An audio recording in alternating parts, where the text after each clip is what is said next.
Imperial Federation. 2. This edition is intended for circulation only in India and the British colonies. 3. Macmillan's Colonial Library. Imperial Federation: The Problem of National Unity by George R. Parkin, M.A. with Map. London: Macmillan and Company and New York. 1892. Number 143. 4. I tell you that when you study English history you study not the past of England only, but her future. It is the welfare of your country, it is your whole interest as citizens that is in question while you study history. How it is so I illustrate by putting before you this subject of the expansion of England. I show you that there is a vast question ripening for decision, upon which almost the whole future of our country depends. In magnitude, this question far surpasses all other questions which you can ever have to discuss in political life. Professor J. R. Seeley. Oxford, Horace Hart, Printer to the University. V. Preface. This book has been written at the request of many friends who think that a useful purpose will be served by putting the facts and arguments which it embodies into a connected form, where they will be easily accessible to the ordinary reader, and where either their fallacies may be exposed or their truth find a wider recognition. In most of the chief centers of the British world, both at home and abroad, I have found men of all classes, and not seldom large masses of men, who agreed on the whole with the line of thought which I here try to follow, agreed, too, with an intensity of belief and a warmth of enthusiasm which are, I think, rarely found except in connection with great and true causes. This concurrence of other minds has deepened the profound conviction which I have long felt that the completion of a closer and permanent political unity between the British communities scattered throughout the world should be a first aim of national statesmanship, and might, 6. Become, if its advantages were clearly understood, a supreme object of popular desire. It is essentially a subject for full and free discussion. Permanent national unity for British people can only be based on an agreement of opinion among at least the larger self-governing communities that the Union is for the common good. That there should be an absolute unanimity of consenting opinion among the populations of the communities concerned we have no reason to hope. It has never occurred in any large national consolidation hitherto, and it is not likely to do so now. The continued unity of the Empire is a political question involving immense issues, and divergent opinions may be assumed from the start.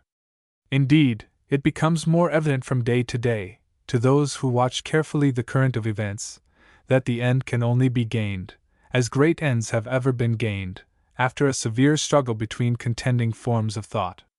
The provincialism which has uniformly resisted large national organization, the pessimism which sees danger in every new form of political evolution, the repugnance to change in an old country with forms of government more or less fixed, the crudeness of political thought and want of national perspective in young communities, the ignorance which begets inertia, all these exist and must be combated. In this struggle the better cause, the strongest arguments, the deepest convictions, the most, 7, strenuous moulders of public opinion, will win. Mere circumstances will never shape themselves for the required solution. A policy of drift will never result in united strength. Growth may be an unconscious process. Organization can only be the result of a conscious effort. No thinking man today would wish to see the American Republic resolved into its original sovereign states, Germany into its kingdoms, small principalities, and duchies, Canada into its distinct provinces, Italy into its cities. Yet none of these would now be what they are had their fortunes been left to the drift of circumstances alone. Their history proves that the ideals of the clearest minds, backed up by intense convictions and resolute effort, are essential to the attainment of the highest political organization. Circumstances or the course of events may thwart human effort or favor it, but they can never take its place as a complete substitute. The further consolidation of the empire depends in great measure upon the answer given to two questions. Is it for the advantage of the different communities that they should remain together? And granting an affirmative answer to this, does the problem of further unification on a mutually satisfactory basis present difficulties which transcend the resources of British statesmanship? These questions roughly indicate the line of inquiry which I wish to follow. Behind them lies an issue, 8, which British people throughout the world will soon be forced to recognize as infinitely surpassing in momentous significance any upon which their political thought and energy are now being spent. We may not unreasonably believe that the movements at present going on in the motherland and the colonies are only supplying us with the political formulae required for grappling with the higher national problem. It seems like sheer political blindness not to perceive that in different parts of the empire forces are now actively at work which may at any moment precipitate a decision of this great question, movements in progress which, it seems safe to say, must of necessity lead up to a decision within a time measured at the very most by 1 or 2 decades. Nations take long to grow, but there are periods when, as in the long-delayed flowering of certain plants, or in the crystallization of chemical solutions, new forms are taken with extreme rapidity. There are the strongest reasons for believing that the British nation has such a period immediately before it. The necessity for the creation of a body of sound public opinion upon the relations to each other of the various parts of the empire is therefore urgent. In stating the case for British unity, I have constantly found myself merely linking together arguments already used by thinkers in many parts of the empire. 9. Any apology on my part for thus making use of other men's thoughts is unnecessary. Earnest believers in a great cause only wish that the grounds of their belief should be made known as widely as possible. No one can be more conscious than myself of the incompleteness of the statement which I have tried to make. But even a partial study of a great subject may serve a useful purpose. If what is here said furnish to the advocates of national unity some texts upon which they may enlarge and improve, if it provoke that honest criticism which leads to a firmer grasp of truth, I shall be more than satisfied. X. 11. Chapter 1. Page Introduction 1 Chapter 2 Federation 31 Chapter 3 Defense 59 Chapter 4 The United Kingdom 103 Chapter 5 Canada 115 Chapter 6 French Canada 153 Chapter 7 Mr. Goldwin Smith 163 Chapter 8 Australia Tasmania New Zealand Point 192 12 Chapter 9 Page South Africa The West Indies 232 Chapter 10 India 243 Chapter 11 An American View 253 Chapter 12 Finance 271 Chapter 13 Trade and Fiscal Policy 278 Chapter 14 Plans Conclusion 296 Map Commercial and Strategic Chart of the British Empire on Mercator's Projection End of Book 1. The Problem of National Unity Chapter 1 Introduction The glory of the British political system is often said to lie in the fact that it is a growth, that it has adapted itself, and is capable of continuous adaptation, to the necessities of national development. The fact is proved and the boast is justified by British history, but behind them, no doubt, is a race characteristic. A special capacity for political organization may, without race vanity, be fairly claimed for Anglo-Saxon people. The tests which have already been, or are now being, applied to this organizing capacity are sufficiently striking and varied. In the British Islands themselves, a gradual and steady process of evolution, extending over hundreds of years, has led up from the free but weak and disjointed government of the Heptarchy period to the equally free but strong and consolidated government of the United Kingdom.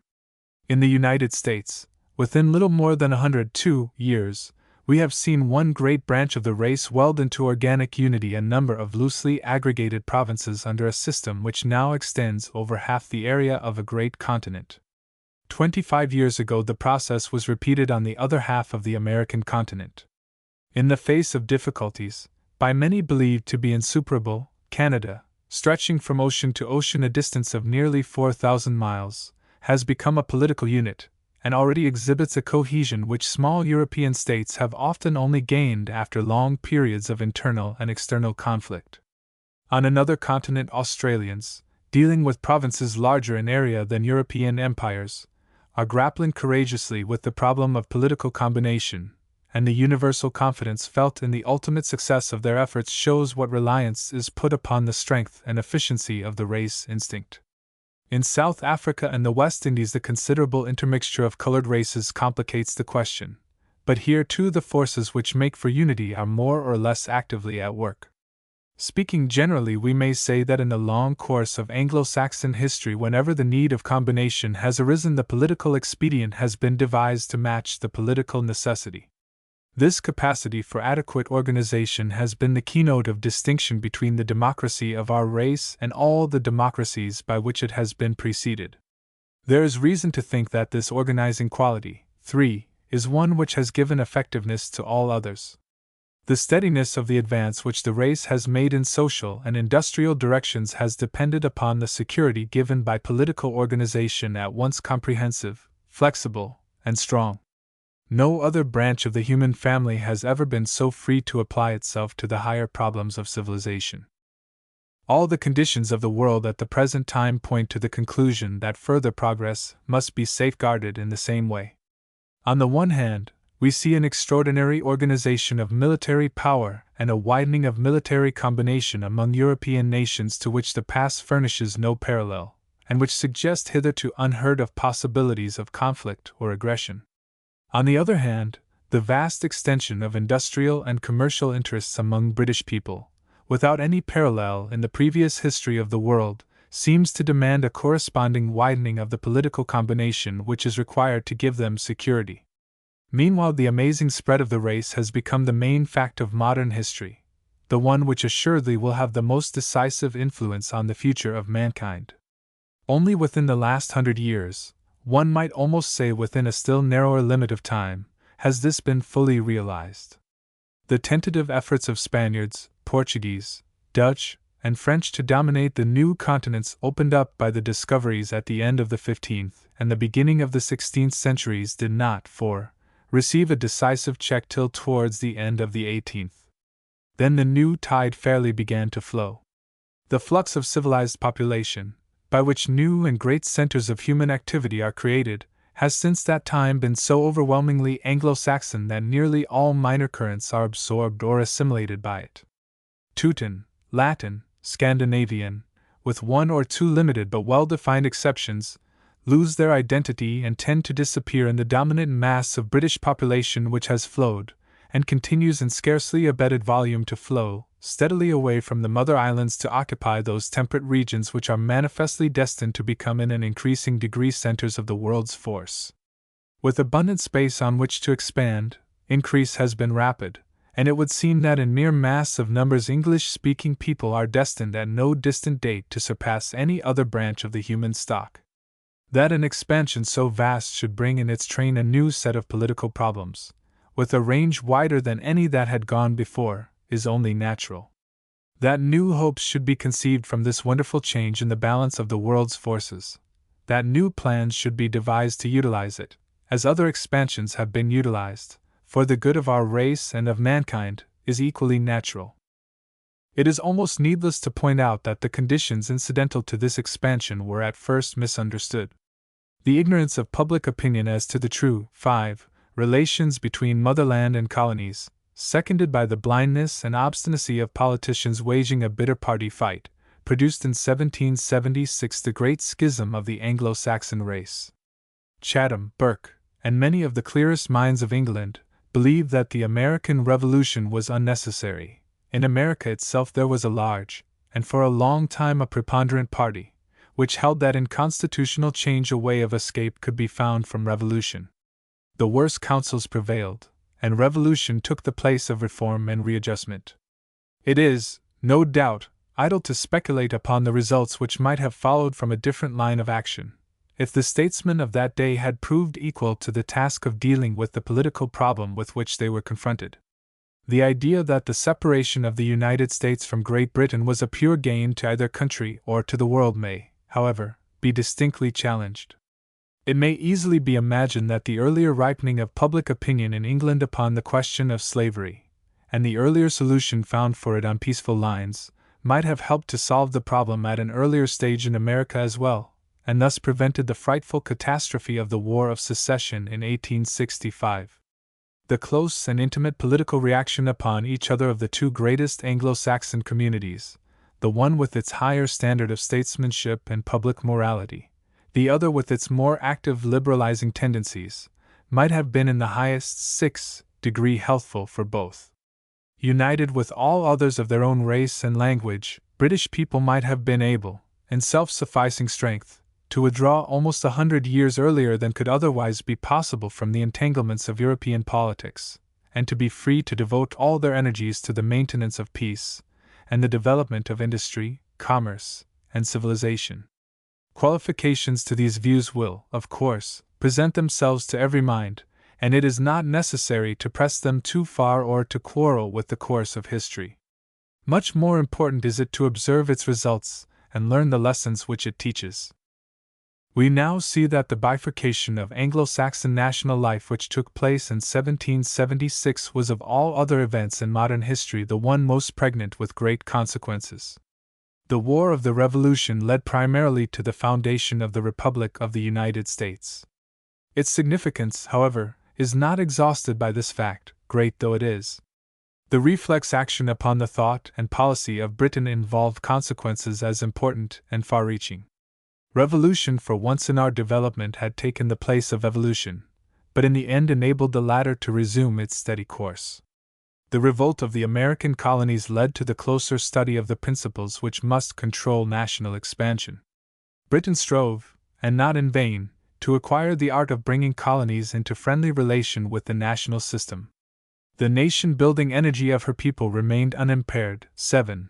And though one group of colonies had been lost, others, extending over areas far more extensive, were soon gained.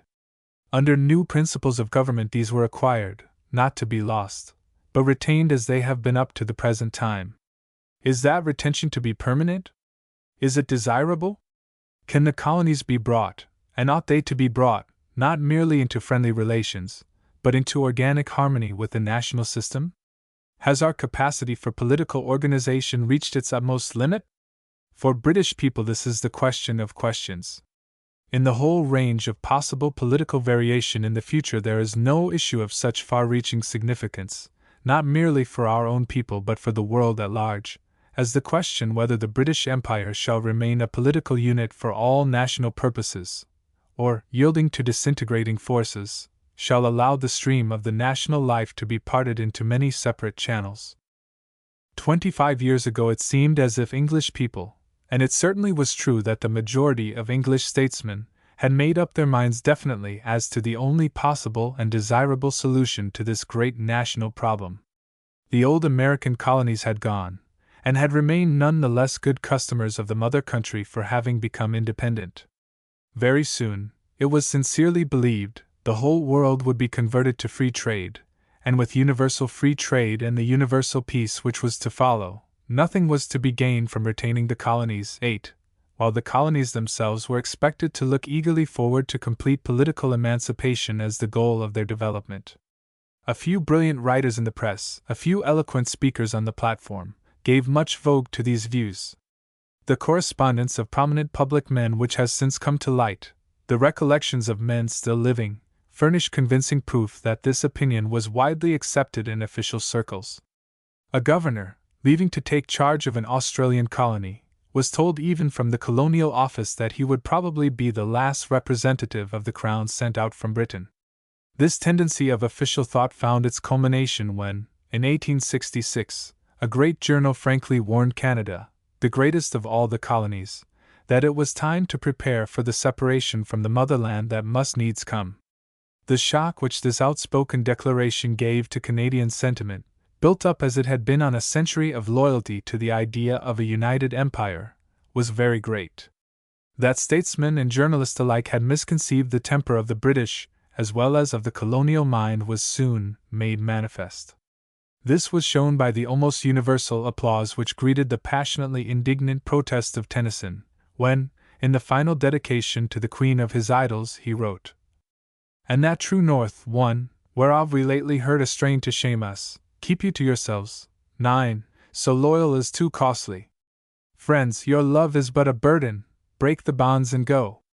Is this the tone of empire? Hear the faith that made us rulers."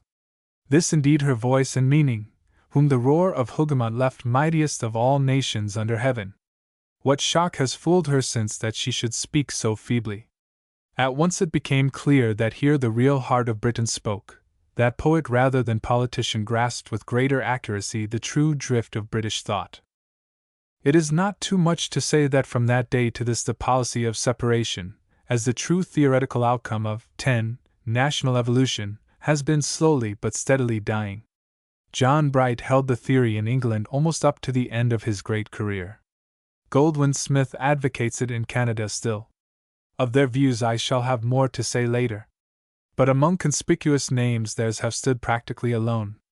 Politicians in Britain do not wish, and if they wished, would scarcely dare, to advocate it on public platforms. Separation may come under the compulsion of necessity, from the incapacity of statesmen to work out an effective plan of union, or as the result of national apathy and ignorance, not because it is desired, or from any theoretical belief in its advantage to the people concerned. If we lay aside, however, the question of national feeling, or national interest, and look upon the matter as simply one of constitutional growth and change, it is little wonder that the statesmen of that earlier period took the view they did. I have in my possession a document which seems to me of much historical interest in this connection as furnishing concrete evidence of the direction of political thought at the period to which I have referred. It is the printed draft of a bill prepared with great care more than 25 years ago by Lord Thring, whose long service as parliamentary counsel to successive cabinets has given him an experience in the practical forms of English legislation quite unrivaled.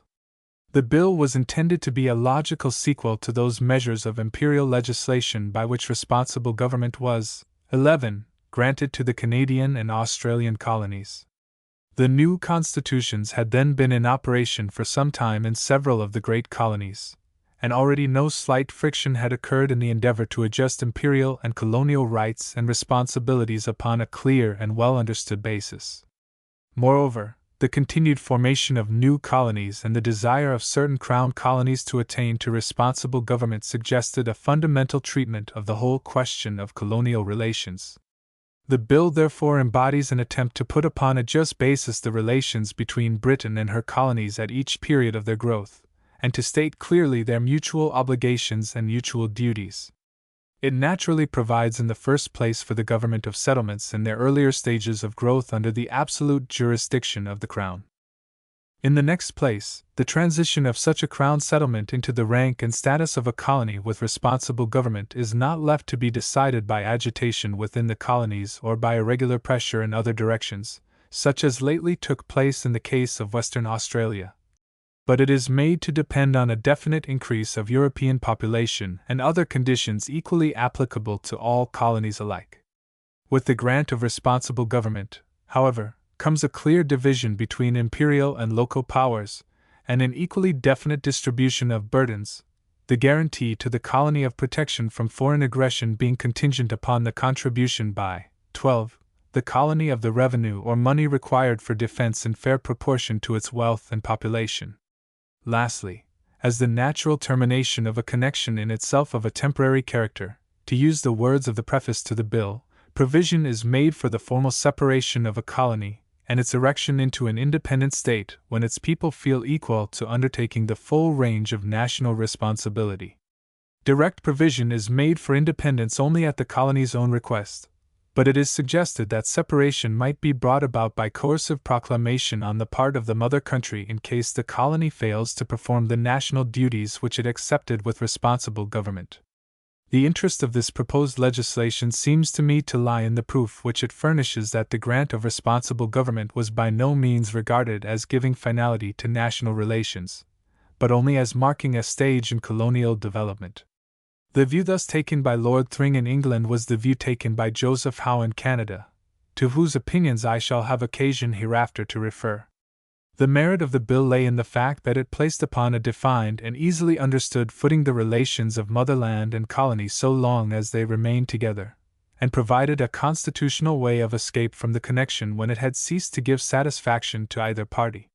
Its peculiarity, indicative of the opinions prevailing at the time, is that no notice is taken of the possibility of a colony rising, 13, to a place of greatness and power inconsistent with a strictly subordinate colonial relation, and yet desiring to perpetuate its organic connection with the nation.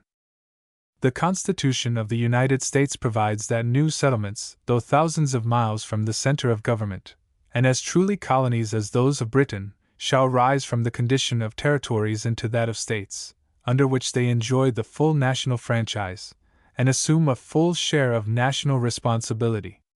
In a like manner, Lord Thring's bill fairly faced the fact that for communities such as those which British people were forming, the colonial stage was temporary and transitional, and it provided, in a different sense, but in accord with existing conditions and beliefs, a fixed goal for colonial aspirations, and a fixed limit to the responsibilities of the motherland. The framer of this bill is now, I have reason to think, among those who believe that a very different end of colonial development is both desirable and practicable. Such a reversal of opinion is the natural outcome of the extraordinary changes which have passed over the national life. The extension of commercial and industrial relations, the growth of common interests, the increased facility for communication, above all, the retention in the colonies, under their new systems of free government, of a strong national sentiment, and the absence of the anticipated desire to break the national connection, have thrown new light upon the whole question. 14. In that new light it now seems that there is an argument well nigh unanswerable, which goes to prove that so far from being a matter of indifference, the separation from the empire of any one of our great groups of colonies would be an event pregnant with anxieties and possible disaster alike to the colonies and to the motherland, and so far from being the natural line of political development, that separation would be as unnatural as it is unnecessary. It is this thought that has given birth to the idea of national federation, to the conviction in many minds that the chief effort of our national statesmanship should be directed to securing the continued unity of the widespread British Empire, to resisting any tendency towards that disintegration which a generation ago was looked forward to with comparative unconcern. This is not the thought of mere theorists, or enthusiasts. Statesmen and thinkers of the first rank both in the motherland and the colonies, while reserving their judgment as to the lines on which complete unity can be gained, have strongly affirmed their belief that it is the true goal for our national aspirations, that the question is one of supreme concern for the whole empire, and that the problem must soon be grappled with in practical politics. Not the creation, but the preservation of national unity, is the task which thus confronts British people, which they must accept or refuse. Unity already exists. It is the necessary starting point of every discussion. It will prove, if need be, an incalculable assistance, 15, towards the attainment of the completer unity at which we aim. But the existing unity is crude in form, one which in its very nature is temporary and transitional, one which ignores or violates political principles ingrained in the English mind as essential to any finality in political development, and which already results in gross inequalities in the conditions of citizenship throughout the empire. The logic by which this position is proved seems irresistible in its appeal to the mind of the ordinary British citizen. It is well to be clear on this point. The essence of British political thought, the very foundation upon which our freedom, political stability, and singular collective energy as a nation have been built up, may be expressed in two words: representative government. The loyalty of the subject and the faithfulness of the ruler spring alike from this. The willingness to bear public burdens, the deep interest in public affairs, the close study and careful application of political principles which distinguish the people of our race from all others, and the advance of the whole body politic towards greater individual freedom combined with greater collective strength, are all direct outgrowths of representative government. Other races may work out other systems and attain greatness in doing so. We have committed ourselves to this, so far as dealing with our own people is concerned. From the local board which settles the poor rate or school tax for a parish, to the cabinet which deals with the highest concerns of the empire and the world, 16, this principle is the central element of strength, since it is the ground on which public confidence is based. A British subject who has no voice in influencing the government of the nation throughout the whole range of its operation has not reached that condition to which the whole spirit of our political philosophy points, as the state of full citizenship. We are on absolutely safe ground when we say that great English communities will not permanently consent to stop short of this citizenship, nor will they relegate to others, even to a majority of their own nationality, the uncontrolled direction of their most important interests. with certain qualifications, introduced to mitigate the glaring anomaly of the situation. The great self-governing colonies of the empire are in fact now compelled to allow many of their most important affairs to be managed by others. Canada, with a commercial navy which floats on every sea, holding already in this particular the fourth place among the nations of the world, has a voice in fixing international relations only by the courtesy of the motherland, and not by the defined right of equal citizenship. Australia, occupying a continent, with vast and growing commercial interests, is in the same anomalous position. English-speaking, self-governing populations, amounting in the aggregate already to nearly a third of the population of the United Kingdom, and likely within little more than a generation to equal it, with enormous interests involved in nearly every movement of national affairs, 17, have no direct representative influence in shaping national policy or arranging international relations. The almost perfect freedom they enjoy in the control of local affairs accentuates rather than mitigates the anomaly. By accustoming them to the exercise of political rights, it makes them impatient of anything which falls short of the full dignity of national citizenship. No one who understands the genius of Anglo-Saxon people can believe that this state of affairs will be permanent. No one who sympathizes with the spirit which has constantly urged forward British people on their career of political progress can wish it to be so. Great countries with an assured future cannot always remain colonies, as that term has hitherto been understood. The system which persists in making no other provision for them is on the point of passing away.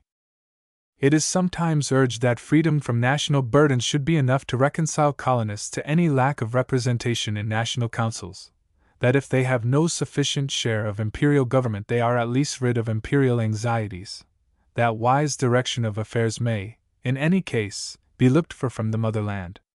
But no immunity from public burdens can compensate for the loss of a share in the higher life of the nation and the higher dignity of full citizenship. No honorable career can result from a readiness to shirk responsibility, a willingness to rely upon others to do our 18 work or protect our interests is not the spirit which has built up or will perpetuate the power of our race. Such argument may suit the infancy of colonies. Applied to their adolescence it is degrading, since it implies a mean and contented dependence. If the greater British colonies are permanently content with their present political status, they are unworthy of the source from which they sprang. It will not be so. The spirit of independence has developed, not degenerated, in the wider breathing space of new continents. A very little further growth, increasing the complication and aggravating the anomaly of the existing situation, will bring us to a stage where that spirit will no longer endure the restraints now put upon it by practical difficulties of political organization, and where those difficulties must be swept away by the gathering force of national instincts and necessities. About the direction of change there may be a question, about the certainty of change there can be none. But the argument is equally strong when we reverse our attitude, and place ourselves in the position of the tax-paying citizens of the United Kingdom. There are probably few of these who are not at times filled with a glow of pride and enthusiasm when they think of the vast extent of those colonies, which, planted by British energy, held through years of conflict by British courage, and proudly inheriting British traditions, are rising to preeminence in every quarter of the globe. 19. This pride and enthusiasm have very positive and practical issues. The citizen of the remotest colony knows that should an enemy wantonly attack his frontier, should port or city be threatened by a hostile force, almost within 24 hours, as soon as telegraph could summon or steam convey them, British sailors or British soldiers would be pouring thither, as ready to fight and die for that particular bit of soil as for the shores of England itself. But the sentiment which makes this possible is balanced and qualified by very different considerations. The citizen of the United Kingdom has often been compelled to regard the colonies as great dependencies which increased his responsibilities and multiplied his difficulties without returning to the mother country, under their present organization, strength in men or resources, or even in exclusive commercial advantage. Every new colony or colonial interest was to him something new to defend, and augmented the burden of empire. Yearly the vast expense necessary to provide adequately for national responsibilities increased, and added itself to the weight of taxation incident to an advanced civilization and complex social system. While forced to bear the chief burden of the taxation required for national defense, the people of the British Islands could see that the mass of the colonists benefited by this protection already possessed, or were likely before long to possess a higher average of wealth and comfort than the mass of the people, 20, who bestowed the benefit. Looking forward little more than a generation, he could foresee a time when the colonists whose commerce was protected would equal in number the whole home population which gave the protection, when the volume of colonial commerce itself would surpass that of the motherland. It requires little argument to prove that the anomaly of leaving one part of a nation to bear a disproportionate share of the burdens of the whole is as inconsistent with Anglo-Saxon ideas of government as the exclusion of the colonies from a proportionate voice in the conduct of national affairs. An effective method of illustrating this anomalous condition of the Empire and of British citizenship at the present time is to consider the immediate change which takes place in the political privileges and responsibilities of a man who shifts his residence from the mother country to Canada, Australia, or any other great colony. He crosses the ocean, perhaps, to carry on in another part of the Empire the business of the bank, or commercial house, or shipping firm with which he is connected here. Such of his interests as require national protection remain the same, and continue to enjoy security under the British flag. He continues to take precisely the same interest as before in the national welfare. But he loses at once the right to influence national policy by his vote, and at the same time he drops his old responsibilities of citizenship, since he no longer pays the same proportion, 21, of the taxes which make the nation strong to protect him. Take again a crucial case as applied to the working man. In Australia one finds nearly 100 million of sheep. The shepherding and shearing of these sheep, the packing, carriage, and shipping of their wool, give employment to a large section of the industrial population. Nearly all this wool finds its market in England, where the manufacture of a portion of it gives employment to an immense population in centres such as the West Riding of Yorkshire and parts of Scotland. The safety of this wool in passing from the Australian centre of production to the British centre of manufacture is essential to the prosperity of the people in both. To this end Australian ports are made strong at Australian expense and British ports at British expense. So far all is fair and the distribution of the burden on industry is equal. But between the two countries lie 12,000 miles of sea to be guarded, and this is effectively done at enormous naval and military expense, the burden of which, however, is almost exclusively borne at the British end of the line. The proportion paid by the Australian workman is comparatively insignificant. Yet he is the one who earns the higher wages and feels the pressure of taxation less. I have heard a working man in a large public meeting in Australia assert that the position viewed from this aspect was unfair, and he added that he personally was far better able to bear an equal share, 22, of national burdens as a working man in Australia than he had ever been as a working man in Britain. He was certainly as competent to exercise the national franchise. The illustration thus taken from a single colony and a single department of industry has, of course, a wide application. Whether viewed, then, from a purely British or a purely colonial standpoint, there are unanswerable reasons, and they are equally unanswerable from either side, which point to an early modification of the national system. Especially is it to be noted, however, that the circumstances which have developed this great problem have not arisen, like many other political problems, from injustice or mismanagement in the past, or from any causes tending to provoke mutual recrimination. Through the simple processes of growth and change, the conditions which satisfied the demands of national life in the past have become insufficient to satisfy its necessities for the future. Nothing could possibly be more helpful for the solution of the question than this fact, that men are able to approach it entirely free from party feuds and local animosities. Why, it may be asked, have not the inconsistency and the temporary character of the existing national system been all along obvious to every one? Why does the public attention require to be directed to facts so manifest? Perhaps the best answer is to be found in the wonderful rapidity of the changes which have been going on, and the intense, 23, absorption of British people, both at home and abroad, in the actual processes of national evolution, which left no time for studying their indirect results. Within the last century, and mainly within the last half-century, the United Kingdom has passed through the most strenuous period of industrial development known in the history of nations. The social system has been revolutionized by an extraordinary increment of wealth, an immense increase of population, and its concentration in towns, with all the difficult problems which these changes involve. Political thought has had enough to do to adjust the balance between decreasing rural and increasing urban constituencies, to meet the wants of a democracy advancing in prosperity and intelligence, to maintain an equilibrium between new and conflicting forces. Moral effort has been strained to the utmost in dealing with education, sanitation, social reformation, and kindred questions, a deepening sense of public responsibility in such matters going hand in hand with an almost paralyzing increase in the masses to be dealt with.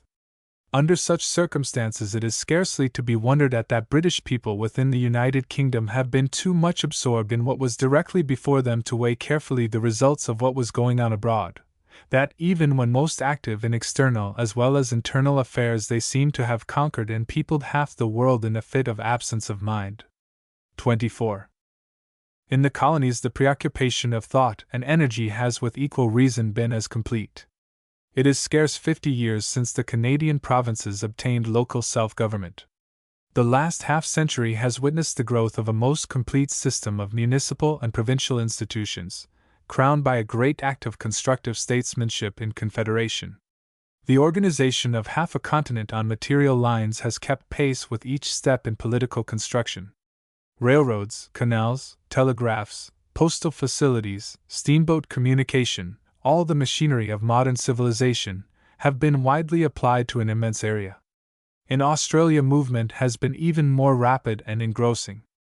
Melbourne has changed in 50 years from a village of 1,000 inhabitants to a city of 500,000.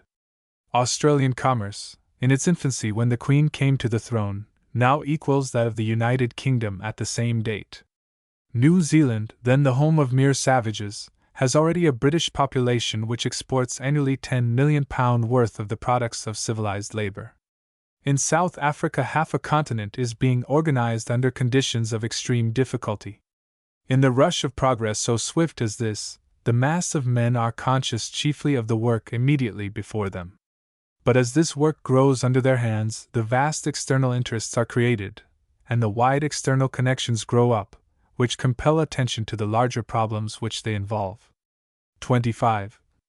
The local politician, as provinces consolidate, is, by a process of natural compulsion, changed into the statesman with a national and international range of political vision.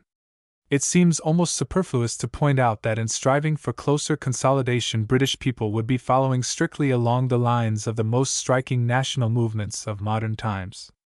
They would be merely keeping abreast of the spirit of the age. For the idea of national unity, the people of the United States 25 years ago made sacrifices of life and money without a parallel in modern history. No one now doubts that the end justified the enormous expenditure of national force. The Union must be preserved was the pregnant sentence into which Lincoln condensed the national duty of the moment, and to maintain this principle he was able to concentrate the national energy for a supreme effort. The strong man who saved the great republic from disruption takes his place, without a question, among the benefactors of mankind. Germany struggled through years of difficulty, conflict, and swaying tides of national passion towards the ideal of a united fatherland. The ideal has been realized. The men who made its attainment possible have won, not merely the gratitude of their countrymen, but the world's respect as well. Even their acts of despotism are forgiven and more than half forgotten in the momentous significance of their one supreme, 26, achievement. Today it seems as if their work of consolidated strength was the best guarantee of Europe's peace. Cavour's statue stands in the squares of Italian cities. His name lingers in Italian hearts. To Tuscan, Lombard, and Neapolitan alike he is our great Cavour, the man whose courageous genius found a basis in facts for the conception of Italian unity, whose patient and resolute diplomacy made possible the satisfaction of the national aspiration. Canada has placed first on her roll of greatness the statesman, to whom she mainly owes the achievement of federal unity. Thus, beyond a doubt, the men who have graven their names most deeply on the history of our time are those who have carried out in many lands and under varying conditions the work of national consolidation. American unity, German unity, Italian unity, Austro-Hungarian unity, the expansion of Russia without loss of unity. These are the accomplished facts of our time which we have to face. More than this, we do not need the philosophical historian to tell us, for the process is going on under our own eyes, that a governing tendency of the age is towards the union of many states into combinations of nearly equal strength, sometimes by fusion, sometimes by federation, sometimes by alliance. On the practical equipoise of two such great groups the equilibrium of Europe at this moment depends. Race adds its influence to the tendency. Pansclavism, Panlatinism, Panteutonism, 27, are more than names.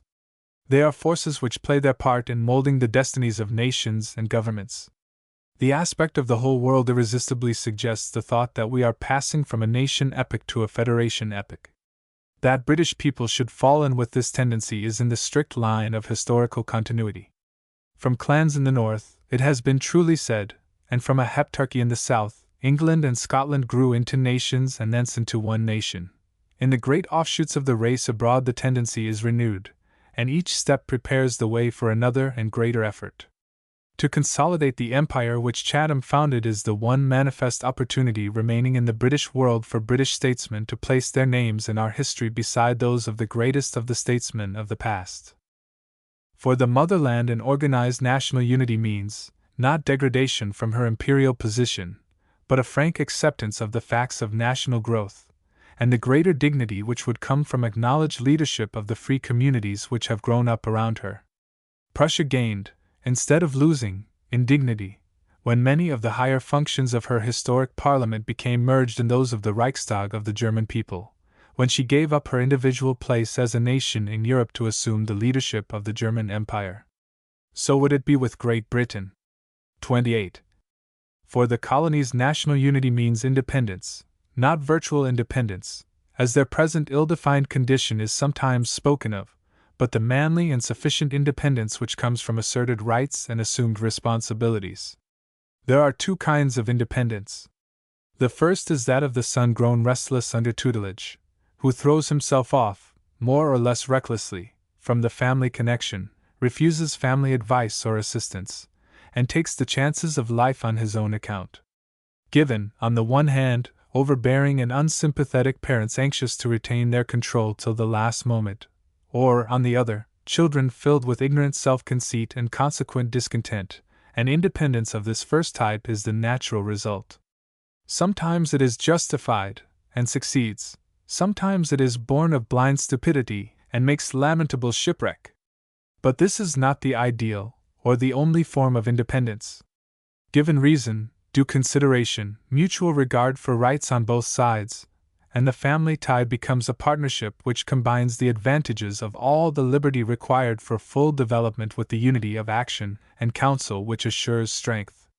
It produces a great Rothschild firm, each head of which is free to work out his own views at his own center of the world's finance, but each in touch with the other for counsel or action, each making use of the business machinery established by all the rest, and thus securing incomparable business advantages for all. So in a wider sphere it produces the nation, the great, 29, American Republic, the Swiss, Germanic, or Canadian Confederation, each state or group of states working independently within its own well-defined sphere of influence, each taking its share as freely in the equally well-defined but wider orbit of a large national life. Our admiration is not given to the independence of the American state, or the Canadian or Australian province when holding aloof from union, where we feel that a spirit of petty provincialism is at work. Nor can it be reasonably given to the independence of the Greek state impatient of any control beyond that which is found within a city's walls. At least, in this case, if we admire, we pity still more for the lack of the power to preserve the liberty which the city had created. We reserve our admiration for the reasoned and secured independence of a state whose members have abandoned the petty side of their individuality, and displayed that political self-restraint, sagacity, and largeness of view which is implied in wide organization for the attainment of great ends.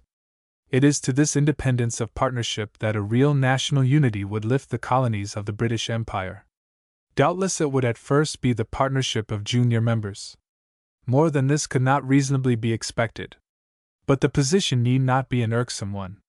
One primary principal reason approves and experience recommends for our guidance in attempting to outline the form of union which will best be adapted, 30, to the genius of the British people. For all its communities there should be the utmost freedom of individual action which is consistent with united strength. Apparently this condition will be best fulfilled under some form of federal connection. 1. Lord Dufferin dedicated a Canadian edition of his Letters from High Latitudes in the words to that true north. I cannot refrain from connecting with these lines one more association which will, I feel sure, in Canadian hearts at least, add a tender grace to the vigorous thought of the poet and the delicate compliment of the politician. I am able to do so through the accident of a conversation with the late Rev. Drummond Rawnsley, of Lincolnshire, a connection and intimate friend of Lord Tennyson, whom I happened to meet some years since at the house of a common friend, Professor Bonamy Price, at Oxford. Introduced to him by our host as a Canadian, I was informed by him of a fact which he felt sure would interest all Canadians. The poet laureate, with whom he had lately been staying, had told him that when the articles referred to had appeared in the Times, Lady Franklin, who was then a guest in his house, and who felt the most intense interest in the future of Canada, had been filled with indignation at the wrong which they did to English sentiment and to Canadian loyalty, and had strongly urged upon him the duty and propriety of giving utterance to some sufficient protest. Being in the fullest sympathy with Lady Franklin's views, the poet acted upon this suggestion, and the lines were written. I do not think any private confidence is violated in mentioning the facts told to me on such unquestionable authority. It seems well that Canadian people should know when reading these lines, that behind the poet's brain was the woman's heart, and that a lady whose name is held in highest honor wherever the English language is spoken, and wherever heroism and devotion touch the human heart, is thus connected by the subtle thread of sympathy and the golden verse of our greatest poet with their own loved land. 31. Chapter 2. Federation. The central internal fact, then, which must soon bring about a decisive change in our system of national organization is the necessity that British people in all parts of the Empire should have, if they are to remain together, and so far as circumstances permit, full and equal privileges of self-government and citizenship. The political instinct which works in this direction nothing can resist, for it has become innate in all that is best in our race. The colonist who is permanently content with less has lost no small part of the spirit of his ancestors. The central external fact which points to federation rather than separation as the form which that change should take is the necessity for joint defense of great common interests, and the joint management of international relations. It may be fairly claimed that in accepting the federal idea Anglo-Saxon peoples have reached the crown of their political achievement, inasmuch as it offers a compromise between excessively centralized systems of government, which gave strength at the 32 expense of local freedom, and those other systems which for the sake of local freedom sacrificed the strength which was necessary for their own preservation. The liberty of the small Greek republic was in some aspects a glorious thing contrasted with the despotisms around it, yet we cannot but remember that for want of power to combine that liberty was crushed beneath the heel of the foreigner. Federalism is the device by which organized democracy, without giving up anything essential to liberty, is placed in a position to wrestle on even terms with organized despotism. An Australian writer has lately defined very justly the true reason for the application of the federal principle. It may be said, he remarks, that federation becomes desirable where, on the one hand, the country is too enormous in extent and too diverse in conditions for its internal affairs to be satisfactorily managed by one central government, while, on the other hand, the communities have certain common interests best served by their coming together, or are confronted by common dangers if they keep apart. Never in the history of the world were these conditions more completely fulfilled than in the case of the British Empire. But objections to a federal organization for the empire are at once raised. The areas and communities to be dealt with are too vast, the problem too complex, and the consequent difficulty of giving an adequate organization too great for such a plan to be thought of. To this it may be answered, 33, that the growth of the United States has widened political horizons. It has proved that immense territorial extent is not incompatible, under modern conditions, with that representative system of popular government which had its birth and development in England, and its most notable adaptation in America. It has shown that the spread of a nation over vast areas, including widely separated states with diverse interests, need not prevent it from becoming strongly bound together in a political organism which combines the advantages of national greatness and unity of purpose with jealously guarded freedom of local self-government. So that if the birth of the American Republic suggested the confident inference that the inevitable tendency of new communities was to detach themselves like ripe fruit from the parent stem, the circumstances of its growth have done much to dissipate the idea. The United States have illustrated on a great scale the advantages of national unity. Their example has pointed the way to its attainment. That example has been followed in one great British community. It is being adopted in another. But in the United States, in Canada, in Australia, it is urged, we have continental contiguity. The British Empire is too large, its parts, separated by oceans, are unfitted for government under a common federal system. We can at least answer that the standard of possible size for a nation has steadily enlarged in the course of history. For a federal system, the unit may be small or large. There seems, 34, to be a measure by which to fix the possible size of the unit in any case. The breadth of interest is this measure. In a united British Empire, each of the federated countries, as commercial communities, would have interests all over the world, and having such interests would have a justification for being units in a worldwide oceanic empire. For great trading communities, moreover, we must remember that oceans do not divide. The almost instantaneous transmission of thought, the cheap transmission of goods, the speedy travel possible for man, have revolutionized pre-existing conditions in commerce and society, once more widening our horizon. The fact lies at the very basis of our national prosperity. It is recognized in the everyday transactions of commercial life. Why should it not be admitted among the ordinary considerations of political life as well? Communities so remote from each other as those which compose the empire, it is said again, cannot have those common interests which are necessary to give cohesion to a nation. Let us consider the point. I go into a woolen mill in Yorkshire or the south of Scotland. Its proprietor, a great organizer of industry, shows me over the vast establishment, from the warehouse where the bales of wool are being packed as they arrive after their long voyage from the antipodes, through the washing, combing, spinning, weaving, dyeing, and pressing rooms till we come to the showrooms where the completed goods are awaiting sale and shipment to the furthest, 35, corners of the world. He tells me that any circumstance which checked the steady supply of the raw material even for a few weeks would leave all this extensive and complicated mass of machinery idle, would throw his employees, numbered by thousands, out of employment, would bring himself face to face with ruin and his people with want. Any circumstances which checked the steady shipment of the manufactured goods to distant markets would produce consequences scarcely less immediate or less disastrous. I find the proprietor day by day anxiously watching the reports of the wool sales in London, and through them anything that affects the wool trade in Sydney, Melbourne, or Dunedin. Clearly this man and those who work for him must look far afield, if they consider all the conditions upon which their prosperity depends. They are types which represent many millions of people in the United Kingdom. I go to Australia or New Zealand, and find myself the guest of a squatter on his remote station. The sheep in his flocks number perhaps 100,000. He shows me his station houses, his shearing sheds, his wool sheds, his vast paddocks enclosed with hundreds of miles of wire fencing, all his extensive plant, his horses, his shepherds, his band of shearers.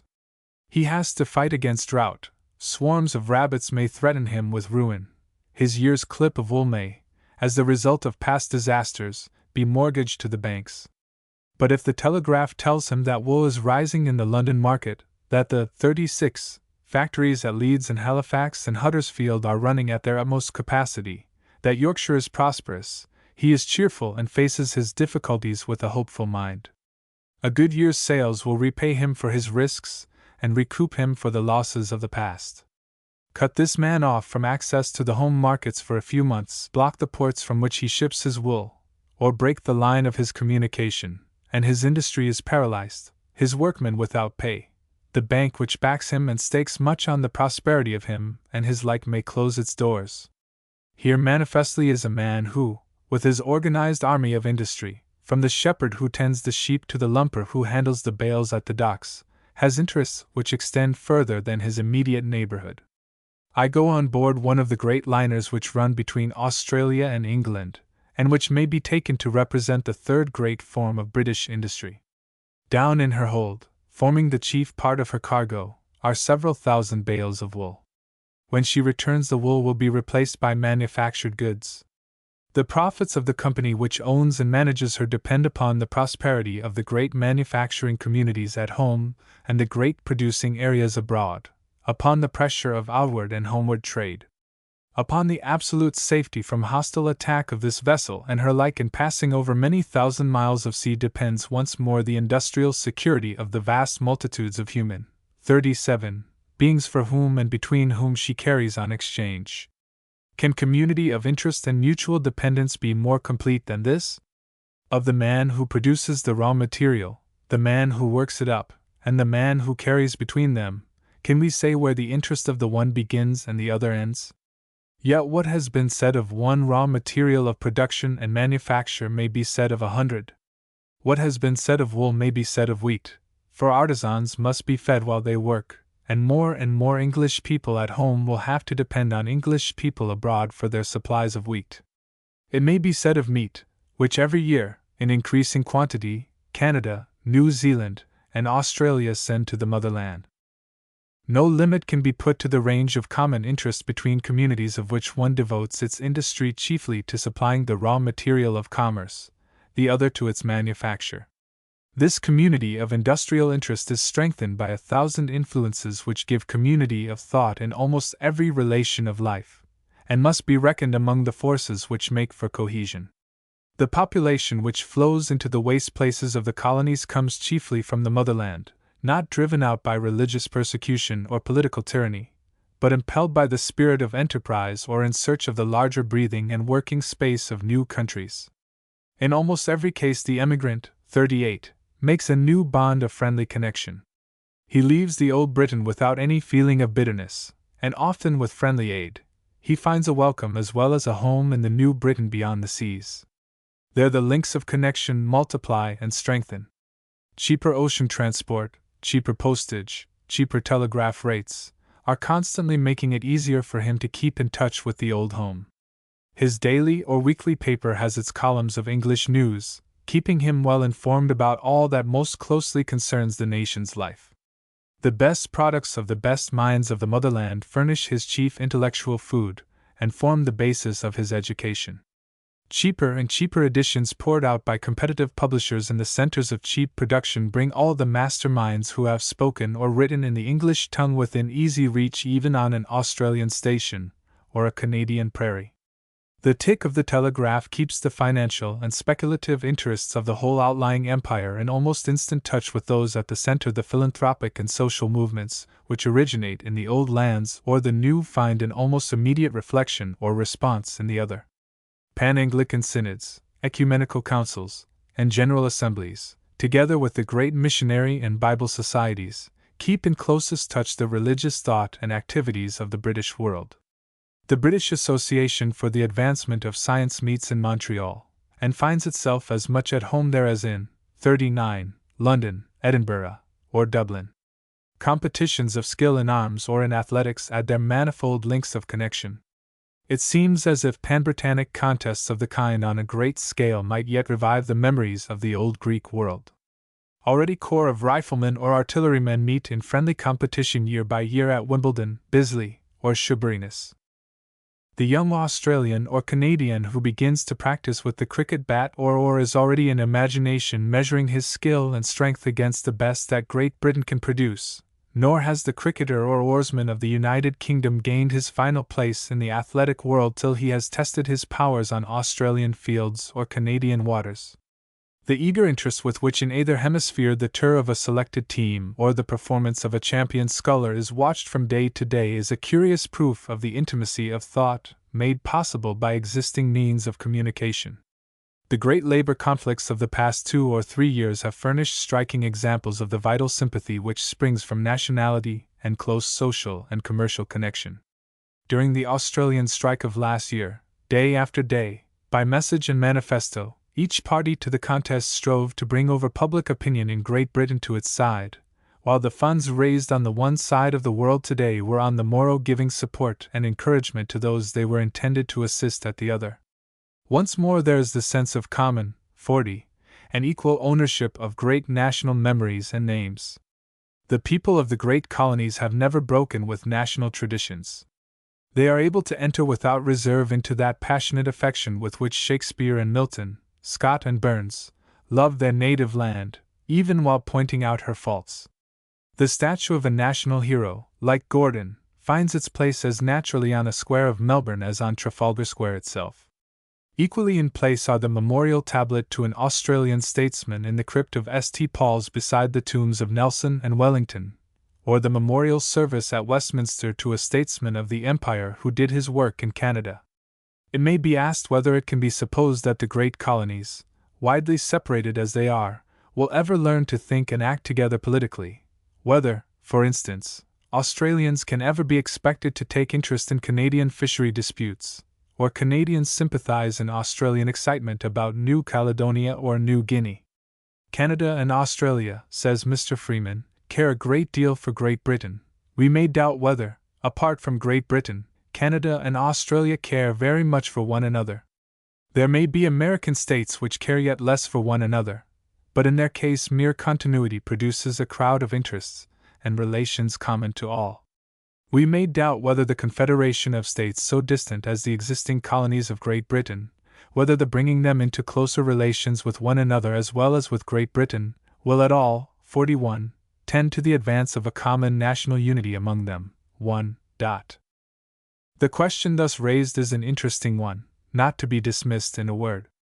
Some force is given to it by the wide separation of the colonies from each other, and the lack of intercourse in the past.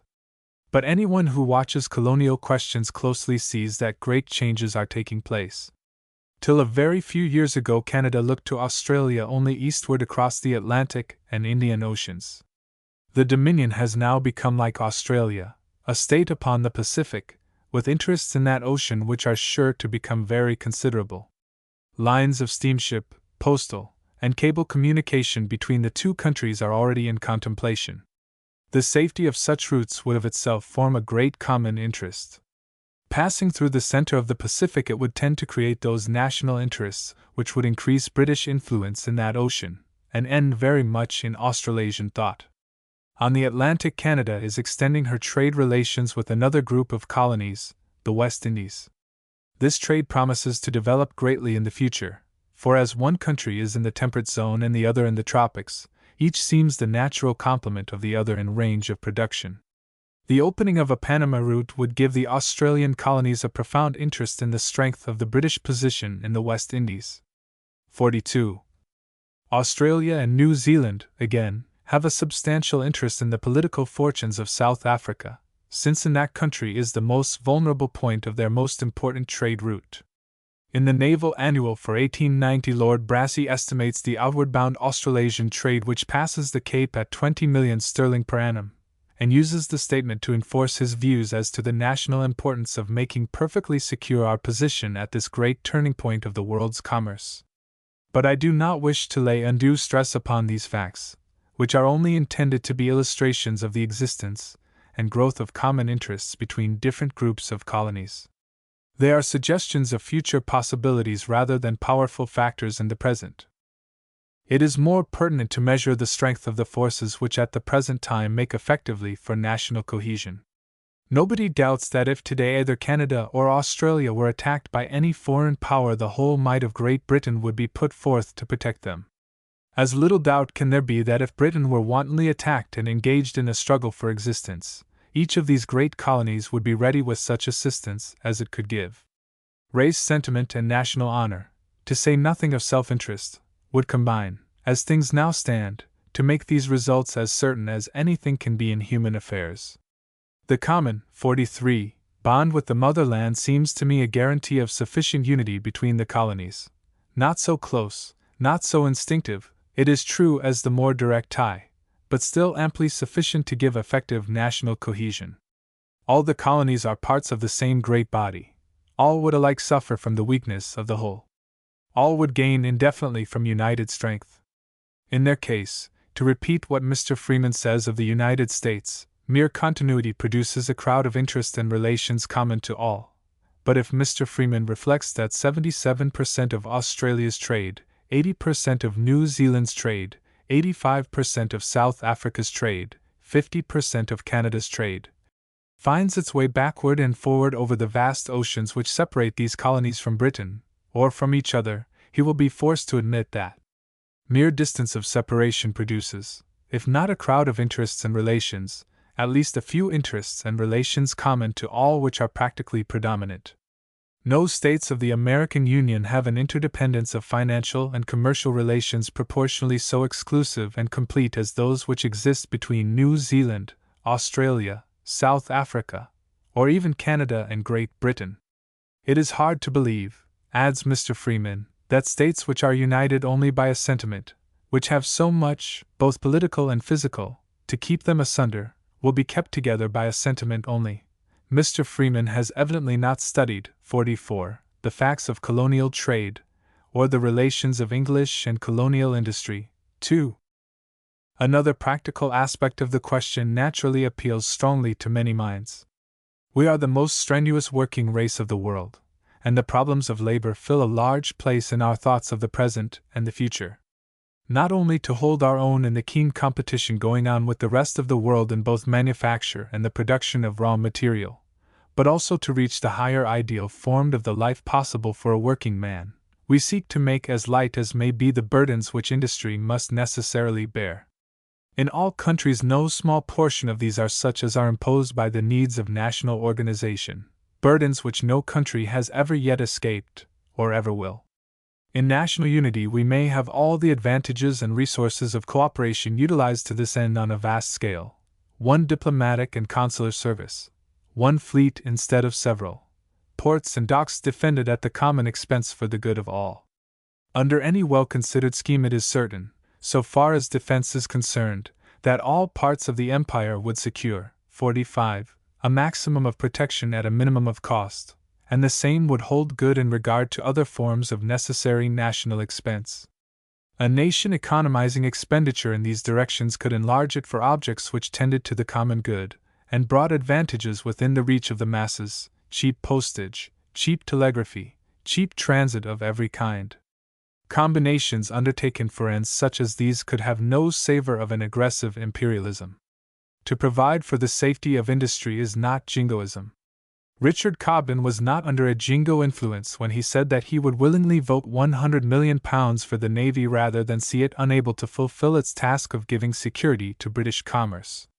His was rather the expression of strong English common sense, which faces facts and the actual conditions of life. Lord Rosebery is not a jingo when he suggests that British people can best secure peace by preponderance. The strength of a united empire would be no more than equal to the increasing tasks which are laid upon it. The fear that federation with the strength which it gave would make British people the bullies of the world appears absurd. If we have powerful athletic sons, we do not cut their muscles or reduce their physique lest they should use their splendid strength to injury of their neighbors.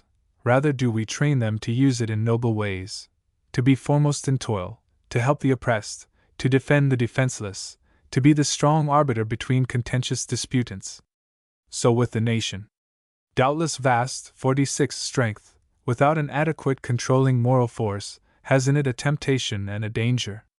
But surely the remedy lies in deepening the moral sense, not in limiting or diminishing the material strength of the nation. To the Christian, the moralist, the philanthropist, no inspiration could be greater than that which might well spring from observing the growing strength of the empire, and from reflection that this immense energy might be turned in directions which would make for the world's good. And strength beyond all other nations British people must have if they are to face in its fullness the work they have to do. As the outcome of that intense life which has specially characterized the last 200 years, they find themselves front to front with the whole world on every great sphere of action or field of responsibility. They have to face and boldly play their part in the large and complex problems of European politics, when the might of enormous armies stands ready to enforce the decisions of an alliance, or the will of a despot. Commerce, extending to the remotest islands or penetrating to the heart of uncivilized continents, makes almost coextensive with the globe those ordinary interests of British people which require protection. 300 millions of mankind, who do not share British blood, of various races and in various climes, acknowledge British sway, and look to it for guidance and protection, their hopes of civilization and social elevation depending, 47, upon the justice with which it is exercised, while anarchy awaits them should that rule be removed.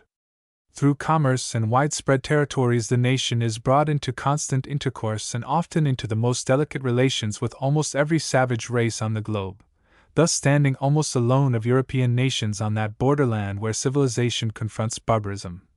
Of all positions in which a nation can be placed, perhaps the one most weighted with responsibilities and most pregnant with possibilities of good and evil. To this position the world's history offers no parallel. Beside it, Rome's range of influence sinks into comparative insignificance. But to understand all that it means, we must remember that along with this mighty growth of power there has been a steady growth of a public conscience, which holds itself responsible not only for national acts, but for national influence, which refuses to shut its eyes to abuse of power, but rather looks upon power as a sacred trust, to be used for worthy ends. Therein lies the justification of our national greatness, and of the wish that it should be maintained. We sailed wherever ship can sail, we founded many a noble state. Pray God our greatness may not fail through craven fear of being great. This is the poet's thought and prayer. May it not rightly be the thought and prayer of every British citizen? We have assumed vast responsibilities in the 48 government of weak and alien races, responsibilities which cannot now be thrown off without a loss of national honor, and without infinite harm to those under our rule. A nation which has leaning upon it an Indian population of nearly 300 million over and above the native races of Australasia, South Africa, and many minor regions, must require, if stability and equilibrium are to be maintained, an immense weight of that trained, intelligent, and conscientious citizenship which is the backbone of national strength. It needs to concentrate its moral as well as its political strength for the work it has to do. If we really have faith in our own social and Christian progress as a nation, if we believe that our race, on the whole, and in spite of many failures, can be trusted better than others, to use power with moderation, self-restraint, and a deep sense of moral responsibility, if we believe that the wide area of our possessions may be made a solid factor in the world's politics, which will always throw the weight of its influence on the side of a righteous peace, then it cannot be inconsistent with devotion to all the highest interests of humanity to wish and strive for a consolidation of British power. It is because I believe that in all the noblest and truest among British people there is this strong faith in our national integrity, and in the greatness of the moral work our race has yet to do, that I anticipate that the whole weight of Christian and philanthropic sentiment will ultimately be thrown on the side of national unity, as opening, 49, up the widest possible career of usefulness for us in the future, inasmuch as it will give us the security which is necessary for working out our great national purposes. The praises of the federal system of the United States are much dwelt upon now that it has been justified by triumphing over the difficulties and dangers of a century. It seems the natural and easy outgrowth of the circumstances in which the original colonies found themselves at the close of the Revolution. The conditions under which it was created and exists are pointed out as ideally favorable for national unity on a federal basis: contiguity, common interest, sentiment based on a common history, and other facts and considerations of a parallel kind. Far different from this did the task of framing the federal Constitution seem to those who had it in hand. It has been described by Mr. Bryce as a work which seemed repeatedly on the point of breaking down, so great were the difficulties encountered from the divergent sentiments and interests of the different parts of the country, as well as of the larger and smaller states. The same writer adds, the convention had not only to create de novo, on the most slender basis of pre-existing institutions, a national government for a widely scattered people, but they had in doing so to respect the fears and jealousies and apparently irreconcilable interests of 13 separate commonwealths, to all of whose governments it was necessary to leave a sphere of 50 action wide enough to satisfy a deep-rooted sentiment, yet not so wide as to imperil national unity. Yet once more we read of difficulties curiously like those which are urged as making British unity impossible now. Their geographical position made communication very difficult. The sea was stormy in winter, the roads were bad, it took as long to travel by land from Charleston to Boston as to cross the ocean to Europe, nor was the journey less dangerous. The wealth of some states consisted in slaves, of others in shipping, while in others there was a population of small farmers, characteristically attached to old habits. Manufactures had hardly begun to exist. The sentiment of local independence showed itself in intense suspicion of any external authority, and most parts of the country were so thinly peopled that the inhabitants had lived practically without any government, and thought that in creating one they would be forging fetters for themselves. Difficulties, then, are no new thing in national organization.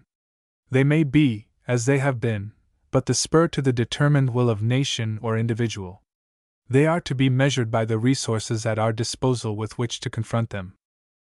Admitting the difficulties involved in framing a federal system, we must at the same time remember the long and peculiar training which our race has had in dealing with them. Acute minds have been turned upon the problem, systems have been framed and adopted by vast populations, and time has tested, 51, the results.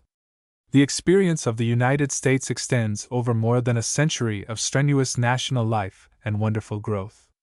In the light of that experience, and to meet her own necessities, Canada faced the question a quarter of a century ago, and framed a system which works well and gives assurance of permanence. Encouraged by these examples, Australia is taking steps to frame a similar union. Thus, 3 great English-speaking communities have had their thoughts fixed with anxious attention upon federal problems. In forming or in carrying on these 3 great English-speaking federations, fundamental principles have been so exhaustively studied and so thoroughly tested that the conditions that must control federal organization may now be stated with a very considerable degree of accuracy. Germany, Switzerland, and Austro-Hungary all furnish data which assist in making conclusions definite. An adoption of federalism is therefore no longer a leap in the dark. The losses and gains which it involves can be weighed and measured. With such a range of history and experience to fall back upon, it ought to be possible for a practical self-governing people to distinguish between the relations they wish to control through the smaller machinery of local government, and those they are content to submit to the larger machinery of a central government, to draw, in short, a true line of division between those interests which are peculiar to each, 52. member of the Federation and those which are common to all. In this connection, Professor Ransom has stated what seems to me a striking and most suggestive view. He points out that the geographical relations of the great divisions of the empire lend themselves naturally to federal organization on a large scale.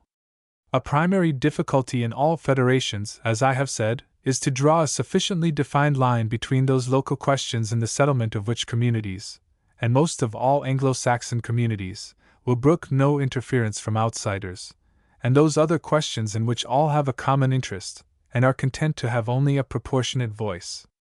Great Britain, Canada, Australia, South Africa, have each internal problems of their own to wrestle with, which each can solve only for itself, and about which it would resist dictation or resent even advice from all or any of the others. Such are the relations of French and English in Canada, of white and colored labor in Australia, of Boer and Englishmen in South Africa, of Irish Home Rulers and Unionists in the United Kingdom. But the fact that Great Britain, Canada, Australia, and South Africa lie in different quarters of the globe at once distinguishes broadly all questions of this kind, and diminishes the probability of conflict. On the other hand, the very distance of separation makes it impossible, except by united action, to deal adequately with the vast interests common to all. To draw the line of 53 distinction between things purely local and such as are general in status thus widely separated would be much easier than to do the same for the contiguous sovereign states of the American Republic, or the contiguous provinces of Canada or Australia. The very diversity and peculiarity of local interests simplify the task. It is to be noted, also, that in forming a British federal system we should be relieved from what was the most difficult problem which presented itself to the framers of the American Constitution. It was necessary to create a head for the state, and a method was devised with elaborate caution for doing this in freedom from the storms of party passion. In actual working, that system has broken away from the original intention of its authors, and more than once the quadrennial selection of a party head to the American Republic has put a heavy strain upon the machinery of national government. The British nation, on the other hand, has a head which commands reasoned and personal allegiance in all parts of the empire. Under it the popular will reaches its end with less friction than under any other method yet devised. The system has been proved capable of easy and satisfactory application to the wants of the colonies, even under a federal organization such as that of Canada. The possession of such a starting point will prove of enormous practical advantage in facing the problems of national organization. 54. The fact that the constituent elements of the proposed federation are not at the same stage of political development naturally occurs as a difficulty. Canada, in having a fully matured internal system, is riper for federation than Australia, Australia than South Africa, South Africa than the West Indies. The circumstance is often urged as a conclusive argument for delay. It is sometimes represented as an insuperable obstacle to any present progress towards closer unity. The condition is no new one to existing federal systems, nor has it proved an obstacle of importance to the framing of an adequate constitution. Both the United States and Canada have a carefully arranged system by which their younger communities are admitted by successive stages into fuller privileges of citizenship, each as it reaches a fixed period of maturity becoming entitled to the full franchise of state or province. As well argue that a man must not admit his eldest son into partnership until the youngest has come of age, as claim that Canada, with its constitution already consolidated by a quarter of a century's history, must still wait another quarter or half-century for its rightful position in the nation to which it belongs, because the West Indies and South Africa have not been able to work their way through certain stages of political evolution. Strange, indeed, would have been the political position of the United States had they waited to frame their federal system till Colorado was on a level with Massachusetts. For a nation, 55, like ours, constantly expanding, and with possibilities for further extension even greater than the United States, common sense would seem to indicate the maturity of the first great colonies, the period when they might fairly be expected to desire some final decision about their national destiny, as the time when the basis of a federal system, applicable on a fixed principle to all, should be determined. They are then free, as each advances to maturity, to choose between independence and entrance into the national system. The concession of responsible government to the colonies was an important, but by no means a final step in political development. From some points of view the change seemed to superficial observers very closely akin to the concession of independence. It gave the absolute control of local affairs, the power of levying taxes, and of applying the proceeds, but the higher functions of government, it must be remembered, still remained with the central power. Not only was this so, but the responsibilities of independence were clearly not imposed in the same proportion that its privileges were granted. In the minds of some colonists and more Englishmen I have found a belief, or rather a suspicion, that any closer union than at present exists could only be effected by taking away from the colonies some of the self-governing powers which they now possess. That this is necessary is clearly a mistake, and one which probably arises from the erroneous impression about 56, the degree of self-government which a colony enjoys. Not the resignation of old powers, but the assumption of new ones, must be the result of federal union. A colony has now no power of making peace or war, no voice, save by the courtesy of the mother country, in making treaties, no direct influence on the exercise of national diplomacy. Admitted to an organic union, its voice would be heard and its influence felt in the decision of these questions. To the Imperial Parliament, that is, as things now stand, to the Parliament of the United Kingdom, is reserved the right to override the legislation of a colony, just as, for example, the Parliament of the Dominion has the right to override the legislation of a Canadian province. But as the Canadian feels in this no sense of injustice or tyranny, since he is represented in the superior as well as in the inferior legislature, so the colonist would feel no loss of political dignity if he had his true place in the higher as well as in the lower representative body.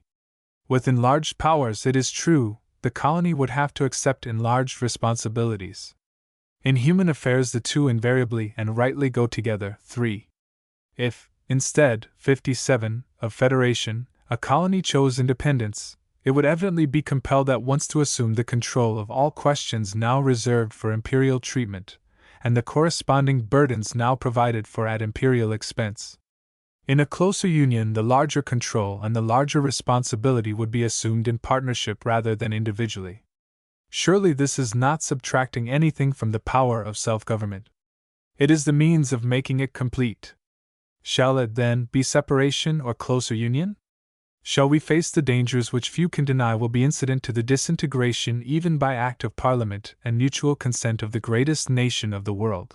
Or shall we choose, as a wiser alternative, to confront, as in the past, the difficulties of such political reconstruction or adaptation as is required to meet new national needs? This is the question which not merely may arise, but certainly must arise within a very measurable time to be settled by British people in all parts of the world. It has been said that all great movements which affect the condition of peoples are originated and carried forward by the combination of two forces: the force of conviction, which comes from reason, and the force of enthusiasm, which is born of sentiment. It is generally supposed that Anglo-Saxon people are most strongly influenced by reason, by arguments directed to their intelligence. Yet it may be doubted if in any race, sentiment plays a more decisive part in 58, molding public action. It lives in the pages of Milton, Shakespeare, Scott, Burns, Tennyson, and in distant lands loses none of its power to stir men's hearts. It has profoundly influenced Canadian history for more than 100 years. It flames up in every colony when a crisis arises, when British honor is at stake. Millions of people in distant parts of the world glory in the right to speak of England, Scotland, or Ireland under the tender name of home. A sentiment indeed, but a mighty power. It is true that the term loyalty, as it has usually been applied to British colonies and colonists in their relations to the United Kingdom, is in some ways becoming an obsolete and unmeaning term. A larger loyalty which has in it no suspicion of dependence is taking its place. It is one which implies faithfulness to the great nationality to which we belong, its heart, indeed, and its greatest traditions in Britain, but its mighty limbs and no small share of its hopes for the future on the world's circumference. It is at the bar of this loyalty that the Briton at home as well as the Briton abroad must be judged. The sentiment on which it partly rests is one we need not fear to count upon, and it has its limits only with the British world. It has been proof against the defects of an illogical system. It will prove the main element of cohesion in a true system. But we need not fear to turn away entirely from sentiment to study the dry facts of material interest which each of the greater communities of the Empire has in national unity. 1. Britannic Confederation, page 54. 2. Since the above was written, we have been called upon to lament the great loss which English literature has suffered in Mr. Freeman's death. I cannot but think that the critical attitude which he took towards British unity is explained by a remark which I have lately found in his Impressions of the United States. He says, "Greatly to my ill luck, I am wholly ignorant of all things bearing on commerce, manufactures, or agriculture. Are not these the questions which really dominate British national development?"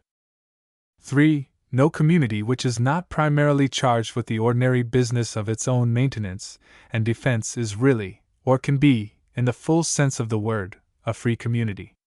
The privileges of freedom and the burdens of freedom are absolutely associated together.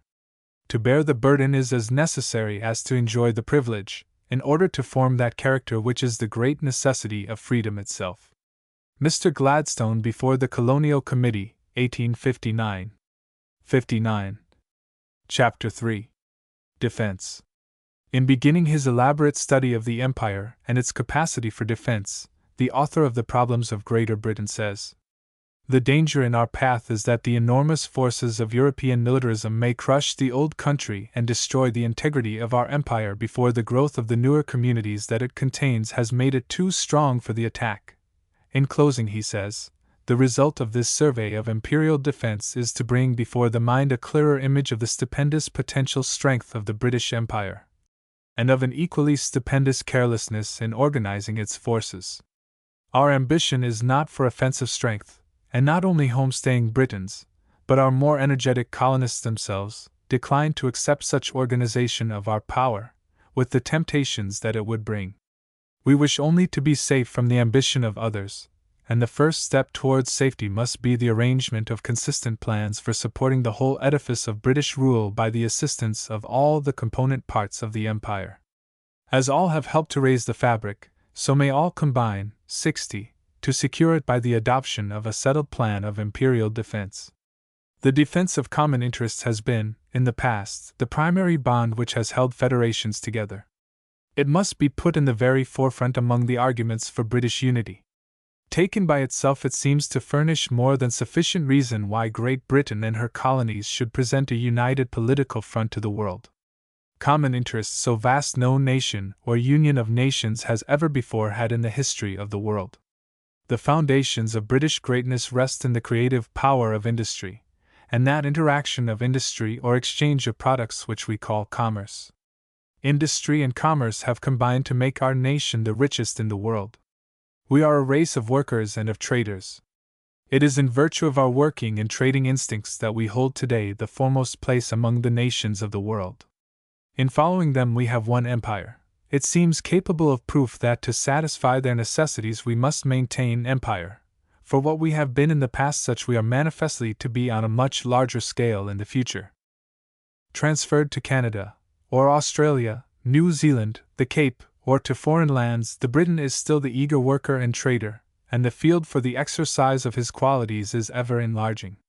As the standard of living rises with increasing prosperity, as the comforts and luxuries of distant lands come within reach of even 61, the laboring man, commerce is stimulated anew, its safety becomes of greater concern. In the strength of the British flag to give security to the infinite army of workers who carry on their toil under its protection, is involved the welfare and prosperity of the greatest aggregation of human beings that ever was joined together in one body politic. It is when we consider the extent of British commerce, of what the nation constantly has staked upon the security of ocean trade, that we realize the vastness and importance of the problems involved in national defense, the supreme necessity that British people should be in a position either to command peace, or to face with confidence, so far as trade is concerned, the risks of any war that may be forced upon them. To most minds figures perhaps convey but an inadequate idea of what they represent, but it is only by figures that the extent of the stake which British people have upon the ocean can be indicated. The rapidity of expansion is as striking as the actual extent, and they may usefully be put together. In 1837, when the Queen ascended the throne, the annual value of the sea commerce of the United Kingdom, together with that of the colonies and dependencies, was estimated at £210 million. That commerce has now, in a little more than 50 years, expanded to nearly £1,200,000,000. Every year British people have afloat upon the ocean wealth represented by this enormous sum. Nothing like it has ever been, 62, known in the history of any nation before. The marvelous expansion still goes on. In the case of the colonies and dependencies, with their unlimited possibilities of development, it is manifest that we see but the beginning of their commercial career. For them, as for the mother islands, the safety of trade, the security of the ocean waterways, must in the interests of industry be the supreme object of statesmanship. And I believe that there is a well-nigh unanswerable line of argument which goes to prove that statesmanship will find that security most certainly and most effectually by maintaining intact the actual unity of the empire through such further political consolidation of its various parts as will make united action possible and most effective. On the other hand, there are the strongest reasons for thinking that the separation of even one of the great colonies might produce for the colony itself, for the United Kingdom, and for the empire at large, a fatal flaw in the capacity for defending interests which are vital to the general prosperity and to the greatness of the nation. The outline of this argument may be shortly stated. The vast magnitude of the empire, and its dispersion in the various quarters of the globe, have hitherto oppressed the imagination of those charged with its defense. Vulnerability has seemed the natural concomitant of magnitude. The impression might have been correct 50 or 75 years ago. It is not so today. It seems a proposition fairly capable of demonstration that under the changed conditions of 63, modern communication and naval war, the vast area of the empire and the wide dispersion of its parts, so far from being a cause of weakness, are really elements, under proper organization, of a strength greater than any nation of present or past times has ever enjoyed. It is a strength, too, which particularly recommends itself to the national mind, since it is effective for defense rather than aggression. To understand how magnitude and diffusion may be sources of strength, we must recall the fact that for all purposes of trade, intercourse, and naval power, the introduction of steam has recreated the world. Before Trafalgar was fought, Nelson was able to keep the sea for months, the staying power of a ship of war depending almost entirely upon its supplies of food, water, and warlike stores. Now it has become chiefly a question of coal endurance. Removed from the means of renewing its supplies of coal, the most powerful ship afloat within a very limited number of days becomes a helpless hulk. The striking distance of a ship of war is now on an average 2,000 miles, are the words used by Lord Salisbury not long since to indicate the nature and extent of this change in the conditions of naval defense. What he means is, we may suppose, that when a modern ship of war has filled her bunkers with coal, she can go 2,000 miles, do the work assigned her, and get safely back to her starting place. High naval authorities have told me that Lord Salisbury's average is fixed at the outside limit. 64. Our fleet must be present in sufficient force to protect adequately the whole commerce of the Empire, wherever it is, says the Secretary of the Admiralty in a last year's speech, and the press almost unanimously unites with chambers of commerce and other representative bodies in echoing the sentiment as a national resolution. In discussing a considerable event in naval construction in the beginning of the present year, the Times said, "So far as human effort can attain its end, the country has now definitely resolved that the naval history of the future shall not be unworthy of its past." It added, "There is no finality to naval policy. Its only sound basis is not the cost of the fleet in the abstract, but a rational estimate of the conditions of naval defense at sea." But the world is 25,000 miles round, and the commerce of the Empire is upon every sea. The striking distance of a ship of war is 2,000 miles, and practically every ship of war we have operates under the limitations imposed by the use of steam. The figures certainly give us the necessary data for calculating what naval bases are necessary for adequate naval strength. Surely Canada, resting on the North Atlantic and North Pacific, South Africa, commanding the passage around the Cape, and Australasia, in the center of the vast breadth of the Indian and Pacific Oceans, are not merely useful, but under the conditions which have been stated, essential.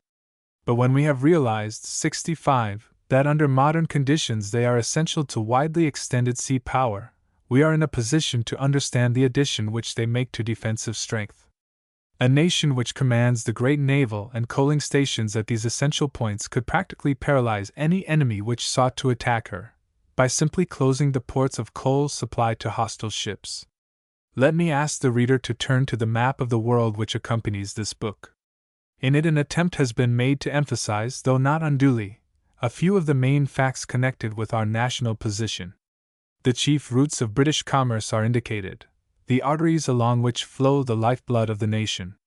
On what is now the principal route to the east, that through the Mediterranean and Red Seas, we note the fortified naval and coaling stations in a connected chain: Gibraltar, Malta, Bombay, Trincomalee, Singapore, and Hong Kong. At each of these stations British ships find themselves under the shelter of strong fortifications. Most of them are practically impregnable, and are supplied with docks for the repair of ships. All are points of storage for coal. Besides these stations of primary importance there are subsidiary ports, Karachi, Colombo, Calcutta, and many others. Whether this remarkable hold on the greatest route of Eastern commerce is the outcome of a grasping militarism, or the natural result which arises from supreme commercial interest, may be judged from a 66 single fact. Of the 3,800 steamships which passed through the canal in 1891, 78 out of every 100 were under the British flag, leaving only 22 divided among Frenchmen, Germans, Dutchmen, Austrians, Spaniards, Americans, and all the other nations of the world. Of the whole tonnage 82% was British. follow, again, the alternative route to the east and south around Africa. Here we find Sierra Leone, St. Helena, Cape Town, and Mauritius at intervals singularly adapted to the necessities of steam navigation under conditions of either peace or war. Other nations occupy parts of Africa, but none have naval stations of corresponding strength. Terminating these two great eastern routes, we have in Australasia King George's Sound, Thursday Island, Melbourne, Sydney, and Auckland, which may be regarded as positions of primary naval importance. Some of these are already fortified, others have their defensive works in progress. Secondary, and yet important, are Hobart, Adelaide, Brisbane, Wellington, Lyttelton, Dunedin, and other ports. Westward across the Atlantic, Halifax, Bermuda, St. Lucia, and Jamaica furnish adequate naval bases for the protection of the vast British commerce which traverses this ocean. The harbors of the Gulf and River St. Lawrence and Newfoundland, and of several West India islands, supplement these strongly fortified positions. On the Pacific coast, Esquimalt and Vancouver, 67, furnish stations from which may be protected the new route of trade and travel open to the Far East, and the projected route to Australasia. Finally, the Falkland Islands, to which it has now been decided to give adequate fortifications, furnish a coaling place for ships in times of urgent necessity, and a point from which trade can be defended in the long voyage between Britain and Australia by the Cape Horn route. They also serve as a base of protection for our large trade with the western coast of South America. It will be seen that the map illustrates another group of facts which we must consider before we can fully grasp the relation of this geographical distribution of the empire to naval power in an age of steam. On the Pacific and Atlantic coasts of Canada, in New Zealand, Tasmania, New South Wales, and Queensland, in India, Borneo, and South Africa, coal is noted as among the products of these countries, and in them all, there are, in fact, great coal deposits forming in each corner of the globe, a wonderful complement to those of the motherland. Here, then, is the outline of a maritime position such as no people ever enjoyed before. North and south, east and west, we bold the great quadrilateral of oceanic power. It is not an undue strength of position, for it has to match the greatest commercial expansion that history has known. The security of each part of the system seems essential to the security, 68, of the whole, and therefore should be guaranteed by the united strength of all. And it is clear that under modern steaming conditions it is this very diffusion of the empire over every part of the world which constitutes its greatest advantage for giving safety to a worldwide commerce. The conditions, however, under which this maritime position is maintained, and the vast and growing commerce of the empire now enjoys security present some anomalies which cannot possibly have in them conditions of permanency. Let me summarize the facts as placed before the House of Commons, March 2, 1891, by Sir John Colham. The annual value of the sea-borne commerce of the United Kingdom is, roughly speaking, about £740 million, of the colonies and dependencies £460 million. As the latter has increased ninefold and the former but fivefold in a little more than 50 years, it is clear that at no very distant time the sea-borne commerce of the outlying empire will become equal to and gradually surpass in value that of the United Kingdom. The portion of the whole colonial trade which consists of interchange with the United Kingdom, and in the safety of which presumably the United Kingdom has a close and direct interest, is £187 million. This leaves £273 million of independent trade carried on with foreign countries, or between the colonies and dependencies themselves. Compared with the sea-borne trade of great foreign powers which support 69 large war navies, Sir John Colham finds this independent trade to be about 4 times as much as the whole sea-borne trade of all Russia, about equal to that of Germany, about 3/4 that of France, 2.5 times that of Italy, and nearly half that of the United States. The whole of this vast and rapidly increasing independent trade has precisely the same guarantee of protection from the naval power of the Empire as the trade of the United Kingdom itself. Yet, while the net expenditure, 1890, incurred by the United Kingdom in the naval estimates is £14,215,100, the whole contribution of the colonies and dependencies for the same purpose only amounts to £381,546, of which India alone provides £254,776. In other words, out of every pound spent for the protection of the nation's commerce at sea, the United Kingdom contributes 19.53/4d, the outlying empire 61/4d. This comparison is made even more striking when combined with the statement that the united revenues of the colonies and dependencies amount to £105 million, against the £89 million which represent the revenue of the United Kingdom. The vast capital sum invested in ships, armament, and naval establishments, believed to amount to more than £80 million, is paid wholly by the taxpayers of the United Kingdom. Besides the protection to their commerce given by the Navy, colonists enjoy as fully as British people themselves the use and advantage of the consular and diplomatic services of the Empire. The colonial merchant, sailor, or shipmaster finds in every chief port of the world a consul to whom he can apply for protection, an officer whose services are paid for by the British taxpayer alone. The Imperial Treasury maintains unaided the costly diplomatic staff which carries on the long and delicate negotiations in which the colonies are often more directly concerned than the motherland itself. If the results of diplomacy sometimes fail to satisfy colonial expectations, the experience is not new among nations, nor likely to be avoided by the agencies which a colony could independently set in motion. When the execution of treaties involves loss to the individual colonist, the example of Newfoundland and the Bering Sea indicates that it is to the Imperial Treasury that he chiefly looks for compensation. This want of proportion in the distribution of national burdens is so striking that one is impelled to ask if it may not have at least some partial or temporary justification. There is one consideration of much weight. The settlers in the outlying sections of the empire have been compelled in their short history to face tasks of great difficulty. They have had upon their hands the organization of vast continental areas, the clearing of forests, the construction of highways and railroads, the extension of the post and telegraph over immense distances, the speedy application of the machinery of civilization to new lands.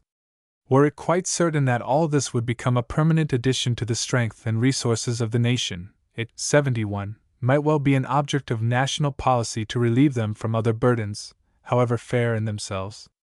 There would, on the other hand, be no justification for this if they are in the end to become independent powers or additions to the strength of another state. In any case, the moment that the ordinary taxpayer of the new land is as able to pay as the ordinary taxpayer of the old, the uneven distribution of responsibility becomes a gross injustice. Meanwhile, it ought to be possible to roughly define even now some of the general principles which should be attended to in distributing this responsibility. We are fortunate in having the clearly stated opinion of one great colonial thinker upon this point. Joseph Howe is remembered in England, no less than in Canada, as one of the ablest statesmen that the colonies have produced. The great orator and patriot is the description applied to him by Mr. Goldwin Smith. As the brilliant and triumphant champion of responsible government, his record places him absolutely beyond the suspicion of subordinating colonial interests to any others. Yet, from the very outset, he looked upon the attainment of complete independence of local government in the colonies as but a stepping stone to the assertion of still higher national rights, to the acceptance of still higher responsibilities, to some form of substantial union among British people, based on considerations of equal citizenship and the defense of common interests.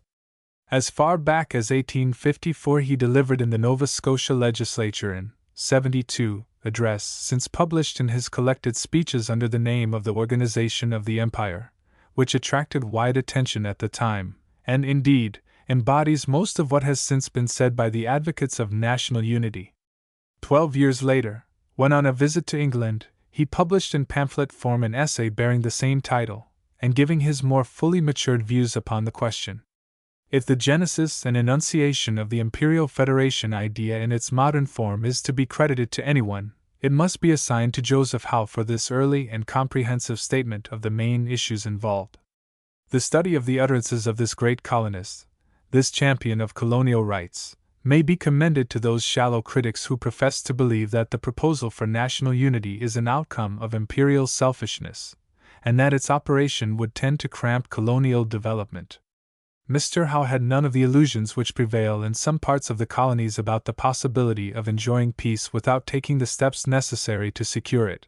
We have no security for peace, he says, or if there be any, it is only to be sought in such an organization and armament of the whole empire as will make the certainty of defeat a foregone conclusion to any foreign power that may attempt to break it.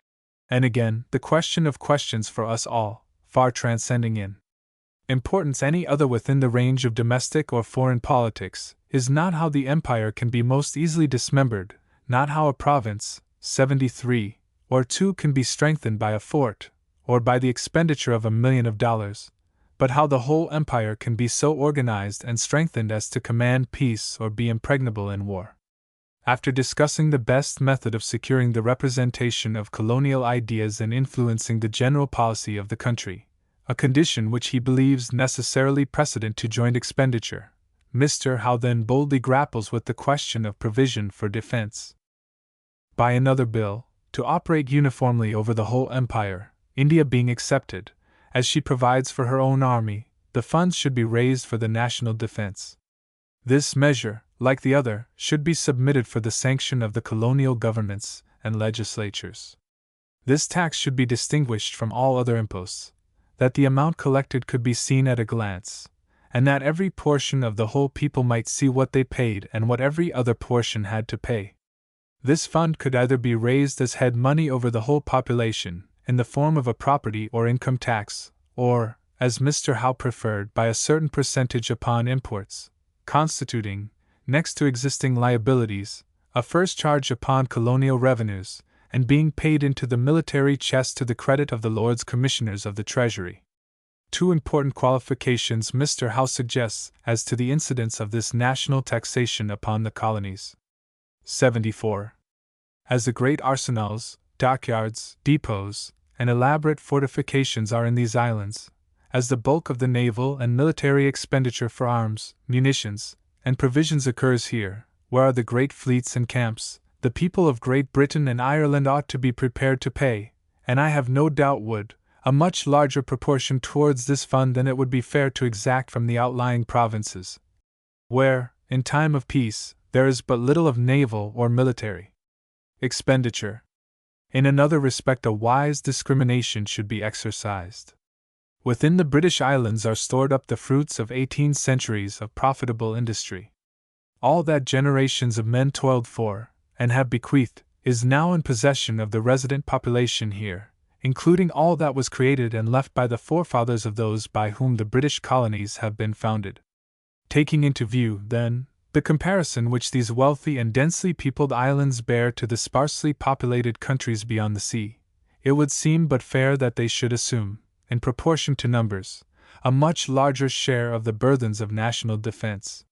He then sums up, if the general principle be admitted, we need not waste time with the details, which actuaries and accountants can adjust. Fair allowance being made under these 2 heads, I can see no reason why the colonists should not contribute in peace and war their fair quotas towards the defense of the empire. 75. But the question may now be asked, and everything turns upon the answer that may be given to it: will the colonies consent to pay this tax, or to make any provision at all for the defense of the empire? It must be apparent that no individual can give an answer to this question, that the Cabinet, were they to propound this policy, even after the most anxious inquiry and full deliberation, could only wait in hope and confidence for the response to be given by so many communities, so widely dispersed and affected by so many currents of thought. That it is the duty, and would be for the interests, of all Her Majesty's subjects in the outlying provinces, fairly admitted to the enjoyment of the privileges indicated, to make this contribution, I have not the shadow of doubt. Without efficient organization they cannot lean upon and strengthen each other or give to the mother country that moral support which in peace makes diplomacy effective, and in war would make the contest short, sharp, and decisive. If once organized and consolidated, under a system mutually advantageous and generally known, there would be an end to all jealousies between the taxpayers at home and abroad. We should no longer be weakened by discussions about defense or propositions for dismemberment, and the irritation now kept up by shallow thinkers and mischievous politicians would give place to a general feeling of brotherhood, of confidence, of mutual exertion, dependence, and security. The great powers of Europe and America would at once recognize 76, the wisdom and forethought out of which had sprung this national combination, and they would be slow to test its strength. We should secure peace on every side by the notoriety given to the fact that on every side we were prepared for war. One more quotation is necessary to place before the reader the full breadth and courage of Mr. Howe's reasoning. But suppose this policy proposed and the appeal made, and that the response is a determined negative. Even in that case it would be wise to make it, because the public conscience of the mother country would then be clear, and the hands of her statesmen free, to deal with the whole question of national defense in its broadest outlines or in its bearings on the case of any single province or group of provinces, which might then be dealt with in a more independent manner. But I will not for a moment do my fellow colonists the injustice to suspect that they will decline a fair compromise of a question which involves at once their own protection and the consolidation of the empire. At all events, if there are any communities of British origin anywhere, who desire to enjoy all the privileges and immunities of the Queen's subjects without paying for and defending them, let us ascertain who and what they are. Let us measure the proportions of political expenditure now, in a season of tranquility, when we have the leisure to gauge the extent of the evil and apply correctives, rather than wait till war finds us, 77, unprepared and leaning upon presumptions in which there is no reality. No apology seems needed for placing before the reader at such length the views held on this crucial question of national defense by one of the great fathers of responsible government in the colonies, a man whose whole life was marked by absolute devotion to the principles of popular government and to colonial interests. Joseph Howe spoke and wrote of conditions existing before that great period of Canadian development and expenditure which followed upon the confederation of the different provinces. This probably accounts in large measure for the different view of the situation taken and the different solution of the question suggested by his distinguished successor, Sir Charles Tupper. The right and duty of the colonies to contribute to the general strength of the empire which guarantees them security is admitted as fully by Sir Charles Tupper as by Joseph Howe. Of the most expedient method for utilizing the young energy and growing resources of the colonies he takes a different view. In an article recently published in a leading magazine, he says, "Many persons, I am aware, both in the colonies and here, have looked upon the question of the defense of the empire as best promoted and secured by a direct contribution to the support of the army and navy of this country. That I regard as a very, 78, mistaken opinion, and I believe that there is a much more effective way of promoting the object in view. In my opinion, no contribution to the support of the army and navy of England on the part of Canada would have contributed to the defense of the empire in a greater degree than the mode in which the public money in Canada has been expended for that purpose. We have expended, in addition to an enormous grant of land, over £1,000,000 sterling per annum, from the first hour that we became a united country down to the present day, in constructing a great imperial highway across Canada from ocean to ocean, not only furnishing the means for the expansion of the trade and the development of Canada, but providing the means of intercommunication at all seasons between different parts of the country." After pointing out that the construction of the Transcontinental Railway enabled Canada in 1885 to put down without England's help the half-breed rebellion, while the previous outbreak in 1870 had required the services of General Wolseley and the Imperial troops for several months, Sir Charles Tupper goes on to say, "We have, therefore, not only provided the means of intercommunication, the means of carrying on our trade and business, but have also established a great imperial highway which England might tomorrow find almost essential for the maintenance of her power in the East. Not only has Canada furnished 79, a highway across the continent, but it has brought Yokohama 3 weeks nearer to London than it is by the Suez Canal. I give that as an illustration that there are other means which, in my judgment, may contribute much more to the increased strength and the greatness of the empire than any contribution that could be levied upon any of the colonies. The expenditure by the government of Canada that has successfully opened up these enormous tracts of country in the great northwest of the Dominion, which promise to be the granary of the world, is of itself the best means of making England strong and prosperous, as it will attract a large British population thither. Sir Charles Tupper can also speak of more direct contributions which the Dominion makes to the national strength. Canada has in addition expended since Confederation over $40 millions upon her militia and mounted police, and in the establishment of a military college, which, I am proud to know from one of the highest authorities, is second to no military school in the world, and of 9 other military schools and batteries in the various provinces, of which the Dominion is composed. In 1889 Canada expended no less than $2 millions on the militia and Northwest Mounted Police, which anyone who knows the country will admit is a most effective means of defense. It is true we have a comparatively small permanent force, but we have established military schools, and we have such a nucleus of a further force as in case of need would enable us to develop the militia in the most effective manner, consisting of 37,000 volunteers who are trained annually, and a reserve of 1,000,000 men, liable to be called upon should necessity arise. Once more, one of the most effective means adopted by the Imperial Parliament for the defense of the Empire is by subsidizing fast steamers built under Admiralty supervision, with armament which can be made available at a moment's notice. These steamers could maintain their position and keep up mail communication in time of war or be used for the transport of troops. Canada has contributed £15,000 a year to a splendid line of steamers, such as I have described, now plying between Canada, Japan, and China, and has offered no less than £165,000 per annum to put a service like the Teutonic between England and Canada, and a fast service between Canada and Australia. All these splendid steamers would be effective as cruisers if required for the protection of British commerce, and the transport of troops and thousands of volunteers to any point that the protection of the Empire demanded.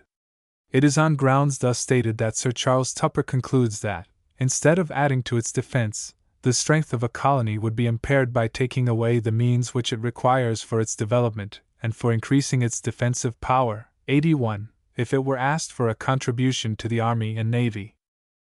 The argument, which may be applied to all the colonies, amounts to this, that it would be true national economy to leave free at present all the energies and resources of these young countries for local defense and for carrying on the mere processes of growth.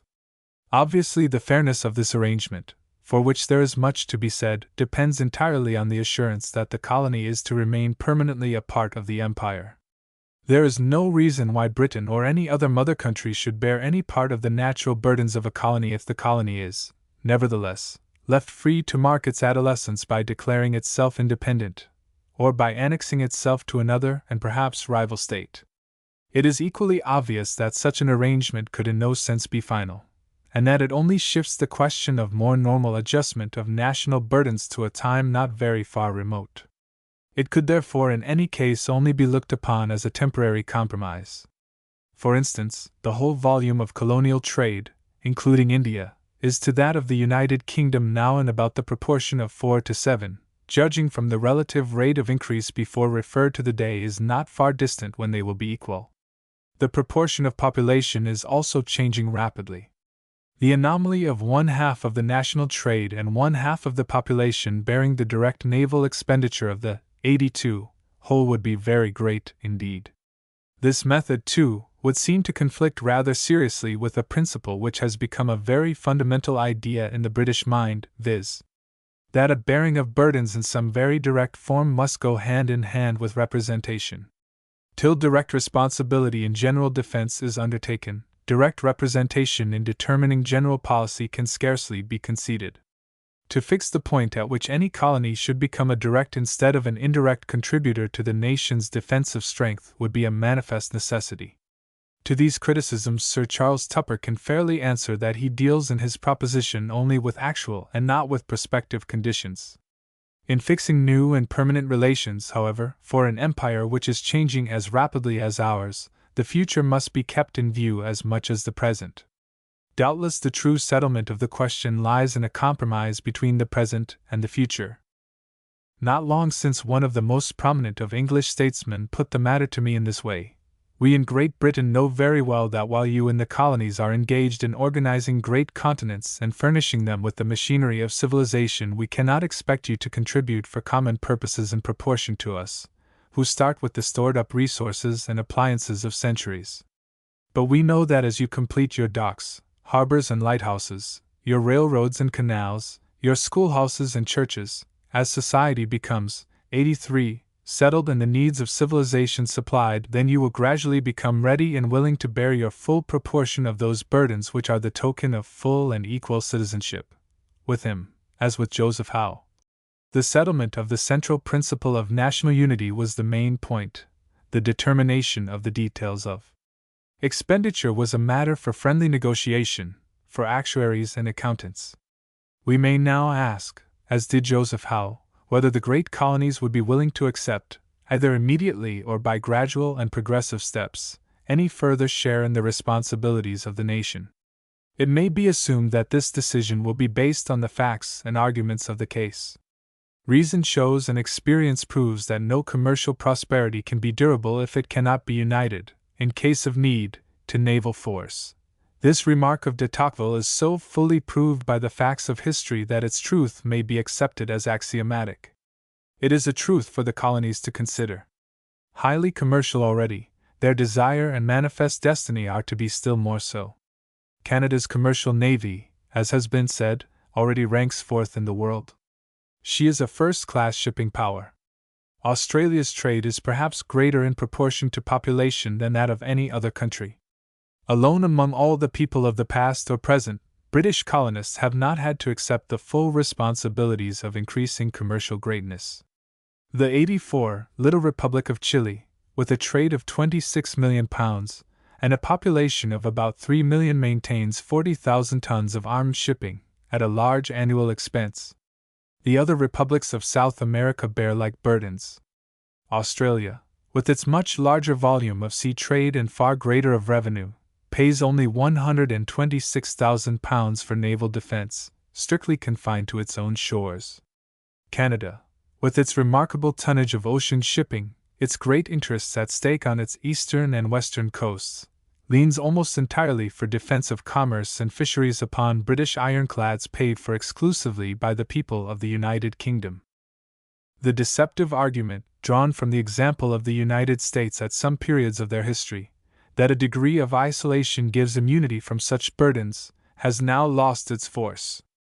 The policy of the Great Republic has been sharply reversed, and the creation of a powerful navy has become an object of national ambition, and is apparently the outcome of national necessities developed by the widening of commercial relations.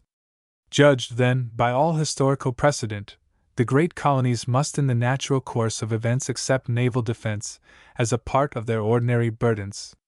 That they have escaped this form of expense hitherto is manifestly due almost entirely to the fact that as parts of the empire they have been so fortunate as to enjoy without cost the protection of a supreme naval power. Will they secure the most effective defense, the best return for the money they spend, within the 85 empire or without? Within the empire they would have the advantage of naval bases in every important corner of the world. The portion of force contributed by themselves would have the prestige of the whole to make it most effective. They would have the advantage of all the stored-up skill and experience of the greatest school of naval training that the world has ever known. They would have the direction of naval experience absolutely unique. They would be able at once in spending their money to avail themselves of the best results of naval experiments carried on by the United Kingdom at enormous cost. Alike in cheapness and efficiency they would enjoy the advantages which come from cooperation on a great scale. There is, of course, an opposing view. Stated in its extreme form, it was put thus, 3 or 4 years ago, to the legislature of Quebec by Mr. Mercier. Up to the present time we have lived a colonial life, but today they wish us to assume, in spite of ourselves, the responsibilities and dangers of a sovereign state, which will not be ours.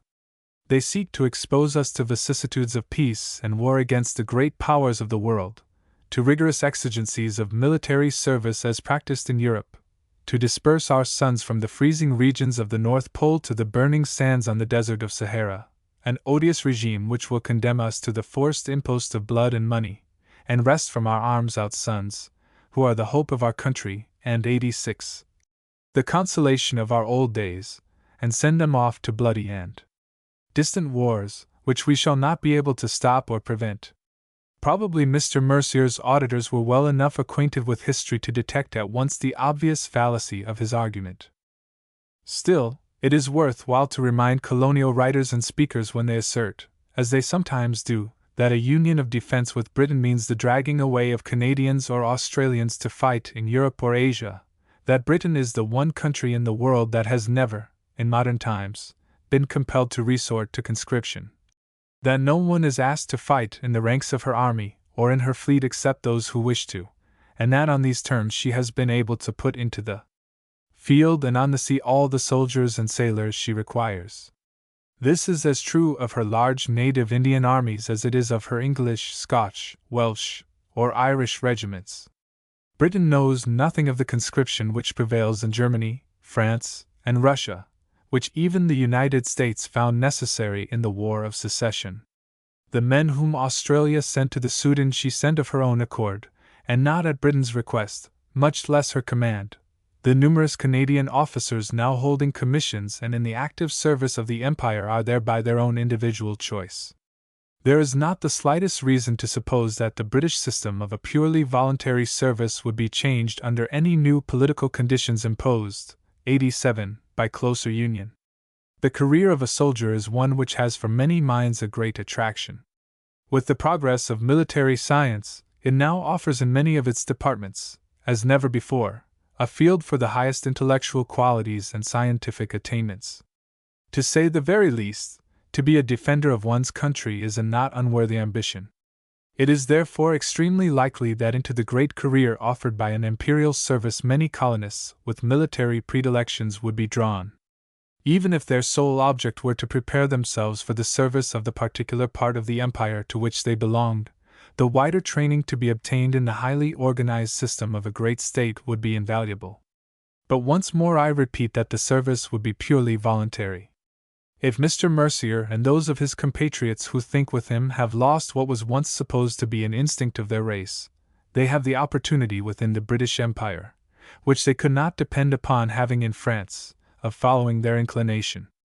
Mr. Goldwin Smith states, though I think incorrectly, that colonists are essentially non-military.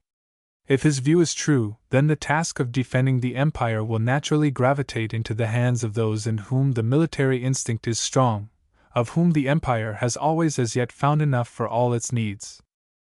Again, in a somewhat similar connection, Mr. Smith speaks of the heavy weight of a constant liability to entanglements in the quarrels of England all over the 88 world, with which Canada has nothing to do, and about which nothing is known by her people.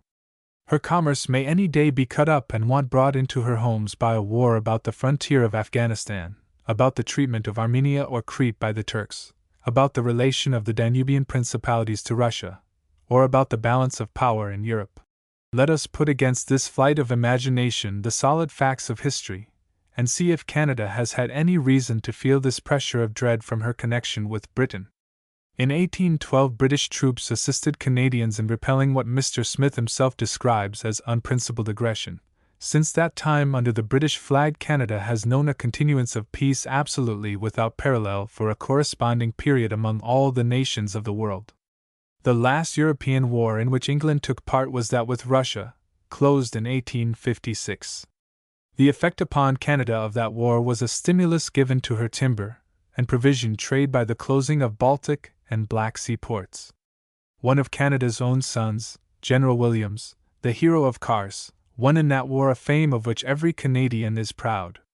Since 1856 there has been an Austro-Italian war, an Austro-Prussian war, a Franco-Prussian war, a Russo-Turkish war. No British sword was drawn, no Canadian interest touched in all of these. The gigantic Civil War of Secession shook the American Union to its foundations. Britain took no part, and Canadians along with her lived in peace. In India, 89, Britain was compelled in 1856-7 to go through a strain of agony and effort to maintain her place of power. Canada's sole part was to weep at the fate, to glory in the heroism of those who suffered or who won at Lucknow, Cawnpur, Delhi, and 100 other scenes of conflict. With England's numerous petty wars with barbarian tribes on the fringe of advancing civilization, mostly undertaken in behalf of colonists, Canada has had nothing to do, too. When she had her first half-breed rebellion, British troops were promptly sent to put it down. So far, then, Canada has not had want brought into her homes through her connection with Britain, but on the contrary has enjoyed a peace and security that might well be the envy of the world. Like the United States, Canada enjoys the advantage of isolation from European strife, together with the further advantage of connection, 90, with a power whose flag gives to Canadian ships and commerce on every ocean the surest guarantee of safety at present existing in the world, a guarantee the importance and significance of which will increase with the growth of Canadian commerce. A guarantee which she could not possibly find under an independent flag, nor yet under the flag of the United States, whose one weakness, by the admission of American authorities themselves, lies in the want of those naval bases which are everywhere the necessary adjuncts of extended maritime security. But even when the extraordinary immunity from the risks of war which the colonies have enjoyed under the British flag has been demonstrated, it seems well to give due weight to any honest objection which exists to committing themselves entirely to the military policy of the Empire at large, until, at least, the sense of national unity has had time to become fully developed. That the colonies will refuse to contribute to imperial defense, as is sometimes asserted, I do not believe, and facts are themselves now beginning to disprove the statement. That they may contribute enormously to the national strength without offending the prejudices of even the most sensitive may also be shown. Lord Thring has made a suggestion upon this point which seems to me exceedingly interesting and helpful. After pointing out the overwhelming common interest which all parts of the Empire have in resisting attack from without, he proposes that in each of the great colonies willing, 91, to enter into the arrangement defensive forces should be created which would be recognized parts of the Imperial Army and Navy. These forces should not primarily be under a compulsory obligation to serve out of their own countries, or beyond their own limits, but when called out for imperial purposes within their limits they should form a part of the Imperial Army and Navy, and be under the same general control. But the colonial forces should be empowered to volunteer for the common national service out of their own limits, and on so doing they should be regarded as an integral part of the nation's defensive force. A national military and naval organization such as that here suggested would appeal directly to that local patriotism, instinctive in all, which considers no sacrifice too great if it is made for the defense of men's own homes and firesides. It furnishes the opportunity for that wider national patriotism which knows that the safety of the parts depends upon the safety of the whole. And it meets the objection which has been mentioned before, and is often made, to young communities being compelled against their will to take an active part outside their own borders in wars in which their concern is only indirect. The actual defensive force of the Empire would be immensely increased by the effective organization of each part under a common direction, a necessity so often and strenuously insisted upon by Sir Charles Dilke and others who have thought and written upon national defense. Its contingent force would be still, 92, more increased in the event of a war which appeals to the reason and sympathy of the several great communities. Those who argue for separation in the colonies, as well as men like the late Mr. Bright at home, rest their case largely upon the view that the mother country carries permanently along with her the entanglements of a traditional foreign policy which is chiefly European, and with which it is unfair to involve young communities in parts of the world remote from Europe. 3. This view seems based on past history more than on the facts of the present. More and more every day Britain tends to become a world power, and it is this fact rather than her European position which dominates her policy. She faces Europe much more in the interest of her colonies than in the support of ancient traditions.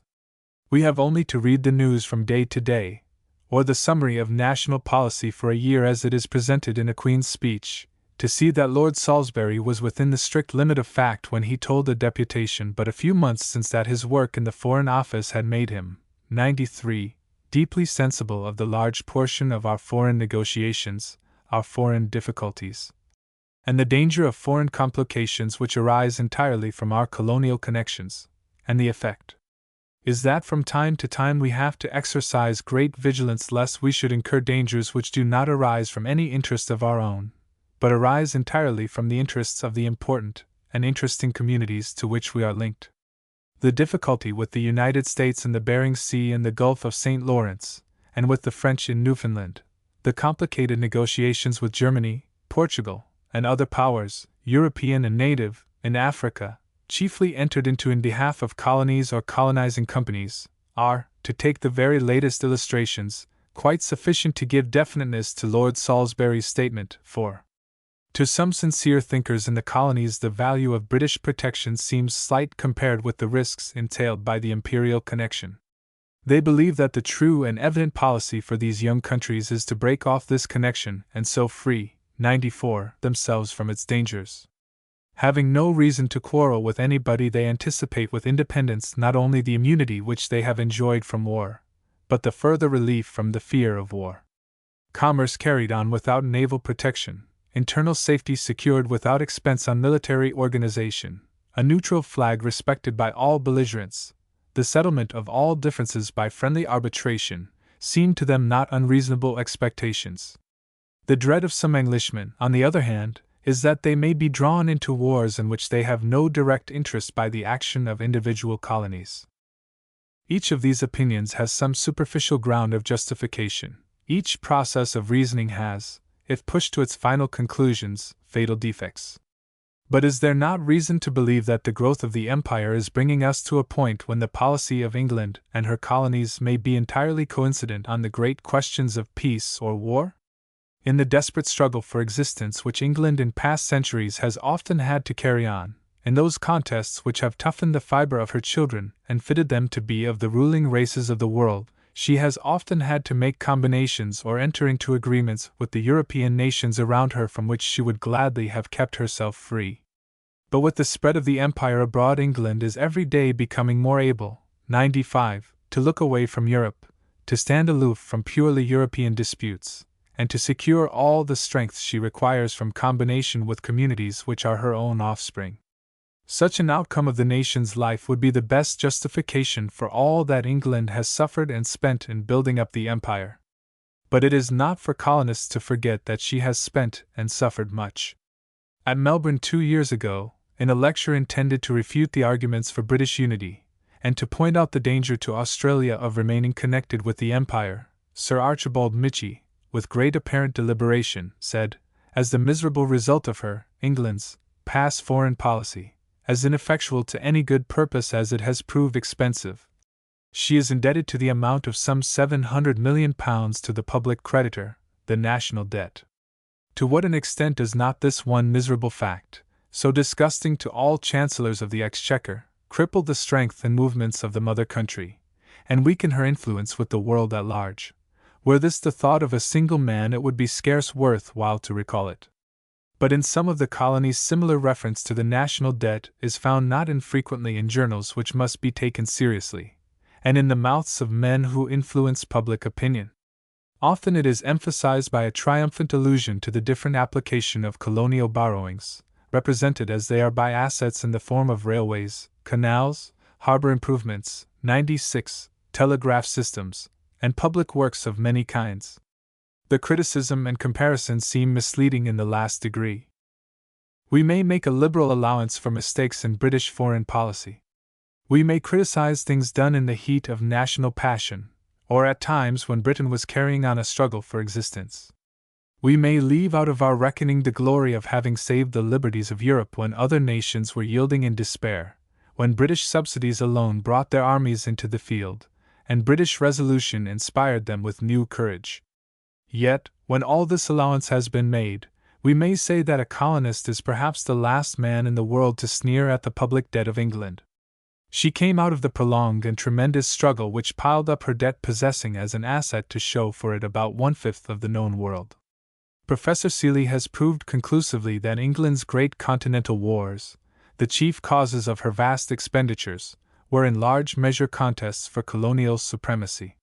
From those wars she gained the power to give Canada to the Canadians, Australia to the Australians, vast areas and limitless resources in many lands to those of her people who have gone to inhabit them, and so to complete by industry the conquests begun by arms. From those wars she emerged with a command of the sea which has enabled her to supplement her gift of territory with a guarantee of safety which has secured it from attack during the early stages of settlement until the 97 present time. The national debt would seem to be a natural mortgage upon the territories acquired by war expenditure, yet the gift of crown lands which was made to the colonies acquiring responsible government was made absolutely free from this mortgage. These crown lands in all the colonies are sold and used entirely for local benefit, while the whole incidence of taxation for what may fairly be called the interest of the purchase money falls upon the United Kingdom alone.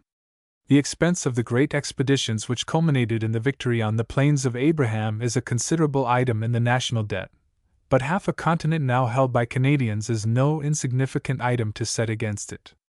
If the expenditure for the American war be put down as a mistake, it must be remembered that the United States themselves, no less than Canada, reaped the advantage from the previous expenditure which set the Anglo-Saxon on the American continent free from French rivalry. 50 years ago the French government asked the British Foreign Office how much of the vast unoccupied, 98, areas of Australia it claimed. The whole of it, was the prompt reply. No doubt the recollection of the Plains of Abraham, of Trafalgar, of Waterloo, had something to do with the acceptance of that reply as conclusive. If the colonies are able to expend their borrowings on reproductive works alone, this advantage is not entirely due to their own superior prudence, but in part at least to the circumstance that they have been protected by a great imperial power not afraid to go into debt for national ends. Gibraltar and Malta, Aden, Singapore, and Hong Kong, the Cape and St. Helena, stations in every corner of the world for the protection of the commerce of the colonies as much as that of the United Kingdom, are the best answers to those who sneer at the national debt of Great Britain. The United States incurred a war debt of more than $2,000,000, not indeed in carrying out a foreign policy, right or wrong, but in remedying mistakes of internal policy. The war brought no vast addition of territory, it simply saved the state from disruption. No one doubts that the expenditure has been more than repaid by the national unity and greatness which it secured. But the very people who were crushed by that vast outlay have been obliged, since they remain within the nation, to contribute to the payment of the debt incurred. They are obliged to contribute their share of the vast pension roll, amounting to much more than $100 million per annum, paid to the soldiers of the Union, 99, who crushed them. Compared with this, the magnanimity of the motherland in handing over to her younger communities, absolutely free from encumbrance either of mortgage, of military responsibility, or of commercial restraint, the major part of those vast assets which she had to show for her national debt, seems to me amazing. A colonist, reproaching England with her foreign policy, and the debt which it led to, cuts a sorry figure in the face of these facts. And if we put the £30 million added to the debt of England in order to extinguish slavery beside the price paid by the United States for the same national purification, we shall discover reasons for thinking that there may be national mistakes worse than those to be discovered in the foreign policy of Britain. Sir Charles Dilke says, 6. It is a remarkable instance of past imperial carelessness that the very principles upon which the burden of defense should be divided between ourselves and colonies, and the proportions in which it should be borne, have never been settled. And again, 7. It is not the United Kingdom only but the whole British Empire which needs consistent and united organization for defense.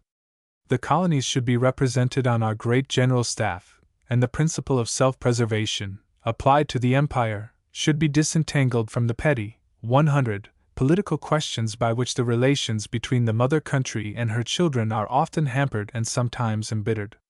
Unfortunately, considerations of imperial defense, which should be regarded from the point of view of common self-interest, are apt to become mixed up with the individual and fleeting interests of various portions of the empire. If, as I hope, we are to continue to stand together as a confederacy holding the future of the greater portion of the world in its hands, the inhabitants of the home islands and of the colonies must come to an understanding for mutual support during the crisis of civilization in which we may find ourselves at any moment. I have often had occasion to quote Sir Charles Dilke's opinions on questions which have come within the range of this discussion. The luminous and exhaustive statement of the condition and resources of the Empire contained in the 2 volumes of the Problems of Greater Britain, though somewhat weighted by detail, and in my opinion weakened by an imperfect balancing of the primary and secondary forces at work in the colonies, is still by far the most valuable contribution yet made to the study of our national position. The line of argument by which the author proves the necessity for closer defensive organization of the different parts of the empire seems to me overwhelming in its conclusiveness. His demand that the colonies should be represented on the general staff, which is to constitute the 101 brain of the nation in military questions, his impressive warnings that the motherland and colonies must stand side by side in protecting the commerce and civilization which both have borne a part in building up, make it very difficult to understand the hesitating and irresolute attitude which he takes in his chapter, Volume 2, Part 7, on future relations to the question of federation, or any defined system of political union. Military combination, even for defensive purposes alone, must certainly mean a common foreign policy and the joint expenditure which is necessary to make it effective. A common foreign policy and expenditure imply some means of giving adequate expression to the will of all the communities concerned, and to most minds that, I think, will point directly and inevitably to some form of common representation. Military authorities may plan and advise, but under any British system of government, political authorities who derive their mandate directly from the citizens can alone make the plan effective. Mere alliance could never accomplish all that the author of the Problems of Greater Britain believes essential to the safety of the empire. Alliance is temporary and easily revocable, and therefore by no means a settlement of permanent national questions. The moment that an attempt is made to remedy the carelessness complained of, to settle the principles upon which the burden of defense is to be divided between the motherland and colonies, to come to an understanding for mutual support, it will be found, 102, that immediately behind the military problem is the political problem. 8. 1. 19th Century, October 1891. 2. While these pages are going through the press, there comes, as if to qualify what is here said, the news that a young Canadian, Captain William H. Robinson, of the Royal Engineers, has met a soldier's death while leading, with conspicuous courage, an attack on Tambi in Sierra Leone. Trained in Canadian schools, and graduated with the highest honors from the Canadian Military College at Kingston, he had steadily pushed his way forward in the Imperial service and had for some time been in charge of the important fortifications in course of construction at Sierra Leone. In the ardent pursuit of his profession, he had specially volunteered for the service on which he was engaged when he met his end. As his teacher, I had occasion to watch over the early development of his very exceptional powers. Britain has, first and last, sacrificed many precious lives on Canadian soil, but in Captain Robinson Canada has begun to repay the debt to the motherland with one of the most promising of the sons she has yet produced. 3. I should like to ask the friends of Federation whether the colonies of this country, Canada, and the great colonies which cluster in the South Pacific and in Australia, whether these colonies would be willing to bind themselves to the stupid and regrettable foreign policy of the government of this country? Will they take the responsibility of entering into wars which will be 10,000 miles away, and in which they can have no possible interest or influence, and in which they could have been in no degree consulted as to the cost? My opinion is that the colonies will never stand a policy of that kind. John Bright at Birmingham, March 28, 1888. 4. A Liberal foreign minister has lately expressed the same thought in other words. Our great empire has pulled us, so to speak, by the coat-tails out of the European system, and though with our great predominance, our great moral influence, and our great fleet, with our traditions in Europe and our aspirations to preserve the peace of Europe, we can never remove ourselves altogether from the European system. We must recognize that our foreign policy has become a colonial policy, and is in reality at this moment much more dictated from the extremities of the empire than it is from London itself. Lord Rosebery to the City Liberal Club, March 23, 1892. 5. American writers admit this. The 7 Years' War made England what she is. It crippled the commerce of her rival, ruined France in 2 continents, and blighted her as a colonial power. It gave England the control of the seas, and the mastery of North America and India, made her the first of commercial nations, and prepared the vast colonial system that has planted New Englands in every part of the globe. And while it made England what she is, it supplied to the United States the indispensable condition of their greatness, if not of their national existence. Introduction to Montcalm and Wolfe, Parkman. 6. Problems of Greater Britain, Volume 2. 522. 7. United Service Magazine, April, 1890. 8. Since the above was written, a very distinct advance of thought on the question of British unity has been indicated in the work on Imperial Defence, just published by Sir Charles Dilke and Mr. Spencer Wilkinson. The authors say, page 54, it is enough to say that the great question, perhaps the greatest question, which has to be answered by the present generation of Englishmen, is whether the British Empire is to become a series of independent, though, perhaps, friendly states, or to make a reality of the military unity which at the present time is rather a sentiment than a practical institution. It is evidently impossible to organize the defenses of the Empire until this prior question has been settled, and it is quite impossible until it has been faced to determine properly the policy of Great Britain. If the principle of the unity of the Empire and the unity of its defenses is maintained, the greatest conceivable degree of security would have been gained for the whole and for every part, and the British Empire could afford, as against the attack of any single power, to steer clear of all alliances and to pursue a policy solely to the immediate welfare of its subjects. Before then, the defense of the British Empire can be placed throughout on a permanently satisfactory footing. It seems necessary that the great political question of the century should be settled, and that Englishmen all over the world should make up their minds as to the real nature of Greater Britain. The most ardent Federationist could not wish for a more succinct statement of the national position than this. 103. Chapter 4. The United Kingdom. To understand the relation of the United Kingdom to the question of national unity, we must try to grasp the main features of the astonishing and unparalleled change which in the last half or 3/4 of a century has come over the industrial condition of the British Islands.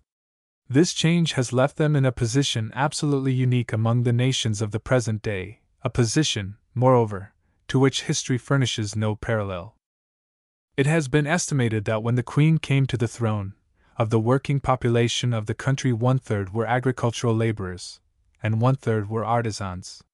There has since been an addition of from 12 million to 15 million to the whole population, and at the end of this period of remarkable growth we find ourselves face to face with the overwhelming fact that of all the working classes of Great Britain only 1/8 are agricultural laborers while 3/4 are artisans.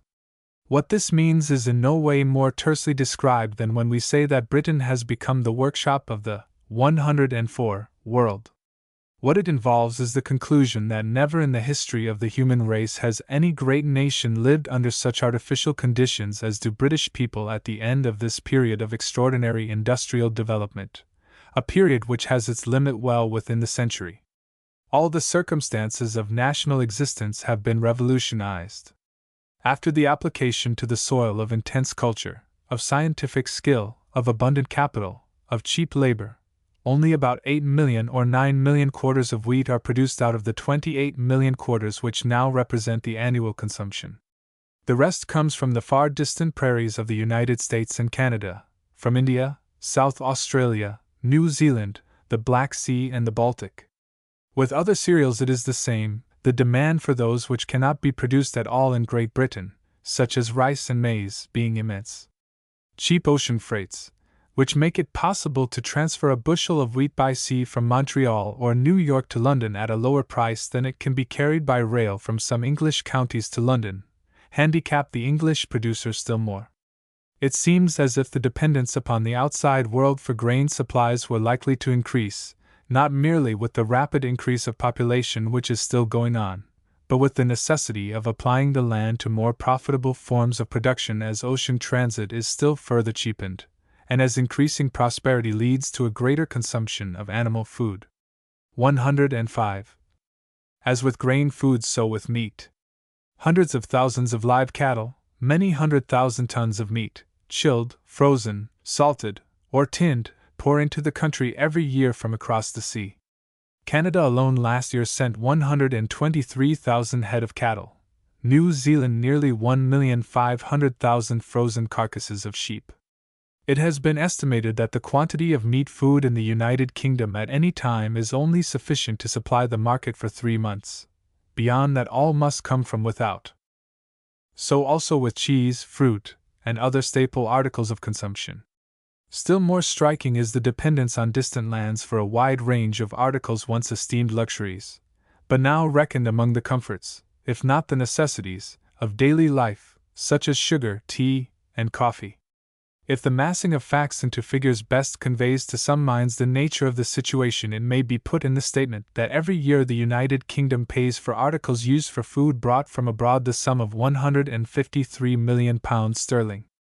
Or it may be better illustrated by a comparison. Draw around almost any other nation or country of modern times: Germany, Italy, Russia, the United States, Canada, Australia, a barrier preventing the ingress of any food supply from the outer world. There will be inconvenience, some measure of restriction of consumption in a few particulars, but the condition is one which could be endured not merely for months but for years. Place a like barrier around the British Islands, and in 6 weeks the pressure of want will begin to be felt. In 6 months starvation will be the prevalent condition of the population. Such a picture is, of course, imaginary. The fact which lies behind it is stern reality. The illustration emphasizes, but does not exaggerate, the absolutely unique nature of the national position. For the first time in the course of human history, we have had in the last half-century presented to us in the British Islands the spectacle of a great people depending for its existence upon the safe and continuous transport from the most remote corners of the globe of about 2/3 of the chief articles of daily consumption. That the outlook of such a people upon the world should differ fundamentally from that of any other people of past times or of the present day is manifest. What has been said is not meant to prove that the situation is one which should necessarily induce extraordinary anxiety. Difficulties are to be measured by the resources at hand to grapple with them. Danger only comes when the sense of proportion between the two is lost. Food is not all. Britain, the workshop of the world, and 3/4 of its working population artisans. Upon what do these vast armies of industry, these millions of working men and women, spend their toil to earn the wages that buy the food thus brought to them from such great distances and at 107 such expense? Once more we find the ends of the earth scoured to furnish them with the raw material upon which they work. Wool from Australia, New Zealand, India, Africa, South America, cotton from the southern states, India, Egypt, timber from Canada, Russia, Scandinavia, Honduras, precious metals, ores, jute, hemp and other fibers, oils, gums, ivory, shells, hides, furs, precious stones, everything that can be molded for use or beauty, all productions of land and sea, are poured forth day by day from the holds of 1,000 ships in the greater ports of the United Kingdom to be transferred to the centers of British industry. The critical character of this dependence for a perfectly steady supply of raw material is under modern conditions as striking as the extent of the dependence. The great Yorkshire woolen spinners tell us that to be cut off even for 3 or 4 weeks from the supplies of Australian wool would mean the closing of hundreds or thousands of factories and a widespread paralysis of industry. They point out that when the regularity of sea transport depended upon wind and weather, or when the home market supplied a larger share of the material, common prudence made it necessary to lay in heavy stocks to provide against contingencies for many months. So fixed has now become the habit of depending upon the regular arrival of ocean steamships from week to week, the regular sequence of great wool sales at frequent stated periods, that it is possible, 108, in manufacturing to live as it were from hand to mouth, that, as a matter of fact, a large proportion of manufacturers do so live, purchasing only enough for their immediate wants, and renewing their stock at very short intervals. Thus the effect of any stoppage of sea transport would be disastrously felt at once, reaching in its influence alike the manufacturing capitalist and the workman in his cottage. A group of manufacturers at Galashiels, one of the important Scottish centres of the wool trade, told me that 9 out of every 10 pounds of wool they used was Australian. The proportion can scarcely be less in the Bradford district and other large areas of Yorkshire. Nor are such illustrations of the completeness of dependence on supplies abroad exceptional or confined to wool. Cut off Dundee from its importations of Indian jute, and the collapse of its main industry would be sudden and general. Lancashire is not likely to forget what it means to lose control of her ordinary markets for obtaining raw cotton. We may put together once more the figures which express this marvelous relation to British industry to the remoter parts of the world. For wool last year Britain paid £26 million, for raw cotton £40 million, wood £14 million, metals £23 million, flax, hemp, and jute £10 million, and so on. But even what has been said of food and raw material of manufacture exhibits but one side of the national position.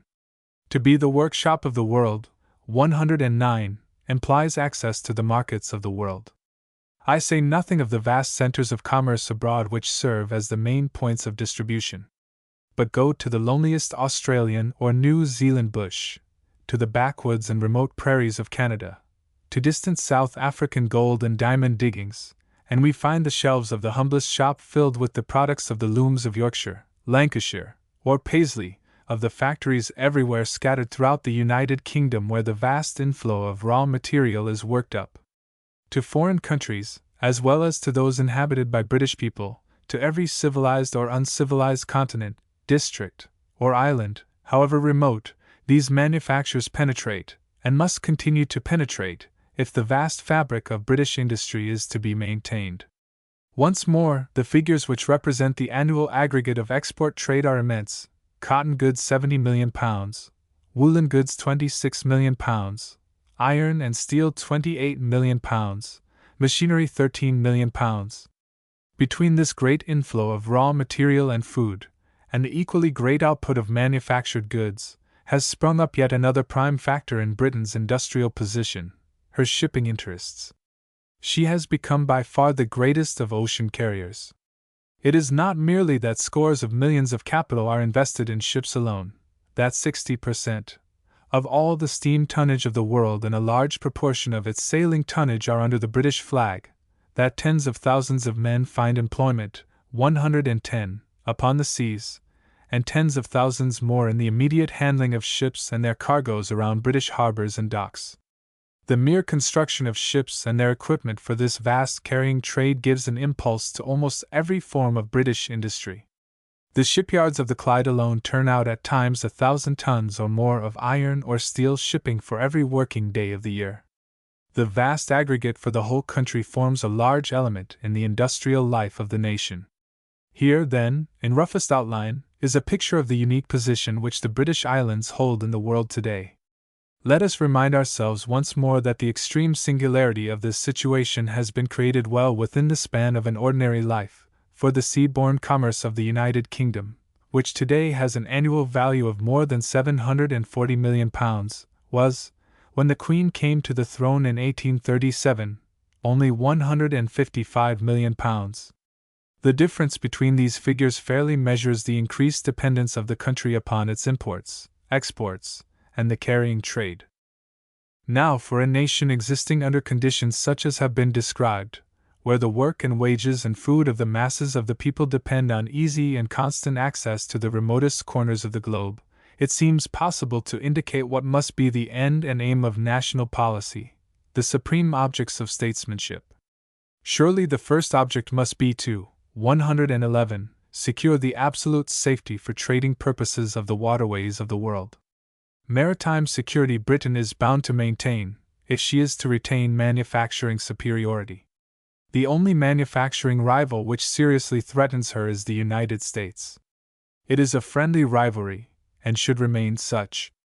But each country, with what advantages it has, will play relentlessly for its own hand, and for the welfare, real or supposed, of its own people. Britain carries on the contest by means of free trade, thereby cheapening production, and winning the market of the world. The United States use for their weapon protection, stimulating production till it becomes cheap. Britain also, under this opposing condition, depends for food and material on the outside world. The United States have the food and most of the material within themselves. The first serious break in Britain's power to hold the waterways of the world would place her at a fatal disadvantage. Safe in a continental isolation, the United States could supply the customers who came to her for manufactured goods with what they wanted.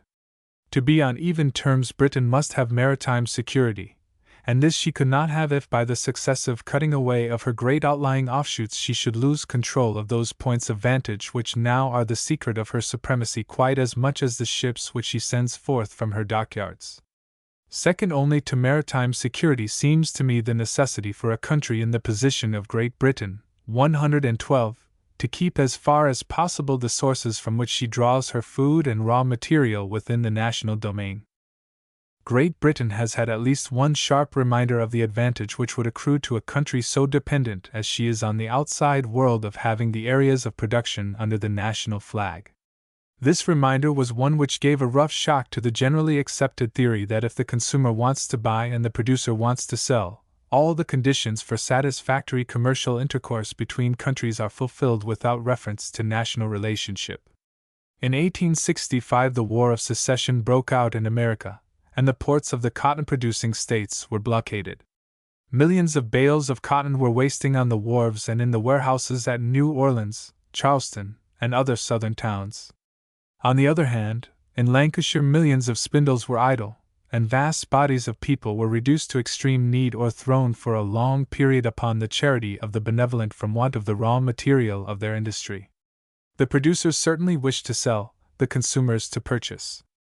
English manufacturers had money with which to buy, English shippers had the vessels to carry, the English government had the men of war which could easily have forced a way to the supplies which were needed. Between was the barrier of international law and national honor, which forbid a neutral nation to interfere with belligerents. The barrier was respected, 113, and England passed triumphantly through the moral strain involved in resisting the temptation to go to war for an industrial end alone. The lesson to be learned from such an example appears manifest. The retention of the national right to keep open the communication between the center of consumption and the areas of supply is alike desirable for the industry of the one and of the other. To give an obvious illustration, the vast woolen industries of Yorkshire are supplied almost exclusively from regions now within the Empire, New Zealand, Australia, India, and South Africa. So long as these countries remain under a common British flag, the working man who produces the wool and the working man who spins it retain the national right to keep their industries in touch with each other. The moment they pass out from under the flag, that right is given up.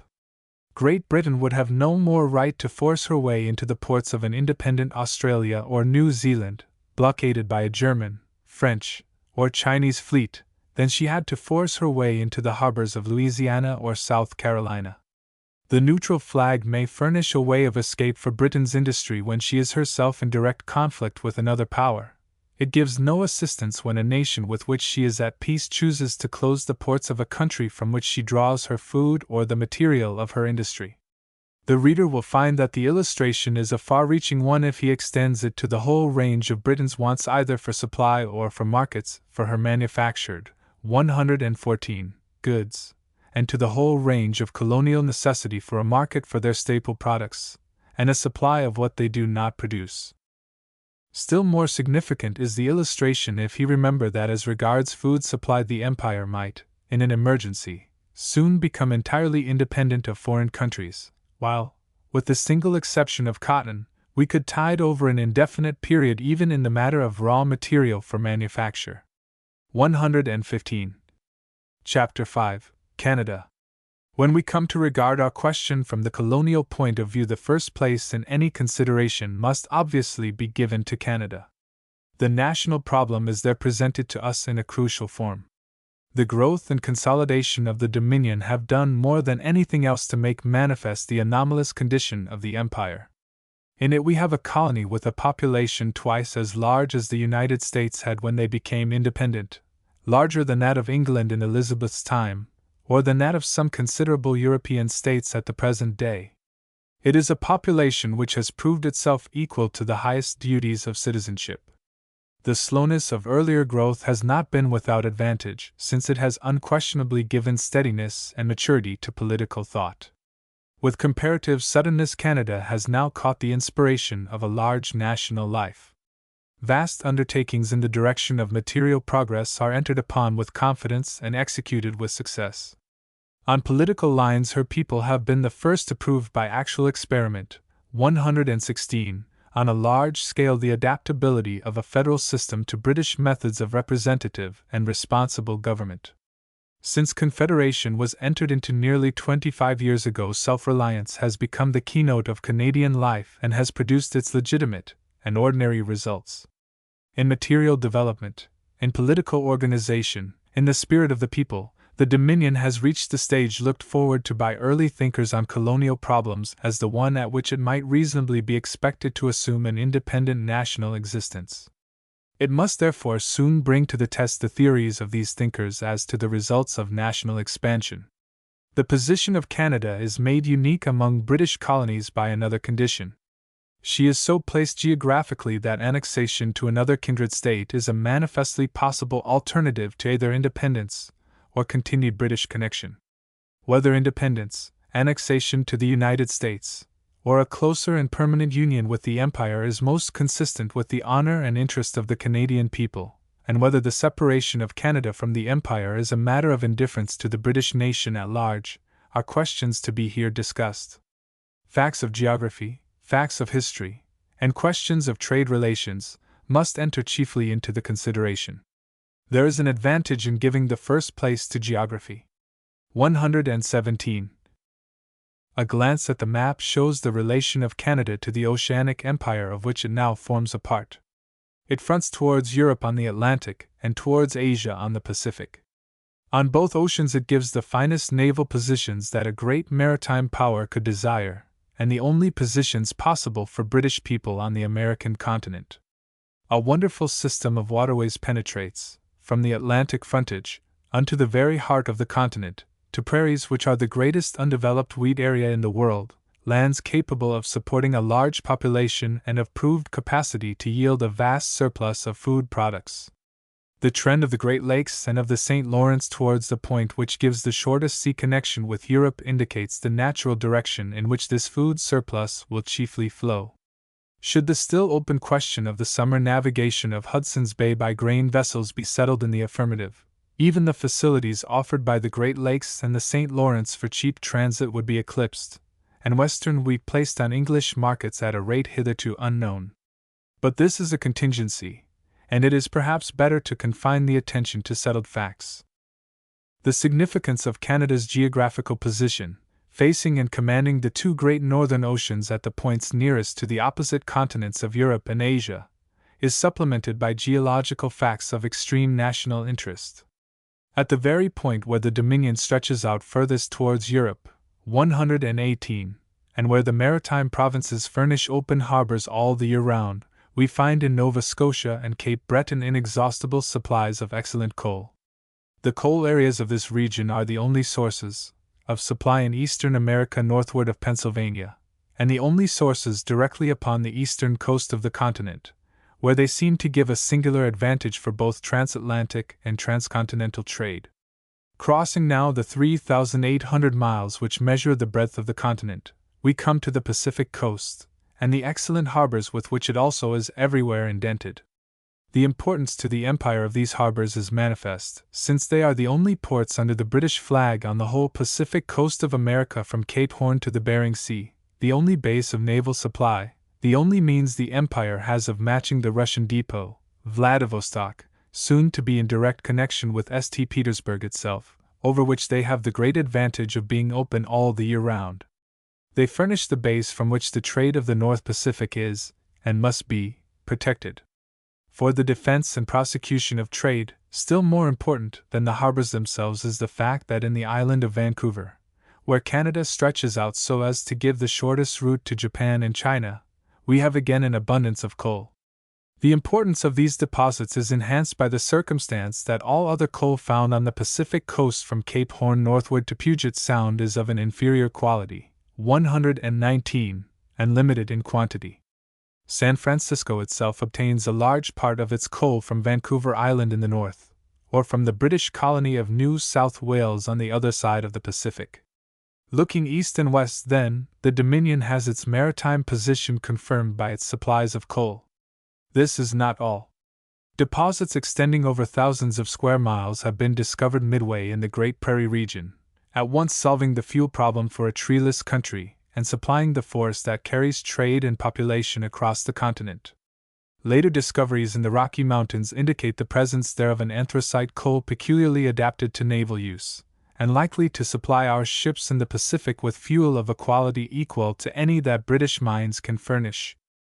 The facts of Canada's maritime position thus broadly stated will, I think, leave on most minds the impression that should the country pass under a foreign flag, so that British ships could claim only the rights of aliens in the harbors of the Atlantic and Pacific, or even under an independent flag, when they could enjoy only the rights of neutrals, the change would mean a complete revolution in the conditions under which British commerce is protected, and the influence of the nation maintained.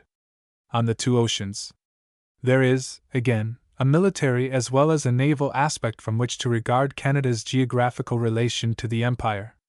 120. The energy of the Canadian people has within a few years linked together the Pacific and Atlantic frontages of the Dominion by a great railway system. The new line has the advantage of being shorter than any other transcontinental route, and crosses the Rocky Mountains at a level 1,500 feet below any line further south. The anticipated obstacle of snow blockade in the mountain district has been effectually overcome. In the eastern or intercolonial section, where alone this difficulty recurs from drifting snow, it is being reduced to a minimum. Practically, it now amounts to the possibility of 1 or 2 days' delay twice or thrice during the winter months, and apparently even this might be obviated by the more liberal use of snowsheds. A winter often passes without any obstruction worth mentioning. The line is unquestionably the most effective among those which cross the American continent. It has enabled English letters to reach Japan in 21 days instead of the 40 required by the old routes. Military authorities pronounce it a valuable addition to the Empire's means of communication with the East. Its climatic advantage over the Cape of Good Hope and Suez Canal routes at some seasons of the year may yet add strength to its other recommendations. Compared with these routes, it is also the safest, since furthest removed from the possibility of European attack. Of its military efficiency there can be no reasonable doubt. The manager of the Canada Pacific Railway told me that his company had made representations, 121, to the Imperial government that it would undertake to transport men in blocks of 5,000 from troop ships at Halifax to troop ships at Vancouver within 7 days. His statement is justified by the fact that a single train has already carried 600 Marines in blue jackets with their officers from the Pacific to the Atlantic within that time. Such trains can be indefinitely multiplied. Thus, a squadron at Vancouver could be reinforced from Portsmouth in about a fortnight by this route, a squadron in the China Seas in a little more than 3 weeks. A 50 days' voyage in the first case by Cape Horn, a 40 days' voyage in the latter by the Suez Canal, has hitherto been the rule. Such facts illustrate the greatness of the changes which are taking place in the conditions of our naval defense. The swift steamships which complete the eastern connection are constructed for immediate transformation in case of necessity into armed cruisers for the transport of troops and for the protection of the commerce which they are themselves creating. Supplemented by ships of a corresponding character on the Atlantic, such a route might in a national emergency prove an immense addition to the military resources of the Empire, and especially for the defense of India. The mere fact of its existence adds to the nation's military prestige, and the consequent hesitation of any other power in making attack. A word should be added about Canada's geographical relation to the telegraphic system of the 122 Empire. The existing lines of communication between the United Kingdom and the Australasian colonies and India have never yet been tested by the chances of a European war. In all cases they pass over foreign countries or through shallow seas whence they could be easily fished up and cut. What an entire break of this connection would mean in the commercial world may be judged from the fact that even now more than £1,000 a day are spent on cablegrams between Britain and the Australasian colonies alone. What it would mean in the emergencies of war may be left to the imagination. The panic caused in Australia a few years since by an accidental break in the line at a time when war with Russia seemed imminent clearly proved the importance of the question. These considerations sufficiently indicate the immense advantage and greater security which would come from an alternative route across Canada.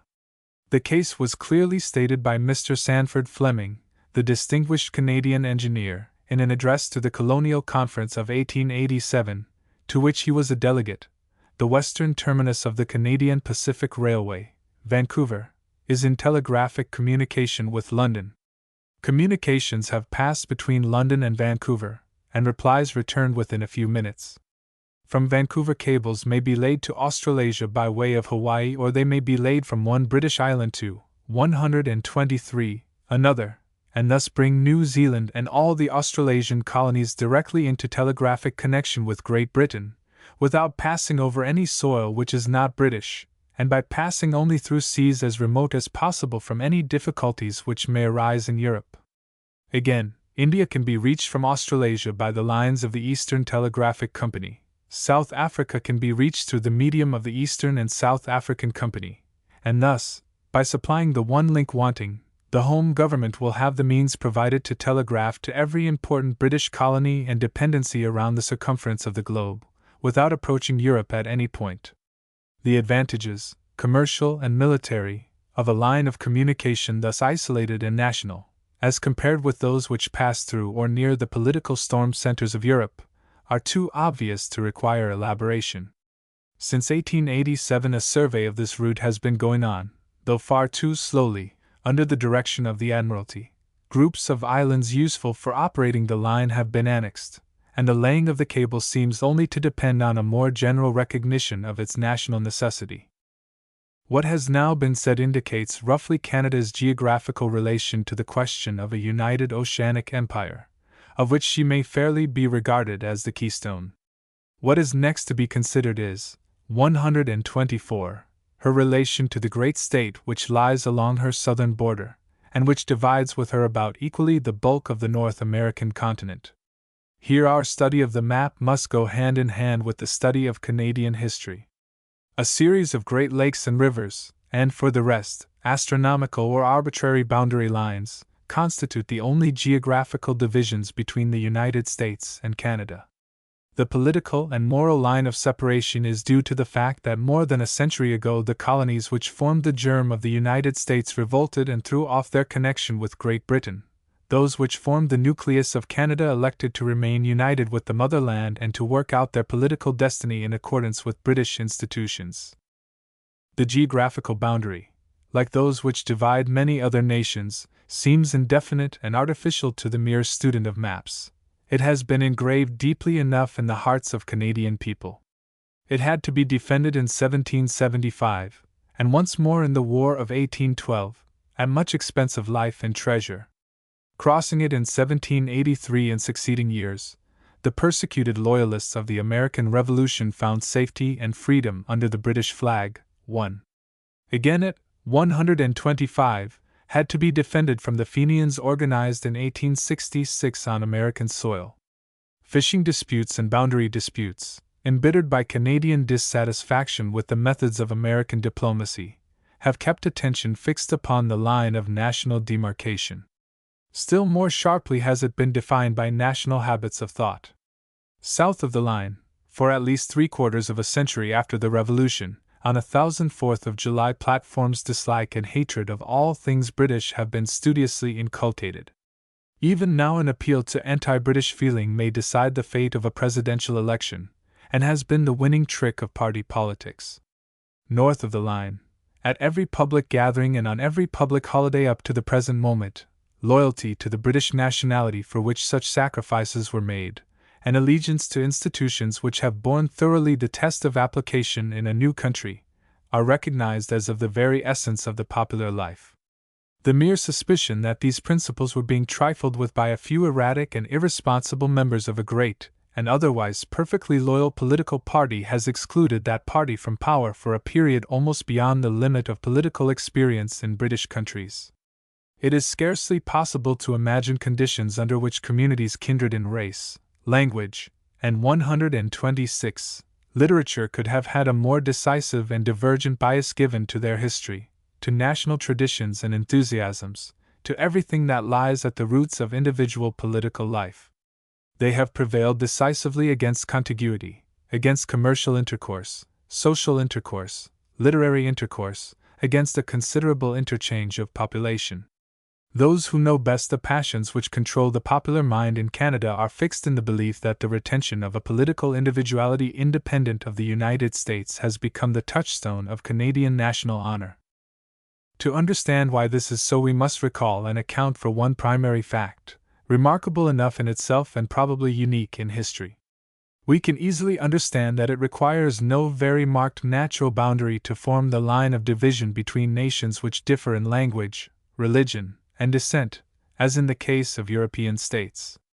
But in America we see that an almost purely artificial line of division has for more than a century been drawn across the breadth of a continent, and between two peoples who speak the same language, study the same literature, and are without any decisive distinctions of religious creed. There has been a great drawing together between the United States and Canada, as between England and Canada, during the last 25 years, but it is no greater in the one case than the other, and proceeds on social and literary, not on political lines. Evidently there, 127, is in addition to the geographical lines some fundamental principle or fact which separates the two countries. The same profound national convulsion which gave birth to the United States gave birth to the real life of Canada as well. As much principle and as much self-sacrifice were involved in the act of the Loyalists who gave to British Canada its peculiar character, as in the struggles of the revolutionists who founded the American Union. For what he believed a great principle, the revolutionist broke down an old loyalty, cut his ties with the past, and engaged in the battle for independence. The Loyalist, on the other hand, with an abiding faith in the institutions of his motherland, not to be shaken by the single mistake of a king, a minister, or a parliament, elected to stand by the losing side, to depend upon constitutional agitation to secure the full political liberty he too desired, and so sacrificed his all to retain his connection with the past, and came to Canada. No victory that Britain ever won by land or sea is more worthy to be blazoned on the pages of her history than the loyal devotion of that great body of men and women, who, refusing to abjure their ancient allegiance, after the Revolutionary War, gave up their homes, their professions, and all that made life comfortable, crossed over into what was then a forest wilderness, and built up those Canadian provinces which have since grown into a great British Confederation. 128. Who will venture to say that the faith of the Loyalist has not been as fully justified as that of the Revolutionist? American institutions have not developed any higher forms of political or religious freedom than those which are found in Canada and in other colonies of the Empire today under British institutions. They have not produced a higher tone of public morals or a greater purity of social life. They have not even diminished the risk of great national convulsion. They have not made impossible the oppression or abuse of inferior races, black, red, or yellow. They have not rendered statesmanship more noble and unselfish, justice more incorruptible, human life more sacred, domestic ties more holy, the people more God-fearing. I do not believe that there is a Canadian from one end of the Dominion to the other who honestly believes that American institutions have equaled, much less surpassed, his own in any one of these particulars.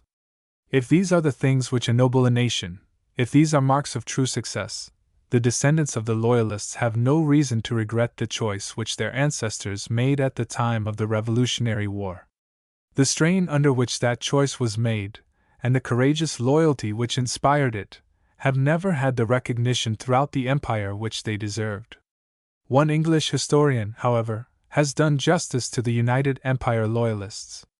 Mr. Lecky says, "There were brave and honest men, 129, in America, who were proud of the great and free empire to which they belonged, who had no desire to shrink from the burden of maintaining it, who remembered with gratitude all the English blood that had been shed around Quebec and Montreal, and who, with nothing to hope for from the Crown, were prepared to face the most brutal mob violence and the invectives of a scurrilous press, to risk their fortunes, their reputations, and sometimes even their lives, in order to avert civil war and ultimate separation.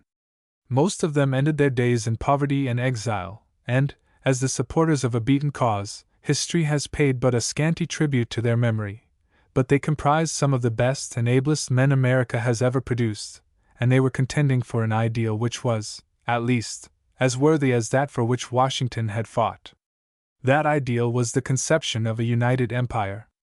How profoundly this great loyalist tradition, reinforced as it has been by many other considerations and circumstances, has affected Canadian life, can be gauged only by the actual state of Canadian feeling. Mr. Goldwin Smith has spared no endeavor to prove that the assimilation of Canadian and American sentiment is well nigh complete. Let us, instead of consulting his imaginative statements, study the actual and quite recent expressions of representative public men and bodies. Commencing in eastern Canada, we find Attorney General Longley, of Nova Scotia, a pronounced 130 opponent of the present Dominion government, who in past times has seemed to approach very nearly to the advocacy of annexation, now writing in the Fortnightly for March 1891. There is still a deep-seated objection in the minds of a large majority of the people of Canada to union with the United States. It may be unphilosophical, it may be irrational, but it exists. It is not very easy to blot out a century of history in a day, and the record of the past 100 years has had a constant tendency to confirm British Americans in their devotion to British as against American interests. It is simply not a practical solution of the future of Canada to suggest political union with the United States, because the preponderating majority of the people will not hear of it. Time is the great miracle worker and may change all this, but we must speak of things as they are. No material considerations will induce the Canadian people at present to accept political union with the United States. Archbishop O'Brien, also a Nova Scotian, and the most representative and influential Roman Catholic of Eastern Canada, has in many public utterances expressed his conviction that annexation to the United States would involve for Canada moral damage and political degradation. New Brunswick, out of its 16 parliamentary representatives, had in the last Parliament one whose attitude was ambiguous, since as an editor he seemed to advocate, as a politician he abjured, the idea of 131 annexation. Journalistic ability of a high order and the fact that he represented a commercial constituency having closer trade connection with the New England ports than any other Canadian town made tenable for a time this anomalous position. A decisive vote in the last election left him out of public life, and thus deprived Mr. Goldwin Smith of perhaps the only illustration of his claim that the advocacy of annexation does not exclude from the Dominion Parliament. Passing on to Quebec, we find Mr. Mercier, till lately the local French-Canadian leader, hastening to supplement, as he not long since did in Paris to a Times correspondent, an expression of opposition to Imperial Federation by the statement that there is no party in Canada in favor of annexation to the United States. In Ontario we find Mr. Blake, the strongest man of the Liberal Party, withdrawing from public life because he thought he discovered, in the policy of his political friends, a tendency towards annexation. This, at least, is the interpretation which suggests itself to the ordinary reader of his published explanation. The repudiation of any desire for annexation was general, vehement, and doubtless sincere, on the part of the more conspicuous Liberal leaders against whom it had been charged. Mr. Mowat, the Liberal Premier of Ontario, has lately written a letter for publication, in which he says, "There are in most counties a few annexationists, 132, in some counties more than in others, but the aggregate in the Dominion, I am sure, is small when compared with the aggregate population. The great majority of our people, I believe and trust, are not prepared to hand over this great Dominion to a foreign nation for any present commercial consideration which may be proposed. We love our sovereign and are proud of our status as British subjects. The Imperial authorities have refused nothing in the way of self-government which our representatives have asked for. To the United States and its people we are all most friendly. We recognize the advantages which would go to both them and us from extended trade relations, and we are willing to go as far in that direction as shall not involve, now or in the future, political union, but their Canadians of every party have hitherto drawn the line. North America is amply large enough for 2 independent nations, and 2 friendly nations would be better for both populations than one nation embracing the whole continent." In another formal statement of the policy of the Liberal Party in Canada, Mr. Mowat has said, "We are as much attached to our nation as the people of the United States are to theirs. The attachment to their nation does our neighbors honor, and intelligent men amongst them cannot regard otherwise our attachment to our nation as no commercial or other material advantage, real or supposed, would induce the people of the United States to change their allegiance, so neither, I hope, 133, will the prospect of some material advantage induce Canadians to change their allegiance to the Empire. For the Liberal Party, or any important section of it to favor political union with the United States would be death to all hope of liberal ascendancy in the councils of the Dominion. Going still further west to the prairie regions in British Columbia, hitherto relied upon by Mr. Goldwin Smith for producing a population free from the political traditions and prejudices of the East, we find a compact vote recorded for a government which makes the maintenance of British connection the cornerstone of its policy, and a chief ground of appeal to the constituencies. Lastly, we come back to the Dominion Parliament itself. There, in 1890, Liberal and Conservative, Frenchmen and Englishmen alike, by an absolutely unanimous vote, given with the avowed object of silencing discussion upon the point, united in declaring their unwavering faith in the advantage for Canada of its existing national connection. Mr. Smith claims that geography is too strong for national sentiment, but these are the hard facts which he has to confront in Canada at the end of more than a century of her separate existence. Evidence could scarcely be more conclusive that the main facts are those to which he resolutely shuts his eyes. The expressions which I have given are those of moderate and distinctly representative men, but there is a deeper passion which must be taken into account. 134. Could annexation under any circumstances be effected peacefully and at the ballot box? I doubt it. If a day should ever come when a bare majority of Canadians voted for annexation, would such a decision be accepted by the minority? To many it would mean revolution and would be treated as such. It must be remembered that nationality is based on feelings which often lie too deep for mere argument or discussion.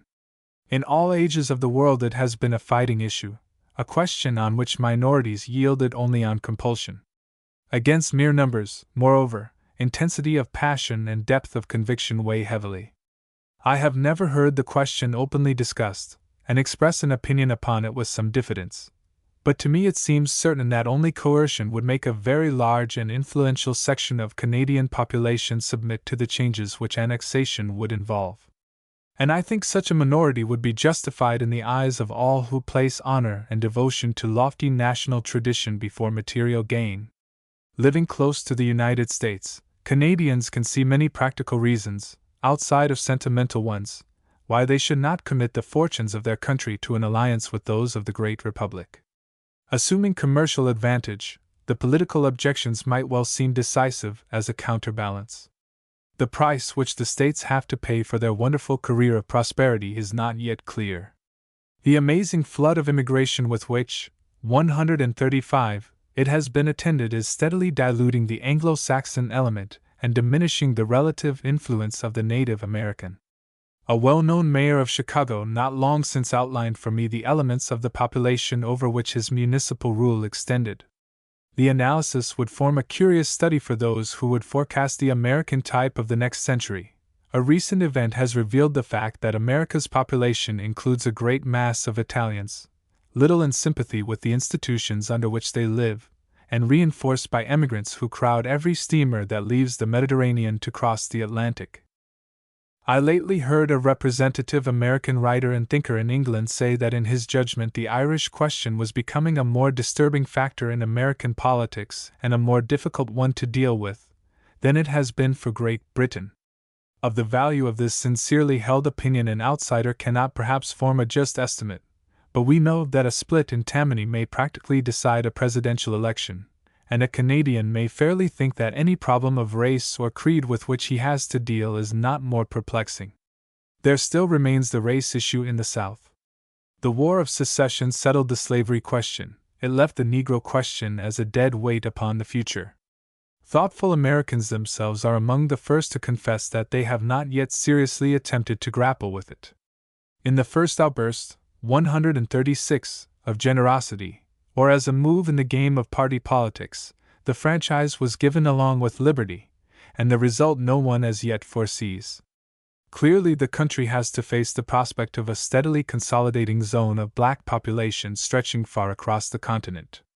Should the Dominion be annexed to the United States, all the voting weight of Canada within the Union would for a generation to come scarcely balance this single Negro element of America's population, supposing that, in accordance with Canadian ideas of political justice, the Negroes should be allowed, as they are not now, to exercise their legal right.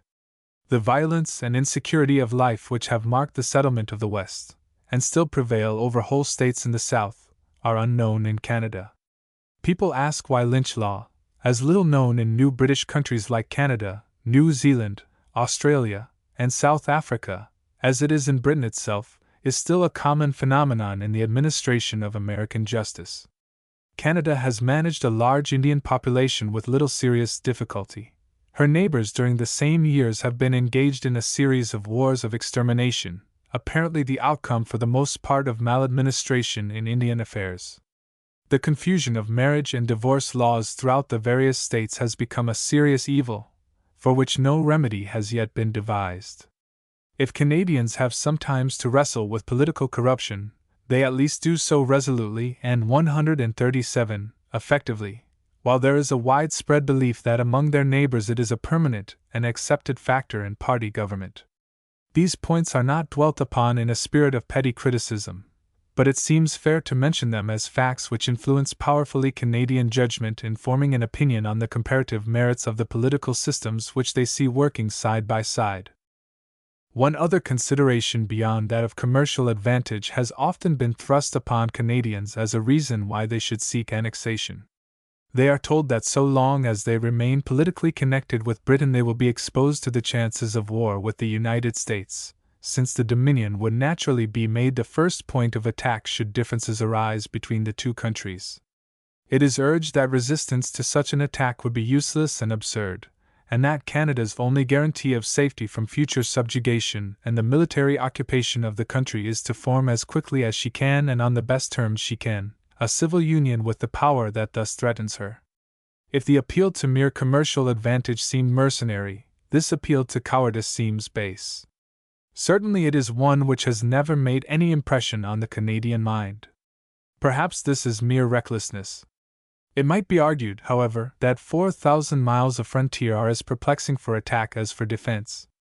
Canadians remember that in 1812 they successfully faced a corresponding danger when the odds were as 138, much against them, and numbers as disproportionate, as they are today. They remember that to crush the southern states, fighting without outside help, required the most expensive and destructive war of modern times, prolonged over renewed campaigns. They know at any rate that the task of subduing them is one which would not be lightly undertaken. But picture the worst that such a war could bring: defeat, military occupation, complete subjugation. If war between Britain and the United States be, as is claimed, a possibility of the future, would not each and all of these be for Canadians infinitely preferable to placing themselves in such a position that, having abandoned a country which they loved and joined themselves to a country which they feared, they would by that act be pledged to use their arms, their means, their collective forces as a people, against the land that gave them birth, that had extended over them the strong shield of her protection through 100 years of struggling infancy, and had freely given them the best she had to give of perfect freedom and noble institutions. I am satisfied that this argument alone is quite sufficient to make annexation to the United States a moral impossibility for the Canadian people. They may join heartily in every process by which their motherland and the great republic are drawn more closely together. They may even be in no small degree the link which binds them together in friendly feeling. But to expose themselves to the possibility of hostile, 139, conflict with that motherland for the sake of a temporary commercial advantage or from motives of cowardice would make them incur the contempt of the people they leave and the contempt of the people they join. In the long run it may be taken for granted that the path of commercial and every other prosperity will be found along the path of national honor. That national honor is looked upon as the issue at stake there can be no reasonable doubt. In considering more closely the question of commercial advantage, it may in the outset be remarked that no truly noble individual life, much less any truly noble national life, was ever yet built up on principles and purposes entirely mercenary. The landmarks in history to which the human heart everywhere turns with a thrill of instinctive pride are the periods when nations have forgotten, for a time, self-interest and the love of gain, and in the glow of patriotic enthusiasm have made great sacrifices from motives of principle, affection, honor, and loyalty. British Canada owes its foundation to such an outburst of lofty spirit. The United States themselves were founded, as a nation, upon what seemed at the time an utter defiance of commercial advantage, and the heroic periods of that country, as of every other, the periods which gave birth to all that is noblest and purest in it, were not the times of its wealth and luxury, but the times of its self-denial, suffering, effort, and sacrifice. Prosperity must be an incident of noble national life, not the sole foundation on which it is built. 140. Again, while it would be absurd to undervalue material prosperity, we must constantly remember that its highest value consists as much in the discipline of the powers required for its acquisition as in the acquisition or possession itself. This must be as true of nations as daily experience shows it to be in the case of individuals. When Canadians are told that they must look to political union with the United States for any increase of commercial prosperity, and that such a connection will at once draw them into a tide of greater business energy, I cannot but think that a prosperity purchased by such means is obtained by the sacrifice of that which gives prosperity its greatest worth. Speaking as a Canadian to Canadian audiences, I have sometimes put the argument in this way: we have a country with enormous capacity for development. The field is large enough and varied enough to satisfy the greatest energy, and every form of it. The consolidation of a national strength, the linking together of our widespread provinces by railway systems, the opening up of our great Northwest, seem to have removed the chief obstacles which have hitherto stood in our way. Under such circumstances, or under any circumstances, would it not be infinitely more worthy of us, would it not be a far better national training and discipline, to set ourselves resolutely to work to supply that in which we are deficient, rather than to seek it ignominiously at the hands of our neighbors? Can it be true that we have not the strength of brain or hand to wrest from nature the 141 success and prosperity which others have won? If we have not, then let us not add to our weakness a spirit of mean dependence.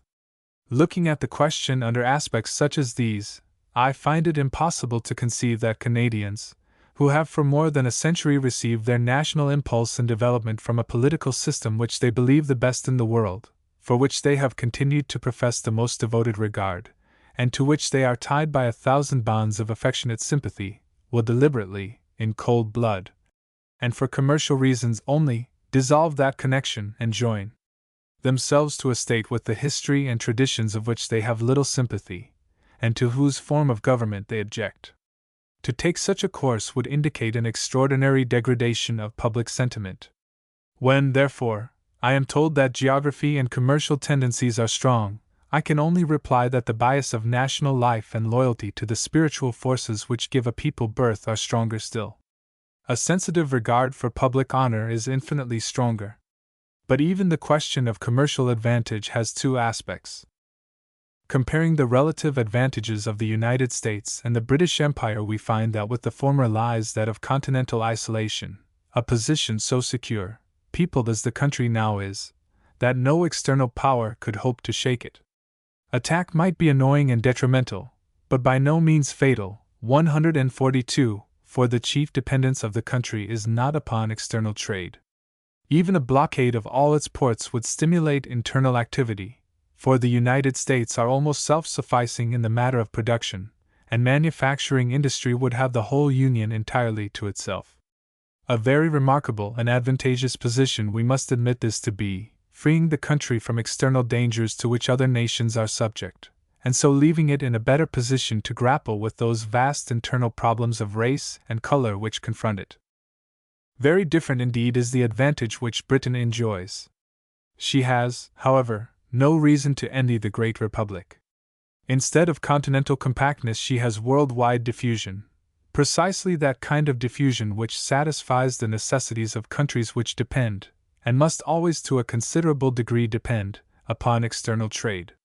It would be too much perhaps to say that at the present moment the British Empire possesses the same security on the ocean that the United States have on their continent, but it is not too much to affirm that with her command of the strongest maritime positions of the world, her backing of vigorous and growing populations, and her resources in money and trained men for naval equipment, she could soon become so. This is the kind of security which Britain requires with her vast outflow of merchandise, her inflow of food and raw material. It is the kind of security needed by countries like Australia, New Zealand, or South 143 Africa, which have an enormous export of special products for which the character of the country is specially adapted. If no question of national honor were involved, and if Canada had to make a choice purely upon grounds of national security between what is offered to her from connection with the United States and with the Empire, the decision would depend upon whether she aspired to great commercial connections or would be content with merely continental relations. It is certain that if the United States ever regain control of their own carrying trade, or if by the development of manufacturing energy they are led to look largely to outside markets, they will feel more and more the limitations imposed by a purely continental position. Canada has at the present time large maritime interests. Her great length of sea coast, the productive fisheries east and west, the facility for shipbuilding given by her forests, have stimulated her maritime activity to such an extent that in tonnage of shipping she now ranks fourth among the nations of the world, counting the United Kingdom as one. Her sailing ships are found in every quarter of the world, taking part in the carrying trade. Several great steamship lines cross the Atlantic, another connects the Pacific coast with Japan and China, a line is projected to Australasia, others carry on trade with the eastern and western coasts of America and with the West Indies. The instincts and conditions which have made British people a maritime and trading race are renewed in 144 the Dominion. Canada's interest is to retain the national connection which gives her commerce the best opportunities, her fleets the surest protection in all parts of the world. The Canadian shipmaster or trader knows that at ports all over the world, at Hong Kong and Calcutta, at Malta or Melbourne, at the Cape or Auckland, in a word, at all the great centers of the world's ocean commerce, he can claim the protection of the national flag, he has a right to apply to the British consul, he can rely on the prestige of the British name. These are rights of which the Canadian knows the value. They are rights which he is not likely to relinquish, for they have been honestly won, first by retaining his allegiance at the price of much sacrifice in the Revolution of 1776, and then by steady persistence in that allegiance at all costs through more than a century. He knows they are rights that no other nation can give him in equal degree. It is in trade relations, however, that Canada's interest is supposed to look away from Great Britain or the rest of the Empire, and towards the United States. 20 years ago the American Republic entered upon its policy of excluding as far as possible the products of other countries, and among them those of Canada, by a high protective tariff. That policy has been steadily maintained until it has reached a climax in the McKinley Tariff.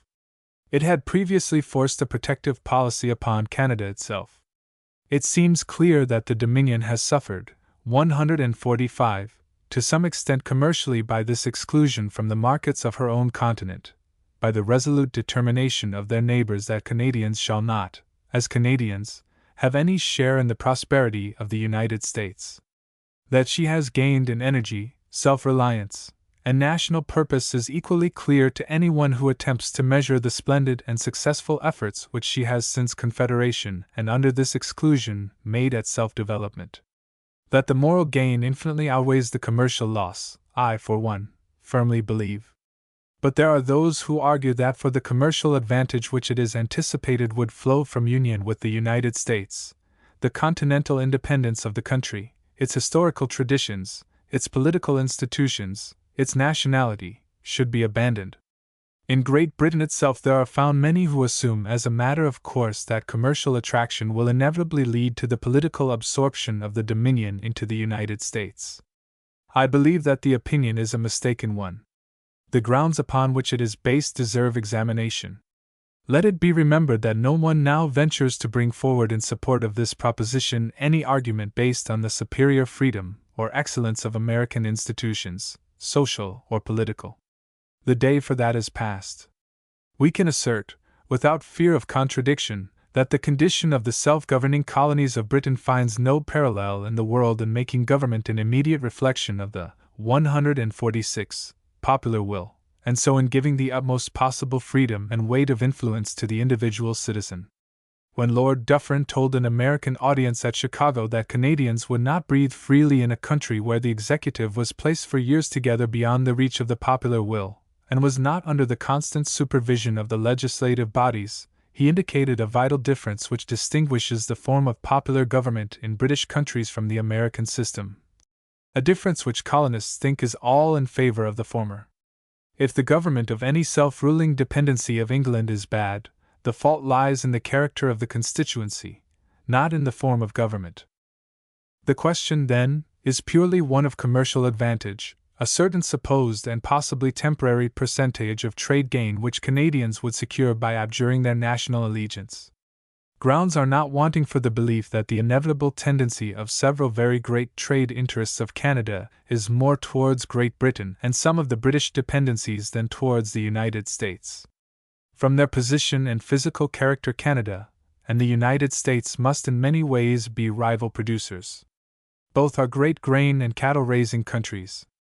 Both wish their surplus of agricultural productions to reach the consuming millions of the Old World, or the tropical countries like the West Indies where they may be exchanged for articles of 147 use or luxury. Certain it is that the United States now export to Great Britain many millions of pounds worth of those very products which Canada sends in smaller quantities to the States. Such a fact scarcely bears out the assertion that the United States furnish the natural market of Canada. It rather suggests that better organization for transport and greater commercial enterprise would make the English market the more valuable of the two for Canada. But while urging this view of ultimate trade tendencies, there is no need to underestimate the present advantage and convenience which Canada would derive from the freest possible access to American markets.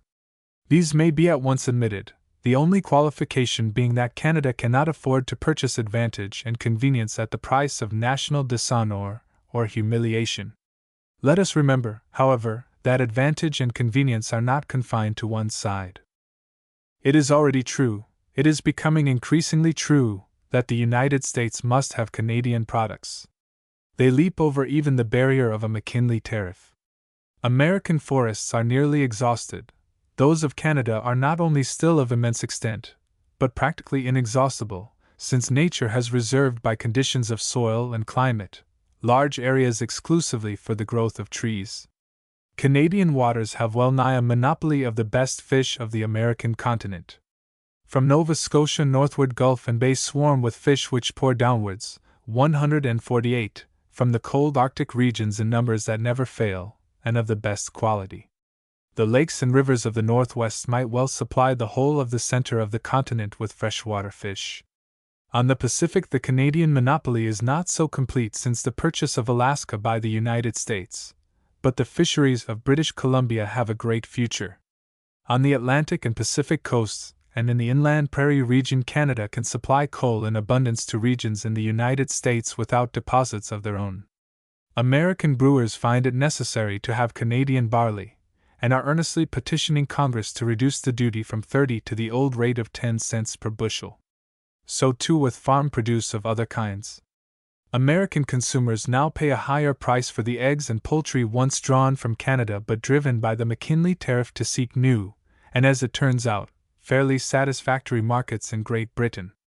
That tariff must inevitably result in a largely increased development of manufacturing industry, a closer pressure of consumption upon producing power in the matter of food in the United States, and a consequent increase in the demand, already very noticeable in New England towns, for easy access to Canadian supplies. The freedom of the markets of the continent is likely ere long to be a stronger election cry in the United States than it has been in the Dominion. 2. 149. Something ought perhaps to be said in reference to the part which Canada seems likely to take in supplying food to the United Kingdom. The area of wheat production has shifted rapidly on the American continent, first westward from New York State to Ohio, Illinois, and Iowa, then northward to Wisconsin, Minnesota, and Dakota. Till within a few years past, these northern states of the Union were supposed to mark the limit of successful wheat cultivation. Actual experience has now proved that it is several hundreds of miles further north, and that in Canadian territory is included the largest and richest undeveloped wheat area in the world. Allowance must be made for occasional early frosts, which are 150, however, not so disastrous as Indian or Australian droughts, and may apparently be successfully combated by fall plowing and early sowing. When this allowance is made, it seems clearly proved that in both quantity and quality the northwestern provinces and territories of Canada will soon take a leading place in grain supply. The railway, which opened up the country to settlement, was completed in 1885. Yet in 1887 the districts which it reached, with but a scattered population, yielded 12 million bushels of surplus wheat. In 1890, 16 million bushels, and the estimate for 1891 is 21 million bushels. 8 times this quantity would supply the whole British demand. At the present average of production, 100,000 farmers thrown into the Northwest, which, 151, is capable of absorbing many hundreds of thousands, would raise all the wheat that now comes into the United Kingdom. Statisticians are already forecasting the date when the growth of population, going on side by side with the exhaustion of the more fertile prairie lands in the United States, will equalize production and consumption in that country, and leave it unable to furnish the supplies on which Britain has hitherto so largely depended. Speaking to a Yorkshire audience not long since, Sir Lyon Playfair suggested 20 years hence as the probable period to the time when England could expect to draw wheat supplies from the United States, after which she would have to depend on Canada, India, and other countries chiefly within the Empire. On the same question, Mr. Bryce, in speaking of the United States, says, "High economic authorities pronounce that the beginnings of this time of pressure lie not more than 30 years ahead. Nearly all the best arable land of the West is already occupied, so that the second and third best will soon begin to be cultivated, while the exhaustion already complained of in farms which have been under the plow for 3 or 4 decades will be increasingly felt. Like opinions have been expressed by American writers. Whatever may be thought about the precise point of time, the tendency is manifest. Within a measurable time the Empire will, by the natural progress of events, mainly supply its own markets with wheat, and it may be added, with its second most important article of consumption, 152, meat. The argument which I have used in another place, pointing to the advantage and greater security for both producer and consumer, of having so far as possible the areas which furnish the raw material of manufacture under the protection of the national flag, applies with equal, if not greater force, to food supply. 1. Mob violence and many forms of injustice made life almost intolerable for them in their homes, and emigration to British territory took place on a scale which has been hardly paralleled since the Huguenots.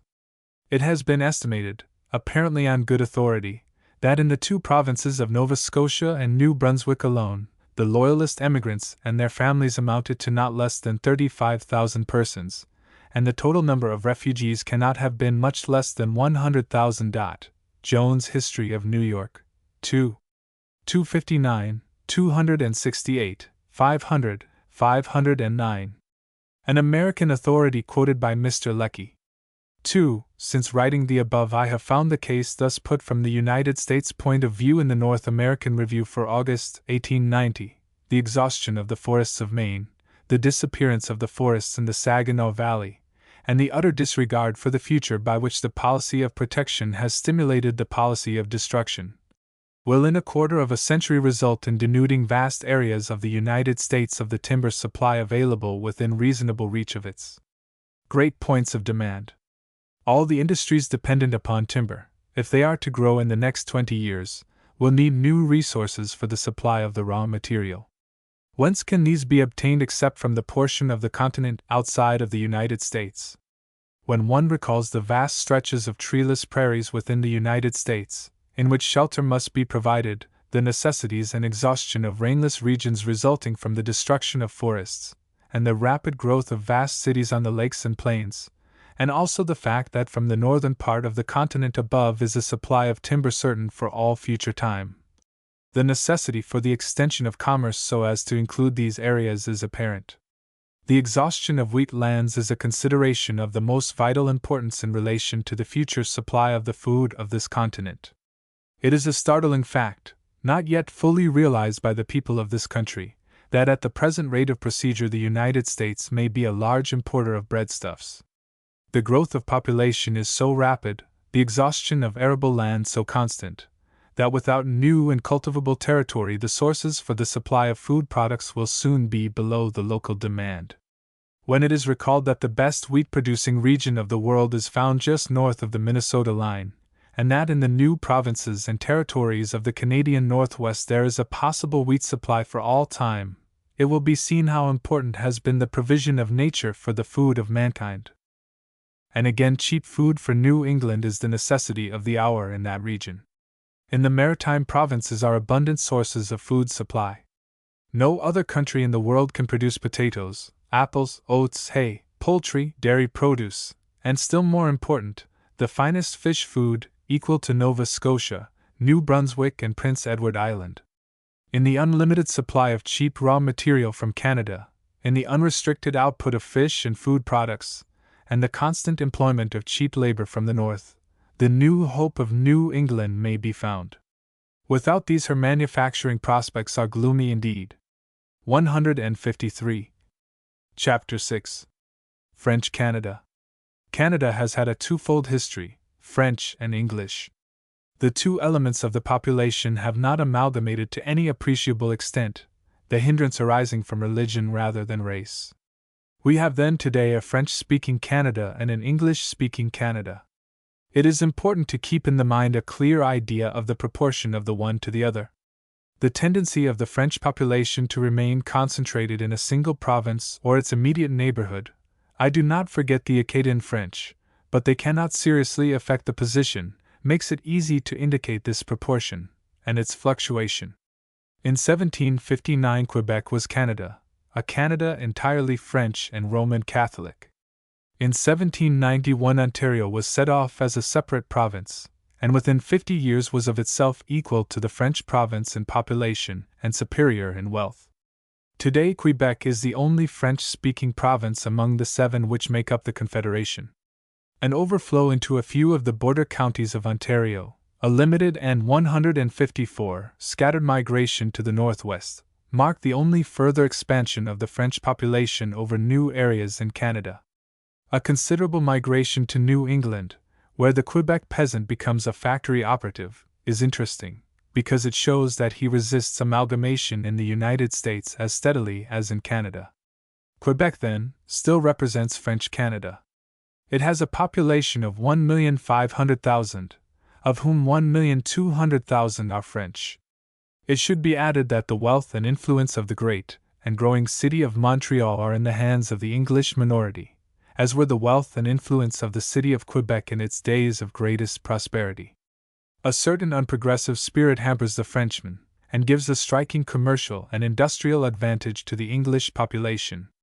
Perhaps this contrast may in part be explained by the fact that the conquest of 1759 was followed by the return to France of a small, but intellectually and commercially important element of French-Canadian society, while the English population was reinforced a few years later by an influx of loyalist energy and ability. Roughly speaking, therefore, the French of Canada stand to the whole people as, at the most, 1.5 million to 5 millions. The many provinces which are still to be carved out of the Northwest will be English-speaking. It is true that the French habitants have large families, and the natural increase of the race is somewhat greater than that of British colonists. But on the other hand the whole inflow of immigration increases, 155, the weight of the English-speaking provinces. The outflow to New England lessens that of Quebec. The relative influence and numbers of the French element in Canada will never be greater than they are at present, but rather less, partly owing, as I have said, to the formation of new provinces, but even more to the hesitation of French Canadians to follow the advice of their wiser leaders like Mr. Laurier, and throw themselves more entirely than they have hitherto done into the tide of Anglo-Saxon movement on the continent. More than one historian has pointed out that the efforts of French kings and ministers to make Quebec a preserve for a single set of ideas paralyzed the energies of the colonists in early days. There seems to me to be a like danger now, arising from similar causes, that it may become the less energetic community of a strenuously progressive continent. But it can never dominate Canadian development, or permanently block the general movement of the Dominion in any given direction. From another point of view, French Canada today represents one of the most interesting triumphs of British constitutional government. When the province of Quebec came under British dominion in 1763, it had never known what free government by the people meant. Governors and intendants, with almost despotic power, or taking their orders even in minute detail from a French king or minister in Paris, left no room for popular control. Striking indeed was the contrast which the province presented to the 156 English colonies further south, which from their very foundation began to organize a system of local self-government. In Quebec, the beginnings of self-government had still to be made after 1763, or rather, after 1774, the date of the Quebec Act. Yet the remark of Montalembert, that the Frenchman in Canada under British institutions has attained a liberty which the Frenchman of France never knew, is in strict accord with fact. France, which seems to have wasted few regrets on a colony which had always been poor and a drain upon her resources, plunged into all the horrors of the Revolution to win a liberty which after all for more than a century has wavered between name and reality. The people of her surrendered colony, carrying on, along with the British provinces, the agitation for responsible government by methods entirely constitutional, save for the slight outbreak of 1837, have gained and continue in the secure enjoyment of a popular freedom as complete as that of any country in the world, a recognition for their religion such as that religion cannot command in France. Between the European Frenchman, moreover, and the French Canadian is the barrier raised by the Revolution. Modern France does not send emigrants to Quebec, where, indeed, they would scarcely be welcome. The typical French Republican, with his atheism, his free life, and his contempt for religious forms, would be curiously out of place in the average French Canadian community, devout, moral, and conservative. He would, indeed, run no slight risk of 157 being boycotted by clerical orders. The sentimental tie with France or race and language remains, and to the honor of French Canadians be it said, is fondly cherished, though it is not sustained by that constant intercourse and hearty literary sympathy which so bind the English world together. The reasoned political allegiance of the people goes out to the British connection, which gives steadiness to their public and security to their religious life. Once more, French Canadians have profound objections to annexation to the United States.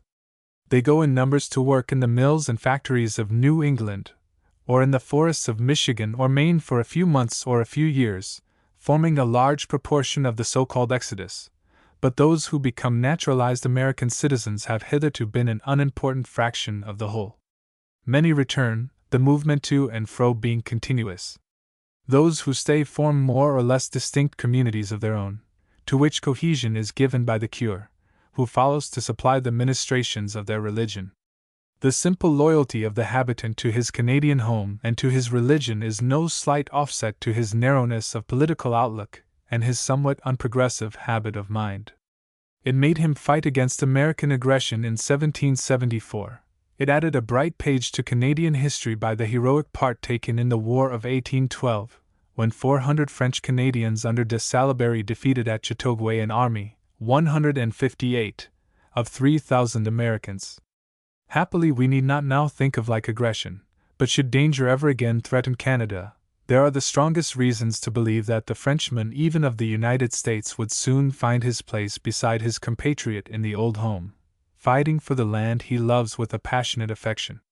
It is only natural that, with race, language, and religion on the one side, and on the other a heritage of free political institutions giving security to all of these, we should find fluctuations of expression among an excitable people in regard to national attachment.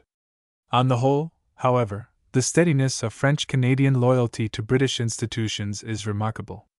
Cardinal Manning told me in 1886 that French-Canadian bishops and clergy had over and over again assured him that their people were practically a unit in preferring British to French, or any other connection, and since that time the pastoral addresses of the highest ecclesiastics have more than once confirmed this statement in explicit terms. Sir George Cartier described himself as an Englishman speaking French, and he no doubt meant it as a sincere indication of the drift of French-Canadian thought.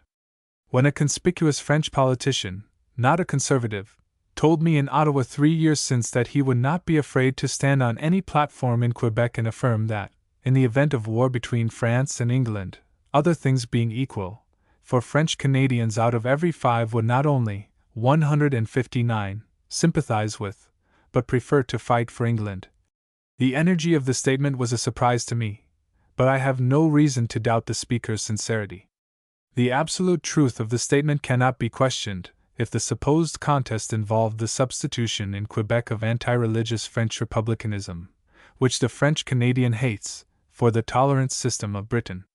Looking back upon all that has happened in France since 1789, looking even at the condition of the Republic today and its attitude towards religion, the French Canadian may, and it may be added, often does, sincerely echo the thought of the brilliant historian of the French occupation of America when he says that a happier calamity never befell a people than the conquest of Canada by the British arms.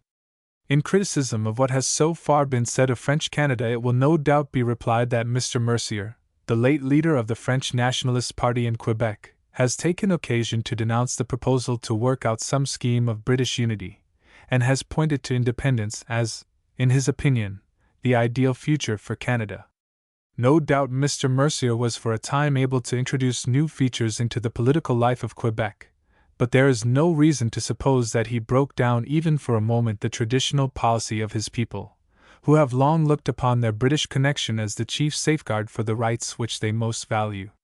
The exposure of Mr. Mercier's political methods and the collapse of his system make, 160, it perhaps unnecessary to discuss his views on national affairs.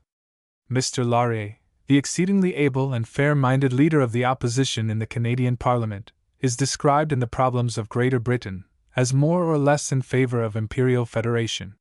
He has lately, probably under the pressure of political events in the Dominion, expressed the opinion that independence, rather than federation with the Empire, was the more desirable end of Canadian development, basing his argument chiefly upon the idea that Canada would, in a federated empire, be drawn into European wars. I have dealt with this objection in another place. Mr. Laurier is devoted to the honor and the interest of Canada, and it may be taken for granted that if these can be proved to coincide with the honor and interest of the Empire, any difficulty which he sees in British unity would disappear. It will be admitted that the experience of Sir John Macdonald in dealing with the French-Canadian people, and his knowledge of French-Canadian sentiment towards the Empire and the Dominion were unique. As a statesman he had every reason to consider and conciliate the French vote, by which his parliamentary majority was in part maintained throughout his career. Yet he never saw in French-Canadian feeling any bar to a united empire. In 1889, at a time when certain Quebec politicians, and even members of his own cabinet, were declaiming, 161, rather vigorously against the idea of Imperial Federation, I had an opportunity of asking his opinion as to the ultimate attitude which Quebec was likely to take towards the question. His reply, given without reserve or hesitation, was marked by a decision which was manifestly the outcome of much thought upon the question. I try to reproduce this opinion, not so much to attach to it the weight of his great name, as because it bears upon the face of it the recommendation of reason and truth. The relation of Quebec towards the Empire is fixed, said he, by the facts of history and the aspirations of the people themselves. The controlling idea of the French Canadian is to retain his language, religion, and civil institutions, necessarily held under a critical tenure on a continent in the main Anglo-Saxon. But he has in the Treaty of 1763 and the Quebec Act founded upon it a Magna Carta as dear to him as is to an Englishman that one from King John. By that treaty the honor of England was pledged to France that the Frenchmen of Quebec who then became British subjects should be continued in the enjoyment of their religious and civil institutions. In annexation to the United States, or in Canadian independence, this guarantee would be given up. In the Great Republic the French Canadian would run the risk of being blotted out as was the Frenchman of Louisiana. In an independent Canada he would hold his own with difficulty. He must in the long run vote to follow the Empire in whatever, 162, direction its development may lead. This condition is permanent, all others are temporary. The interest of the French Canadian will lie in resisting separation, whether in the direction of independence or annexation. 163. Chapter 7 Mr. Goldwin Smith. No discussion of the relation of Canada to the Empire, much less any more general discussion of British unity, would be complete which omits special reference to Mr. Goldwin Smith and the views on national questions which he has for many years persistently and strenuously advocated. To these views he has challenged attention anew in his latest volume, Canada and the Canadian Question, which may fairly be supposed to condense all that can be said in favor of the separation of Canada from the Empire, and generally in support of that form of national disintegration which is involved in the great colonies becoming separate states or annexing themselves to other nations. Very considerable interest is given to this latest utterance of Mr. Smith from the fact that he is almost the last conspicuous representative of a school of thinkers which 25 or 30 years ago appeared likely to dominate English opinion on colonial affairs. To these men the United Kingdom was, and was to be, sufficient unto itself. The outlying portions of the empire were but incidental and temporary, 164 connections. The greater colonies were to be voluntarily dropped when they had developed strength to stand alone, or as convenient opportunities to get rid of them arose. The splendid edifice of empire built up by the toil and statesmanship of generations was an illusion which gave nothing more than a false prestige. Its dissolution was to herald the dawn of a better day. It will be generally admitted that in England this school of thought is practically dead. In his vigorous and persistent attempt to revive it in Canada, Mr. Smith has met with little success. That one of the most brilliant writers and masters of style in the English world should in a distant colony have devoted well-nigh 20 years of his life to weakening the political bond between Britain and that colony with practically no visible result, is of itself a phenomenon which indicates the true tendency of national life. But that in the pursuit of his fixed idea Mr. Smith has done much harm is, I think, scarcely open to doubt. Both in Britain and the United States he has produced false impressions on Canadian affairs.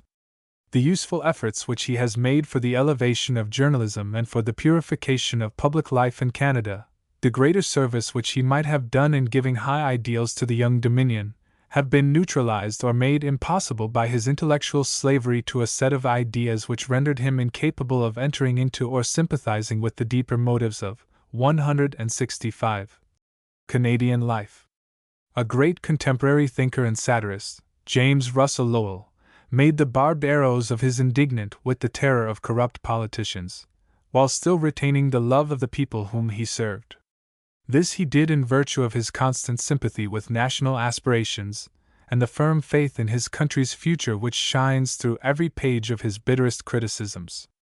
In a similar sphere of effort Goldwin Smith has failed, because he has permitted an atrabilious and pessimistic temperament, a preference of epigram to accuracy, and an impatience at the non-fulfillment of his own political prophecies to distort his studies of Canadian problems, and to take away much of their value. For those many Canadians who welcomed his coming to Canada, as one of the happiest omens for the political and intellectual life of the country, in whom even yet admiration struggles with disappointment, the duty of pointing out his unfitness to interpret the political history and actual position of Canada is as painful as it is imperative. Mr. Smith's book on Canada is manifestly intended primarily for readers in England. It is to his English audience that he appeals when he says that he does not think that the honor or true interest of his native country can for a moment be absent from his breast. Of this, Englishmen must judge. Canadians, who respect patriotic sentiment, only ask of Mr. Smith, and they have some reason for emphasizing the request, that they may be credited with sincerity. 166. When they claim that the honor and true interests of their native country compel them to dispute his arguments and repudiate the main conclusions about Canada's destiny which he outlines for his English readers. Unfortunately, they must do no more than this. Mr. Smith claims that he has done his best to take his readers to the heart of it, the Canadian question, by setting the whole case before them, that his opinions have not been hastily formed, that they have not, so far as he is aware, been biased by personal motives of any kind. This is a pledge of fairness and impartiality in discussion. It is a pledge which, in Canadian opinion, is not fulfilled. No man in Canada speaks or writes with a deeper sense of responsibility than Principal Grant, as a clergyman, as the head of an important university, and as one of the most active moral forces in the Dominion. He knows Canada, too, from end to end, better than any living man. Yet in a formal review of Canada and the Canadian question, Principal Grant endorses the opinion of another writer that Mr. Smith's book is so brilliant, so inaccurate, so malicious even, that it is enough to make one weep. The criticism does not seem to me too strong. Nor must Mr. Smith think that it is only upon supersensitive Canadian minds that this impression is left. One of the closest thinkers and most brilliant writers on political subjects in England, a man of cool judgment, who has observed Canadian institutions on the spot, said to me after perusing Canada and the Canadian question that he considered 167 it the most unfair book he had ever read. At the high table of an Oxford college, a Canadian ventured to deprecate the acceptance by English people of Mr. Smith's brilliant and epigrammatic statement of half-truths as truths upon Dominion affairs. The reply of one of the clearest thinkers in the university was not unsatisfactory to the colonist. We in England know Mr. Smith well, and we know that, where every sentence has to be so sharply pointed as his, a liberal allowance must be made for accuracy. Canadians need have no fear that his views are accepted without question here. Nor has the impression been different even at the antipodes. We read in the Australian Critic, to say that the book before us is written by Mr. Goldwin Smith is to say that it is eminently readable, that its style is forcible and epigrammatic, and that its historical descriptions are clear and vivacious. But we have a right to expect something more in a book describing the history and institutions of a country. We have a right to expect fairness, and fairness in this book we do not get. This unfairness of statement, thus generally recognized, and evident to every reader from the moment that those phases of Canadian politics are dealt with which led up to and followed upon Confederation, accounts for the irritation so commonly manifested in Canadian criticism of Mr. Smith's views. It is an unfairness the more irritating because often so clever and subtle that it half eludes criticism, and because, 168, it is closely interwoven with much vigorous thought on Canadian affairs. More than this, many to whom it gives the greatest annoyance hesitate to criticize it as they would, from a conviction that it is the offspring of temperament and literary habit, rather than deliberate insincerity. 1. Only a few of Mr. Smith's arguments can be dealt with here, and it is perhaps better first to refer to such as are conspicuous by their fallacy rather than those marked by unfairness. I have pointed out the remarkable naval position which the Empire holds in the North Atlantic and the North Pacific through the possession of Canada. Let us see what Mr. Smith suggests in substitution for this advantage when, as he proposes, it has been voluntarily abandoned. Great Britain may need a coaling station on the Atlantic coast of North America, not for the purposes of blockade, which could no longer have place when all danger of war was at an end, but for the general defense of her trade. Safe coaling stations and harbors of refuge, rather than territorial dependencies, are apparently what the great exporting country and the mistress of the carrying trade now wants. Newfoundland would be a safe and uninvidious possession, and it has coal, though bituminous and not yet worked. The Americans do not covet islands, 169, for the defense of which they would have to keep up a navy. The island itself would be the gainer. There would be some chance of the development of its resources. With nothing but the fishing, the condition of its people seems to be poor. Let England then keep Newfoundland. Cape Breton is rather too close to the coast, otherwise it has coal in itself, and Louisbourg might be restored. Clearly we have here an Englishman who has learned in his new home to talk a language unfamiliar for some centuries at least to the English ear, and one who fails to grasp the fundamental conditions of England's existence as a great nation. The greatest naval power in the world, bound to defend a worldwide commerce and above all to defend that main food route across the Atlantic which would almost certainly be the first point of attack in a great European war, because it is the one point at which a well-nigh mortal blow could be delivered, is quietly asked to hand over to another nation her well-nigh impregnable naval station at Halifax, her command of 100 minor ports, of the St. Lawrence, and of the splendid coal fields of Nova Scotia and Cape Breton, and to relegate herself to the rock-bound, fog-encircled and sometimes ice-beset coasts of Newfoundland, to content herself with coal bituminous and not yet worked, and all because the possession would be safe and uninvidious and because the Americans do not covet islands.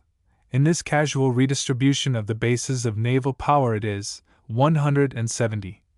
Extremely characteristic and noteworthy that on the Pacific where the trade of a great ocean is to be protected, and where Russia has a great naval depot, not even an island is reserved for British people, probably because again Vancouver is rather too near to the coasts, to be outside the range of American covetousness, and its coal deposits too extensive for it to be considered uninvidious. In reading the lines I have quoted from Mr. Smith expressing his conception of the relation of the United States to Great Britain, it is impossible not to recall the words which Shakespeare puts into the mouth of Cassius. Why, man, he doth bestride the narrow world like a colossus, and we petty men walk under his huge legs, and peep about to find ourselves dishonorable graves. Let us not fail, however, to recognize that Mr. Smith does dimly see and admit the conditions under which Britain holds her maritime power. Safe coaling stations and harbors of refuge, rather than territorial dependencies, are apparently what the great exporting country and the mistress of the carrying trade now wants. The admission that British naval power rests upon safe coaling stations and harbors of refuge is fundamental. But the most superficial study of the facts, or even a glance at the map, makes it plain that in the Empire the command of these positions is inseparably connected with territorial possession. Britain cannot turn away her great colonies to work out an independent destiny while, 171, at the same time she retains in each the best points in naval and military vantage for the creation of a series of Gibraltars such as Mr. Smith apparently has in his mind. Sir Charles Dilke has clearly pointed out that while we cannot possibly with any regard to commercial security give up the military station which we hold at the extremity of Africa, on the other hand we cannot retain it permanently without the friendship of the colonists and a maintenance of national control over the surrounding country. Still more true is this of Australia, New Zealand, and Canada. Let Mr. Smith try to arrange a plan by which Australia, South Africa, and Canada will accept independence with its national responsibilities and at the same time hand over to England their safe coaling stations and harbors of refuge, which he himself admits are the very conditions of her existence. And he will find himself face to face with a problem much more difficult than any which he propounds to Imperial Federationists when he demands of them a plan. Surely, says Mr. Smith, the appearance of a worldwide power, grasping all the waterways and all the points of maritime vantage, instead of propagating peace, would, like an alarm gun, call the nations to battle. To this it must straightway be answered that the case is one in which as things stand no grasping is required. What British people need for their great national purposes they hold already.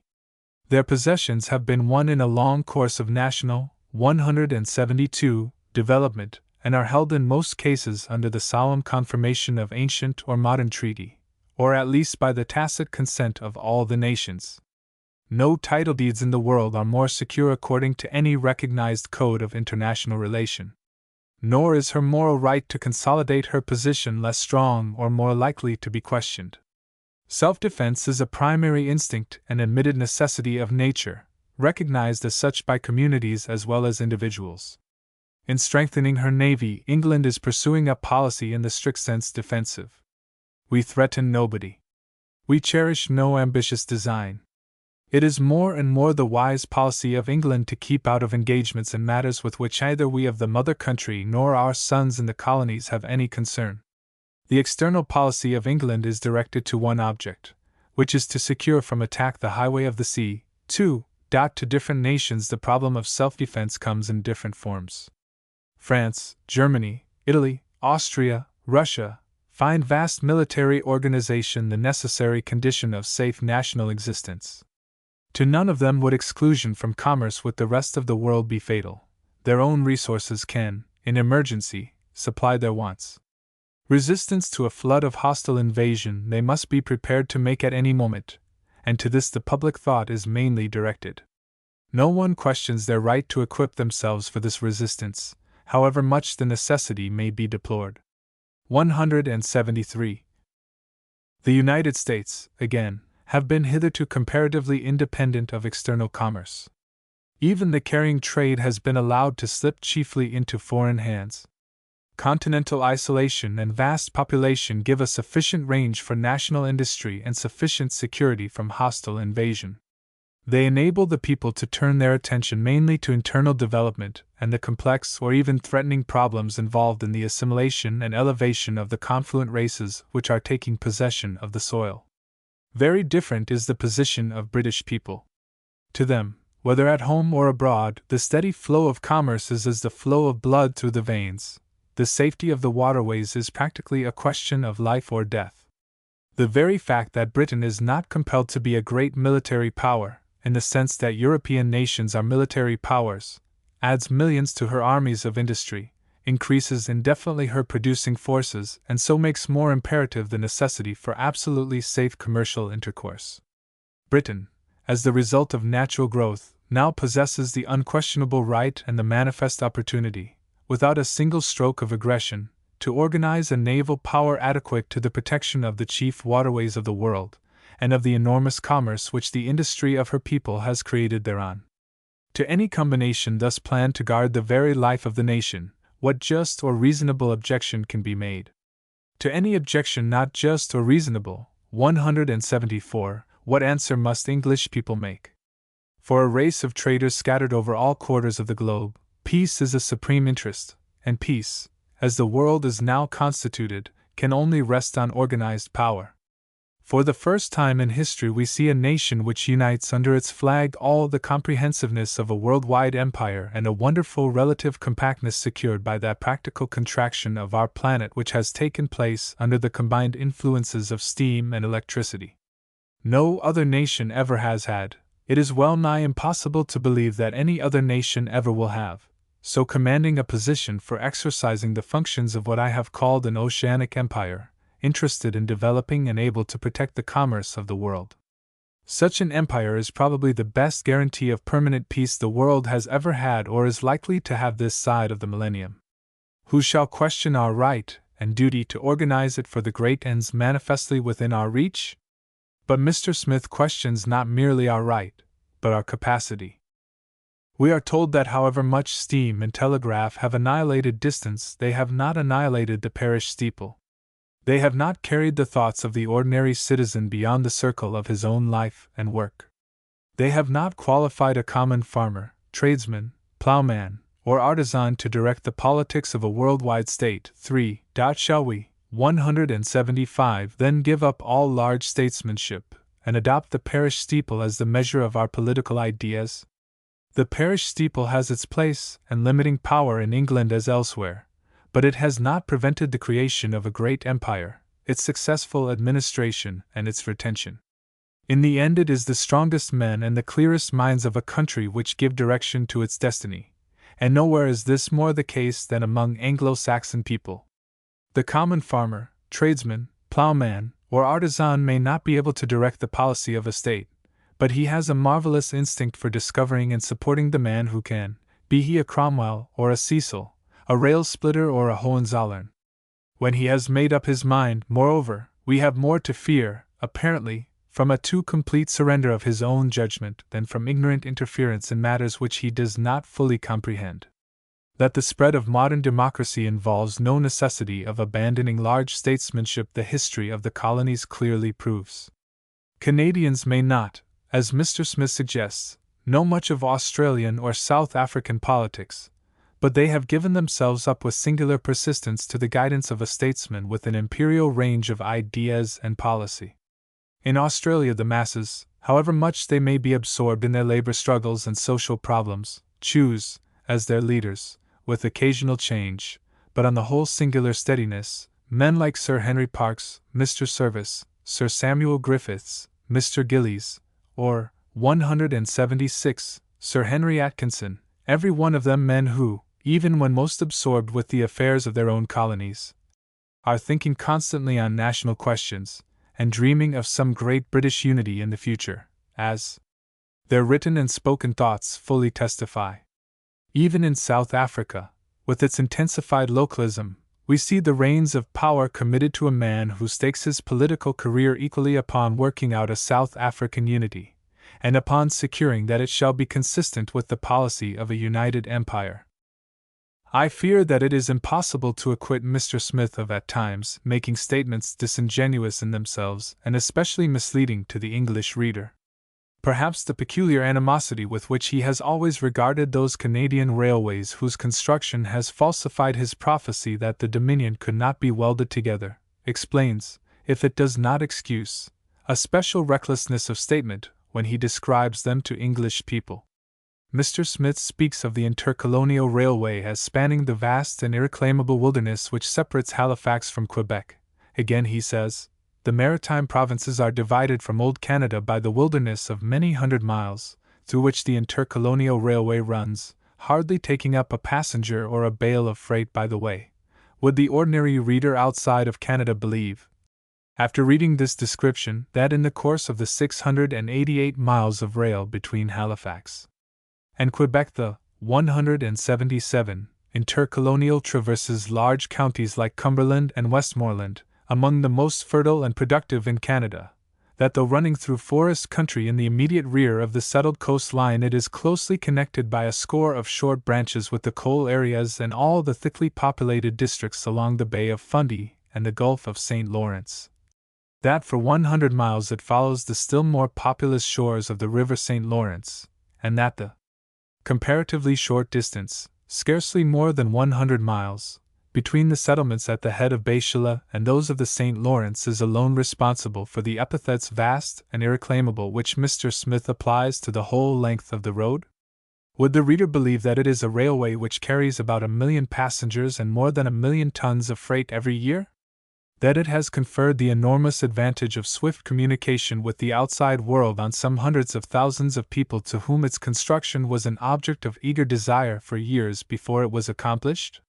It is true that, worked as a state railway for the good of the communities through which it passes, for the avowed purpose of uniting the provinces more closely, kept at a high state of efficiency, and under some unusual expense for clearing away snow in winter, a loss is at present annually incurred, but it is doubtful if any public expenditure made in the Dominion confers so great an advantage on so many people, while subserving great national purposes. 178. Not in Canada alone, but in Australia, South Africa, New Zealand, India, Russia, and South America, railways, which do not directly pay, are for the public good, or for prospective and indirect advantage, constructed and worked to the content of those who pay for them. In Great Britain, state subventions are given to steamship, postal, and cable lines which would not in themselves be at once commercially profitable. For many years a large deficit has been paid on the ordinary English telegraph system, a deficit which even last year amounted to no less than £190,000.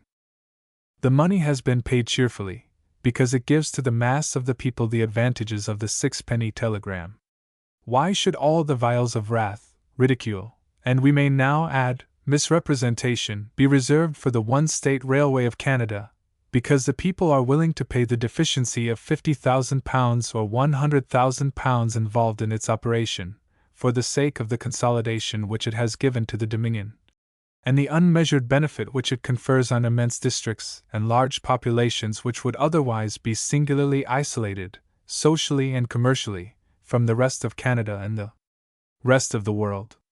Once more, speaking in disparagement of the same railway as a military route, Mr. Smith says, at the time when the Intercolonial was projected, the two British officers of artillery, whose pamphlet has been already cited, pointed out that the line would be fatally liable to snow blocks.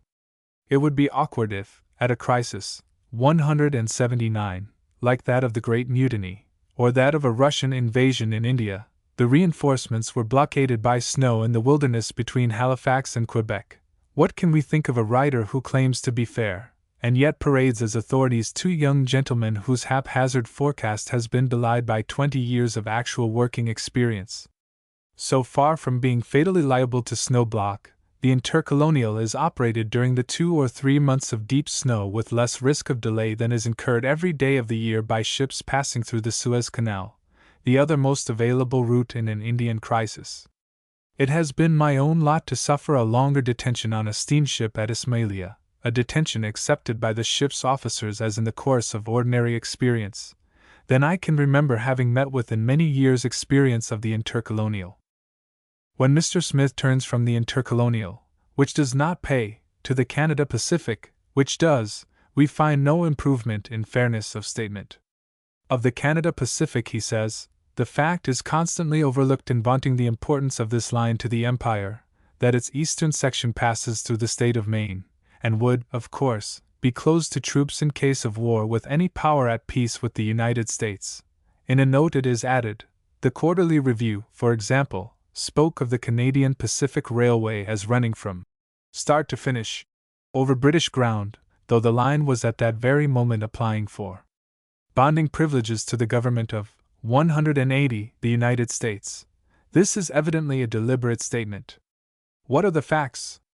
During the months of open navigation, Montreal is the water terminus of the Canada Pacific Railway, and the only point from which transfers would be made across the continent. From Montreal to Vancouver, that is, from ocean to ocean, from start to finish, the line is entirely on British soil.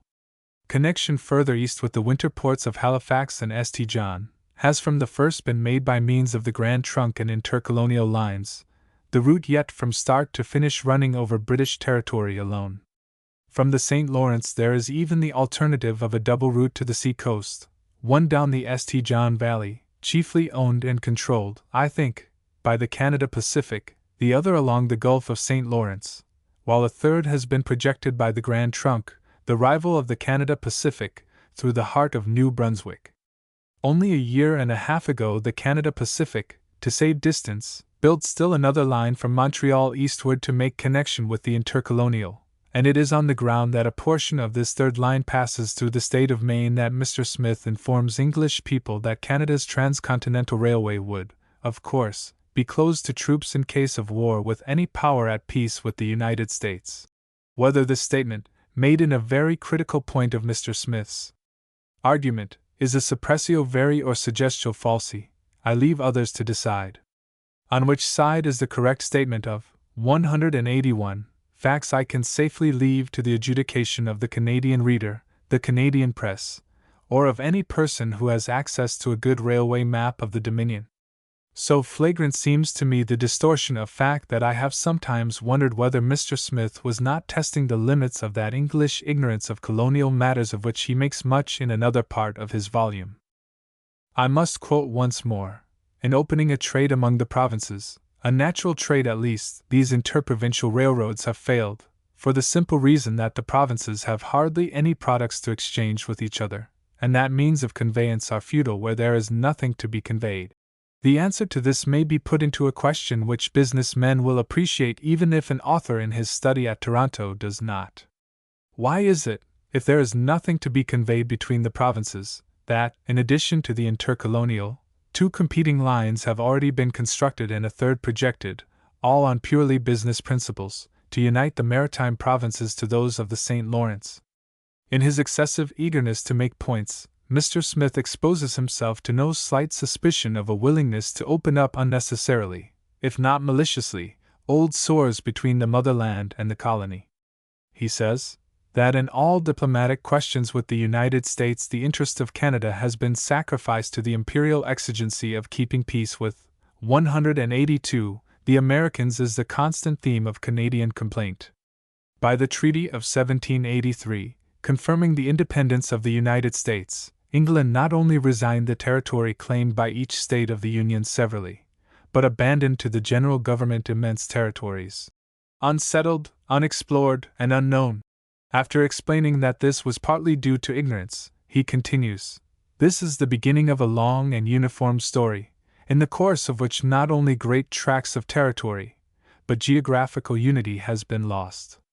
To understand how deeply this iron has entered into the Canadian soul, the Englishman must turn to his map and mark out how much of geographical compactness, of military security, and of commercial convenience was lost when Britain gave up Maine. A large portion of Minnesota, Dakota, Montana, and Washington, Canada also thinks she has wrongfully lost. These are causes of discontent. Discontent may one day breed disaffection. Disaffection may lead to another calamitous rupture, and instead of going forth into the world when the hour of maturity has arrived with the parent's blessing, the child may turn in anger from the parental door. To conjure up these historic mistakes as the cause of a possible national rupture will only raise a smile in Canada. Upon readers outside of Canada who do not understand the circumstances, the passage leaves a false impression.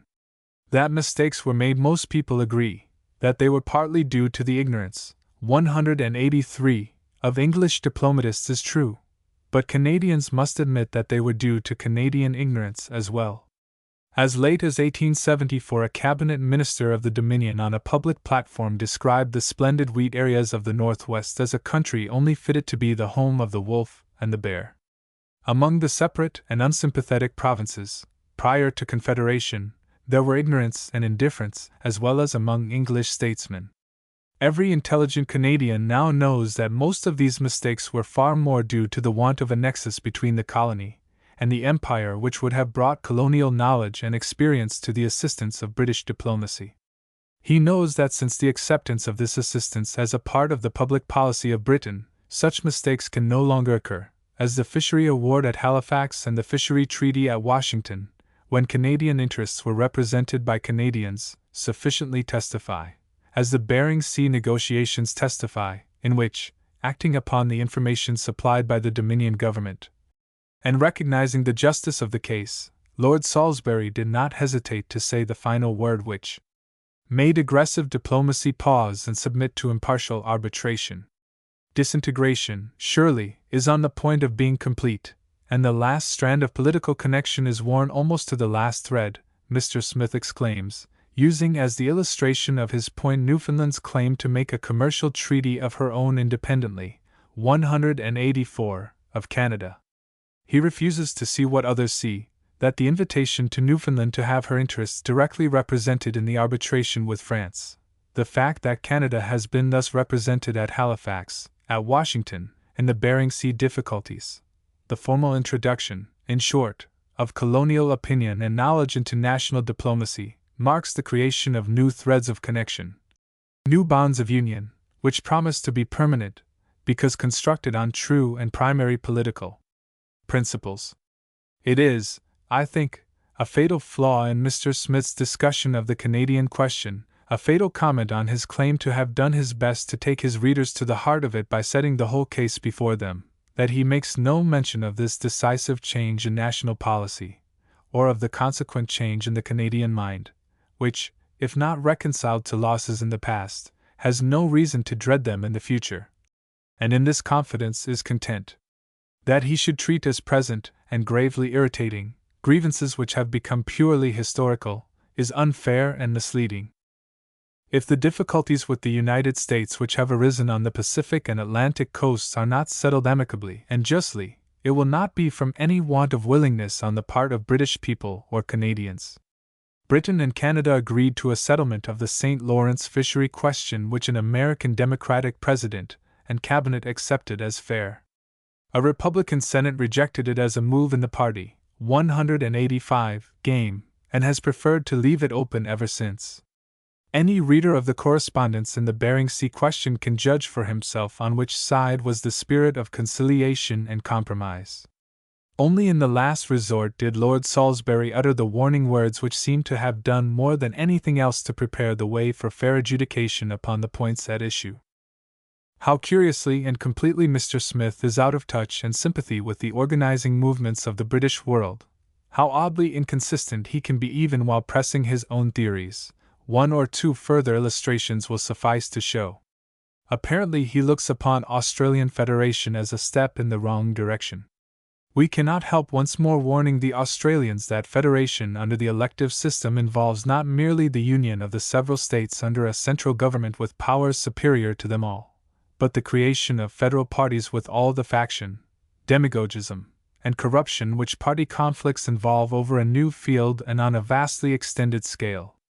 It is surprising how little this obvious and momentous consideration appears to be present to the minds of statesmen when the question of federation is discussed, for warnings like this are repeated.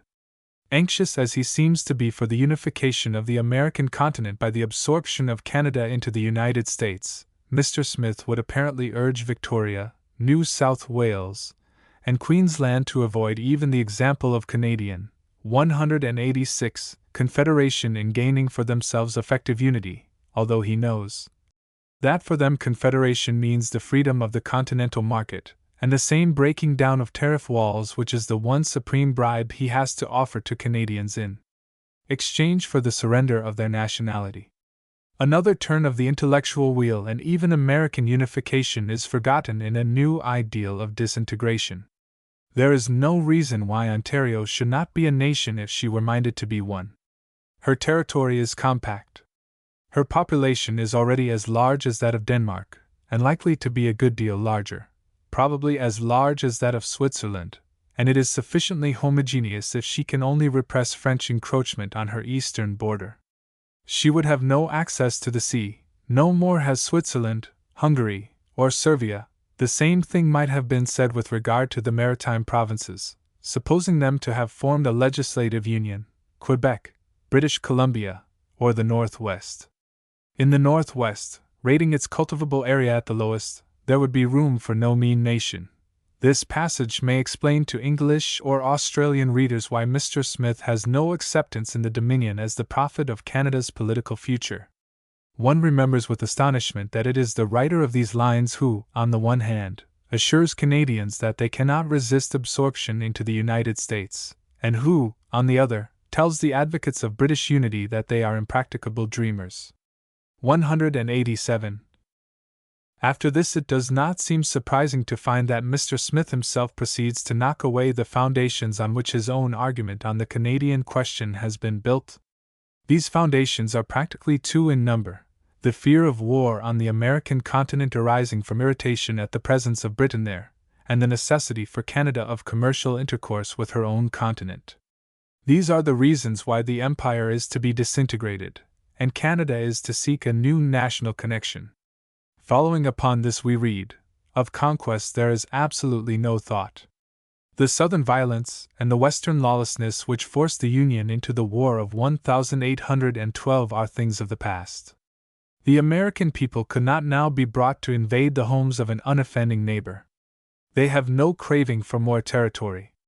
They know that while a despot who annexes may govern through a viceroy with a strong hand, a republic which annexes must incorporate, and would only weaken itself by incorporating disaffection.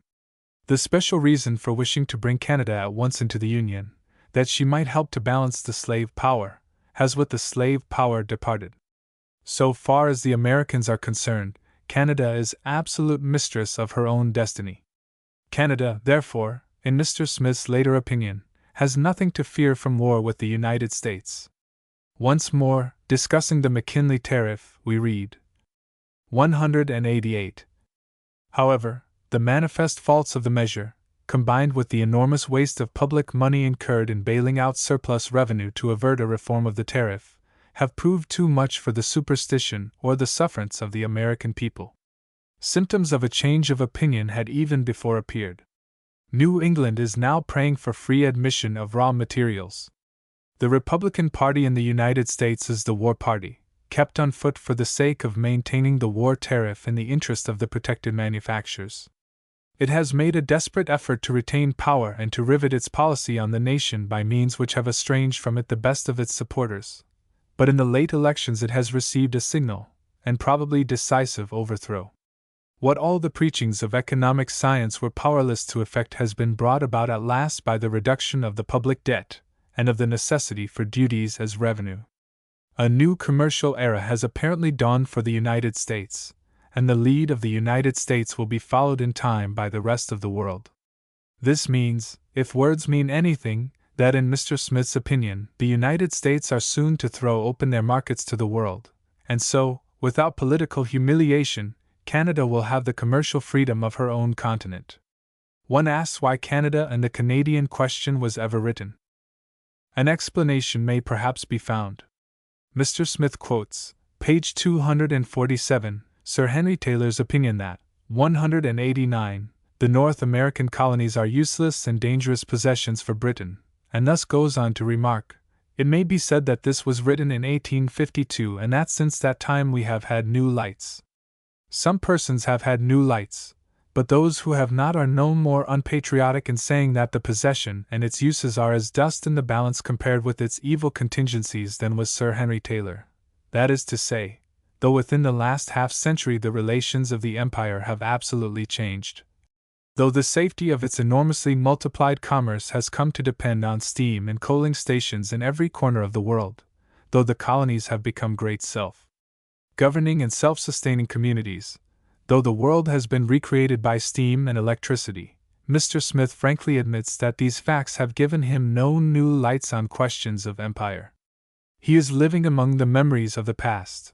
He devotes himself to the task of maintaining a theory based upon facts which have become fossilized under the drift of half a century of extraordinary change. Even if we are prepared in such a case to admit his sincerity, we have a right from the outset to challenge any claim to adequacy of treatment or correctness of judgment. One more criticism of British Federation may be referred to as illustrating the inconsistency in argument of which a clever writer is capable.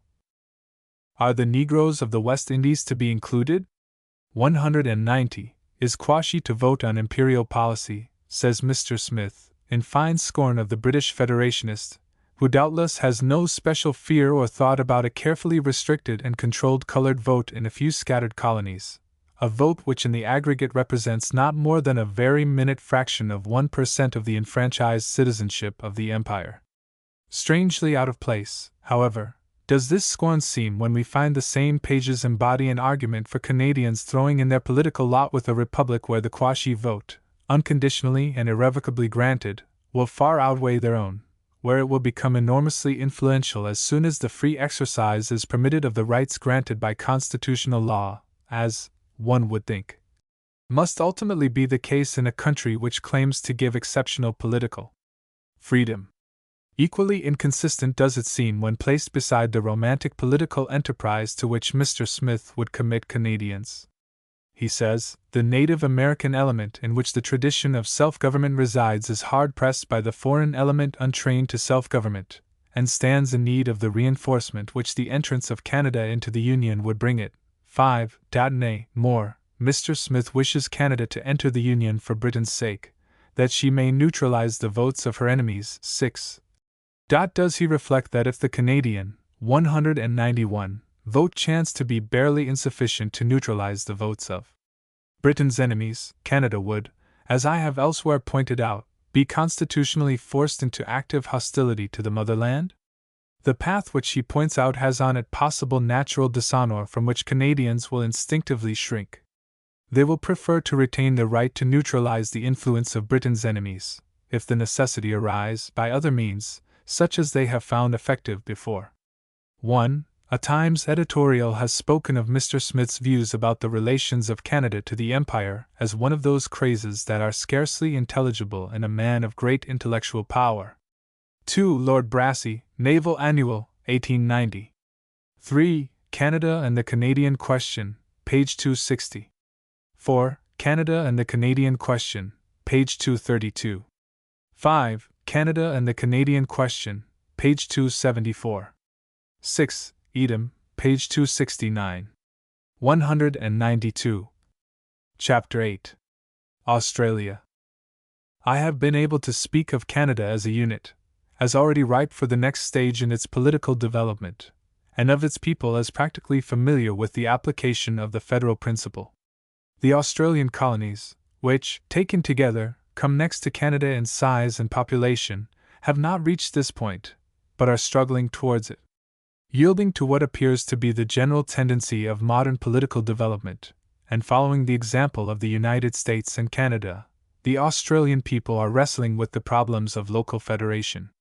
With two great precedents to guide them, the task might seem an easy one. But they meet with the old difficulty in learning the art of give and take, in overcoming the same narrow but often sincere spirit of provincialism which obstructed the adoption of a federal system in the United States and Canada, the spirit which will have to be met and overcome in working out any system of British unity.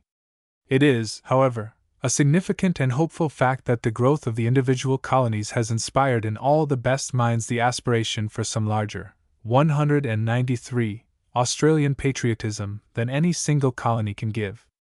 The problem of federating Australia presents some features different from those met with in the United States and Canada. The whole territory of a vast continent is divided among 5 colonies, each of which has therefore in area the proportions of an empire or kingdom, and far exceeds in size the states of the American Union or the provinces of Canada. Each has a sea frontage of its own, and is thus independent of all others for external communication. These divisions, again, have grown up under a system of what may be called state socialism. The government of each colony takes the chief part in developing its resources by the construction of railways, irrigation systems, and other public works, involving the creation of large public debts.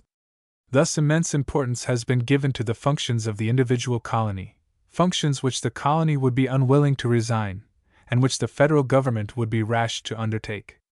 I mention these new features and difficulties, because in dealing with them new light will be thrown on federal problems.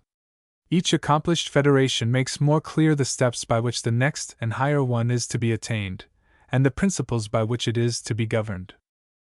It will be necessary to speak of the 3 insular divisions of the Australasian colonies separately, but it is in regarding them as a whole that we get an adequate idea of the great place which they hold, 194, and may continue to hold in the empire. Their populations are, and will continue to be, more purely British than any countries yet occupied by Anglo-Saxon people.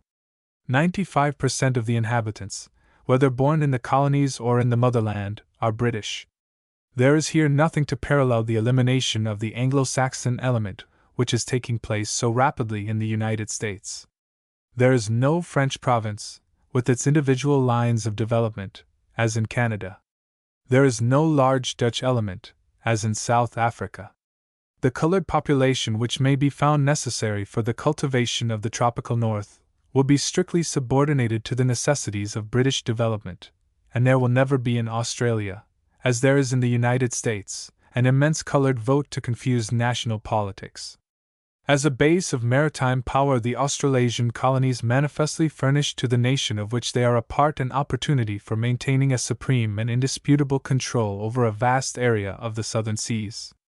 Their harbors, some of which are amongst the most capacious in the world, are yet for the most part capable of secure defense. Several are already supplied with docks, spacious enough to admit for repair the largest ships afloat. The more important are already strongly fortified. Melbourne is pronounced by competent authorities to be one of the best defended ports in the empire. In New South Wales, Queensland, Tasmania, and New Zealand, great neighbouring coal, 195 deposits increase the value of the harbours as stations for either carrying on or protecting trade. Still more important, they have behind them great and increasing populations, capable of supplying adequate means of local defense. It is manifest that such colonies may be a great element of strength in any nation, and especially in one which chiefly depends for security on naval power. Along with South Africa in the southern hemisphere, they complete what I have before called the quadrilateral of maritime position, which in the northern hemisphere is represented by the United Kingdom itself and Canada, with the commanding outlook of the latter upon the Pacific and Atlantic Oceans. Australasia and South Africa, however, projected as they are far into the water hemisphere of the globe, give a far more complete monoply of naval position than do the northern angles of this quadrilateral. A great sea power enjoying the right to their exclusive use would in any conflict have an immeasurable advantage in maintaining command of the ocean. The facts which indicate the industrial relation of Australasia to the rest of the empire are scarcely less significant than those connected with naval position. In the production of one great article of manufacture, wool, it easily leads the world, both in respect of quantity and quality. In its singular adaptation for pastoral pursuits, it seems the natural complement of a great manufacturing country like the United Kingdom, and of a cold country like Canada. Its 196 capacity for supplying meat as well as wool to the United Kingdom has increased greatly during the last few years and appears capable of indefinite expansion. The production of gold, amounting to more than £300 million in less than 50 years, of silver, copper, tin, and other metals, which in vast quantities find their chief market in Great Britain, indicate another important line of connection with British industry. In proportion to population, the Australasian colonies take from Great Britain more than any other countries in the world. They are able to do so because they sell to her more than any other countries. Without precise figures to justify the assertion, one is yet quite safe in saying that no two states in the American Union, even those lying most closely together, have such proportionately large trade relations with each other as have the Australasian colonies and the United Kingdom, situated at opposite sides of the globe. Australia's apparent isolation has suggested to many the possibility and expediency of her aiming at an independent national life. A little study of her relations with the rest of the world shows that her isolation, at any rate, is purely imaginary. If the first glance leads us to think that the colonies most remote from Britain are likely to have the least connection with her, facts soon show us that they really have the closest of all. There is a very plain argument which goes to prove that distance under 197, the conditions of modern commerce, produces a greater community of interest than contiguity. In Canada, I have put historical bias in the forefront of the factors determining towards national unity, a bias so strong that in the future, as in the past, it seems likely to defy any geographical considerations which oppose it, and to force even commercial relations, to some extent, if need be, into its own direction. In Australia, the prior place must be given to geographical situation and its influence upon commercial relationship. In her interests and connections, Australia is, in an extraordinary degree, European and Asiatic. 4/5 at least of all her external commerce is with Britain or with European countries, chiefly through Britain. This trade passes along waterways the safety of which depends upon the movements of European powers. It is an essential element in the prosperity of the people. A trade at present small but prospectively great in the Indian and China seas gives Australia a deep interest in Asiatic questions. An able Australian writer lately said in the Times, "Australia is one of the least self-contained countries in the world. It is a wonderful producer of raw material. But it must trade off this raw material. A dozen big stations would supply wool enough to clothe every man, woman and child in Australia. How is the big remainder, almost the whole, to be disposed of? We must sell it in the other hemisphere. We have no choice. The fact is we cannot, 198, produce all we want to consume, and we cannot consume all that we can easily produce. We must sell our surplus abroad. It would not be worth while disturbing the deposit at Broken Hill only to pack away millions of silver coins in vaults." He goes on to say, "England could do without Australia better than Australia could do without England. The one imaginable event would mean something like ruin, the other, only disaster. England's prosperity is rooted in many countries, in so many that she is always able to turn a brave face in any single direction. Leading merchants and financiers of Australia have said to me that 6 months' stoppage of the English trade would mean the closing up of 3/4 of the commercial and financial houses of the country. The rapid expansion of this trade every day increases the importance of the Suez Canal and the Cape of Good Hope routes, the two channels along which Australian commerce chiefly flows. Another field for trade is opening up in the China Seas and in India. For a people thus related to Europe, Africa, and Asia, the Eastern question, with all that it involves, has a deep and permanent interest. The question of whether Great Britain or Russia is in India and holds command of Indian waters is vital to Australia's position in the southern seas. On this point the Melbourne Age not long since said, "The growth of Australia into a nation will bring with it the burdens of a nation, among which, 199, the burden of foreign relations is the worst, especially if the relationship concerns a hostile power." Australia is already concerned in the Russian advance on India. The possession of the Indian seaboard means so much to the safety of these colonies that the mere mention of it is sufficient to awaken attention on the subject. For if the peace of Australia demands that foreign nations shall not post themselves in the Pacific, still more vital is it that Russian guns shall not point over the Indian Ocean, or Russian cruisers gather in Indian harbors. Australia shares in the danger, and is interested in meeting it, whether from the imperial or the local point of view. Even as an independent state, Australia could not afford to agree to an occupation of India by Russia. In fact, our danger would be all the greater. If the Russians reach the seafront, the menace to Australia will be intolerable, and Australia has its own interest in preventing this. The defense of Australia begins on the hills outside Herat, and there already the attack has begun. I have preferred to quote an Australian opinion upon this point to giving my own. But even the questions connected with the trade routes and India do not exhaust the European interests of Australia. She has Germany and France at her doors, the one in New Guinea and the other at New Caledonia and the New Hebrides. With both she has had irritating points of difference, and to the presence of both in the Pacific she objects. 200. The nearness of the great Dutch colonies of Java and the neighboring islands is not now a subject of anxiety, but should the course of European politics ever lead to the absorption of Holland by Germany, an apparently not impossible contingency, the Dutch colonies would become more serious factors in Australasian affairs. For a great European naval and military power would control a native population which numbers 20 million, inhabiting islands which stretch along and lie close to the uninhabited side of Australia. The present able administrator of New Guinea, Sir William Macgregor, who has long made a special study of the political relations of the Pacific, expressed to me his opinion that Australasian independence, with the consequent withdrawal of Britain's protection, would almost certainly result in French and German efforts to secure positions in Australasia at the expense of the colonies. The defense of her sea-borne commerce, greater in proportion to population, as has been said, than that of any other country in the world, must always be a foremost thought in the Australian mind. On the conditions which will render that defense secure, military authorities are practically agreed.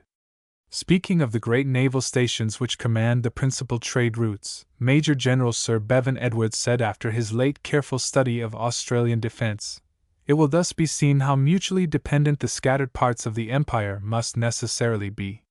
The mother country in maintaining 201 these fortified stations affords direct protection to Australian interests. The Cape Colony, in bearing a share in the defense of the most important of these stations, lends a hand to Australia in the event of war.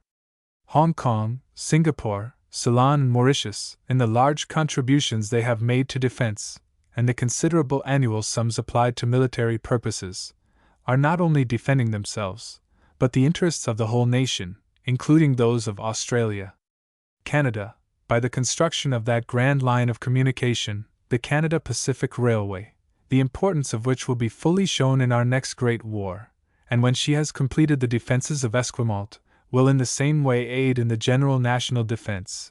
He adds, and I venture to italicize his words, Australia, as being the most remote of all portions of the Empire, and having the largest trade routes, would gain more in war from the existence of these stations than any other group of colonies. The idea that local defense will suffice for the needs of a commercial country, and that the interests of Australasia end with her territorial waters, is utterly false. The real defense of the Australasian colonies and their trade will be secured by fleets thousands of miles from their shores. 1. Once more, China, with its population of 400 million, is a close neighbor to Australia with its 4 million. Only narrow seas separate them.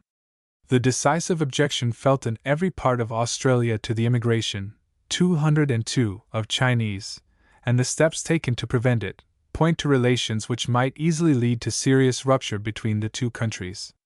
I have heard sober-minded Australians, including cabinet ministers, affirm that for a long time to come Australia of itself would be absolutely powerless to offer any adequate resistance to an irritated China if she used her considerable fleet for the annoyance of Australian commerce, or if she chose to flood with a Mongolian population the vast unoccupied areas of the north and west coasts of the continent, which are incapable of defense by land forces from the colonies. The idea is sometimes brought forward in Australia that England's desire to keep on good terms with China and Australia's resolution to prevent a large Chinese immigration bring imperial and colonial interests into hopeless conflict on a fundamental point of policy. On the other hand, it may be fairly questioned whether Australia, without the weight of British influence and the strength of British ironclads behind her, would have escaped serious consequences through her impulsive action in denying international rights to Chinamen. But leaving aside this question, it is still clear that so long as China is a naval power of considerable strength in seas frequented by Australian commerce, so long Australia cannot forget her existence, and neighborhood.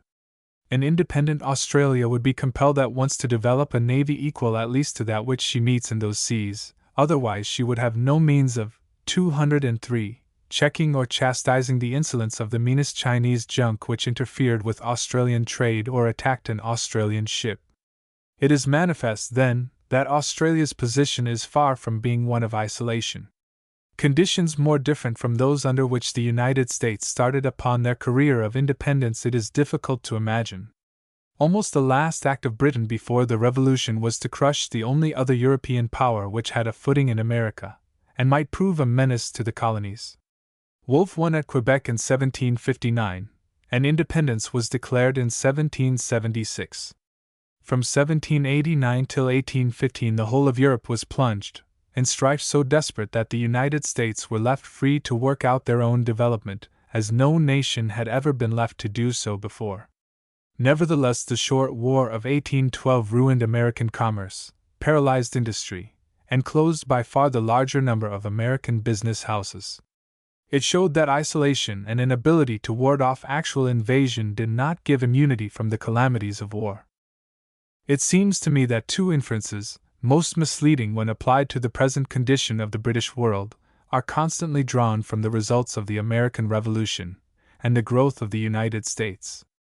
In the first place, because Britain's power in the world was not seriously affected by the loss of the American colonies, it is supposed that she would suffer as little from the loss of those which she now, 204, possesses. No inference could be more mistaken. When the American colonies were gone, there still remained space in which a new colonial empire could be founded. There was still room to find bases of maritime power and commercial influence on all the great oceans, and in both the northern and southern hemispheres. England at once found it necessary to avail herself of this opportunity. There is no chance left now to found a third colonial empire. The other nations of Europe, finding out too late for themselves the advantage which England had gained, have appropriated what small portions were open for their occupation. Again, the fact that the United States have in the course of a century grown into a world power of the first magnitude tends to mislead the imagination in forecasting the future of the colonies. Let Canada and Australia, it is thought, make themselves independent, and the history of the United States will be repeated, their greatness equaled in each case. Many circumstances unite to make such a result impossible. First, the physical conditions of the countries themselves. A Canadian who has made some study of Australia may perhaps be allowed to express frankly his conviction that neither country can possibly look forward to anything that will for a moment compare with the extraordinary increment of population in the United States. He may add that to him this is a subject for congratulation, rather than regret. 205. Delightful as are Canadian homes, and all the surroundings of Canadian life to those who understand and have been brought up among them, or to those who come from a similar climate, there is no doubt that the long winter, the short summer, and the necessity which both impose for strenuous exertion, render the country unattractive to vast masses of those emigrants of less stamina who pass so freely into parts of the United States. We may fairly hope that in the long run the race advantage of the slower growth will be great, and an abundant recompense for the less rapid increase of population. Climate is, in fact, the controlling element in a persistent process of natural selection. It excludes the Negro from being any considerable factor in the population. The Italian organ grinder and all his kind flee southward at the approach of winter. Only on the Pacific coast does the Chinaman find a congenial home. Cities like New York, St. Louis, Cincinnati, or New Orleans attract even the vagrant population of Italy and other countries of southern Europe. Canada, to her own ultimate advantage, repels it. Canada will belong to the sturdy races of the North Saxon and Celt, Scandinavian, Dane and Northern German, fighting their way under conditions sometimes rather more severe than those to which they have been accustomed in their old homes. Selection implies less rapid increment. Quality is balanced against quantity. The obstacles to rapid growth which Canada finds, 206, in northern cold Australia meets with in southern heat, in a continental configuration which deprives the country of an adequate river system, and in isolation from European centers of emigration. The geography of the continent presents features which must be considered in forecasting the future of the country. We often see elaborate calculations, based upon the rate of increase during the last 50 years, which are intended to prove that a rapid increment of population, parallel to that which has taken place in the United States, may be anticipated. I found that more prudent thinkers in Australia reject such estimates as utterly fallacious on merely physical grounds, and facts support this different view. With a circumference of about 8,000 and a diameter of more than 2,000 miles, it is very doubtful if Australia can ever have a great city more than 200 or 300 miles from the seashore. If Broken Hill be quoted as an exception, it would seem to confirm rather than weaken this view. A large output of silver, amounting already to many tons per week, has attracted to the spot and supports a population of 25 or 30,000 people. But even the presence of so large a population has not led to the cultivation of the soil, and almost every article of food is brought from a distance, while a supply of water itself is only obtained with difficulty. During a recent period of drought, water was carried to Broken Hill by rail. In America, as soon as the Alleghanies were 207 passed, the flood of immigration poured out upon the great river valleys of the Ohio, Mississippi, and Missouri, and the prairies of the far west, capable of at once absorbing millions of people. Nothing of this kind is possible for Australia. There the want of water in the interior, the partly desert and partly pastoral character of the country, are limiting dense population to the rim of the continent. Even there it is curiously concentrated in the cities. Irrigation, with the intense culture which it makes possible, may cause a considerable change over limited areas, and artesian wells will do much to give steadiness to the pastoral industry. But after all such allowances have been made, it seems perfectly clear that the center of Australia will be conquered but slowly, and will never be densely inhabited. It is hoped that by a united effort among the colonies a railway may be thrown across the continent from north to south. One from east to west would apparently be impracticable, and the connection between the opposite coasts will be chiefly maintained by sea. Over vast areas from 5 to 10 acres of land must be allowed for each sheep pastured, and it is doubtful if the capacity of much of this land to carry stock can be sensibly increased. The care of sheep and cattle can be carried on with great profit and on an immense scale by an exceedingly limited population, and a large part of Australia must always be chiefly pastoral. I suspect that in the mining industry also the proportion of workers to the volume of production, 208, is comparatively small. 300 millions of gold taken from the soil since the first discovery of the precious metal less than 50 years ago, and vast public and private borrowings in addition of outside capital have given a great impulse to settlement in the past. But the conditions of the last half-century have clearly been abnormal, and can scarcely be taken as an index of the future. There are, however, other aspects of Australian life which mark this contrast with America even more decisively than do the prevailing industries and physical conditions to which I have referred. The colored element, which in the United States now numbers about 8 million, and forms so large a fraction of the whole population, Australia rejects entirely. Neither Chinaman, Hindu coolie, nor Kanaka will ever be permitted to become to Australia what the Negro is to the United States, a considerable and permanent addition to dense population. Scarcely less strong is the objection to the indiscriminate immigration of cheap competitive labor such as that which has filled up America. The arrival at Melbourne, Sydney, or Brisbane of half a dozen steamships with a living freight such as has been discharged at New York from the steerage of transatlantic liners almost every day for the last quarter of a century would today bring New South Wales, Victoria, or Queensland to the edge of revolution. Assisted emigration has come to an end, save in the two younger colonies. For years, 209, the great transcontinental railway companies and transatlantic steamship companies of the United States have acted as the most energetic emigration agencies in every country of Europe, with the one object of pouring a flood of population, without the slightest reference to its quality, over the lands lying along the newly built railway lines.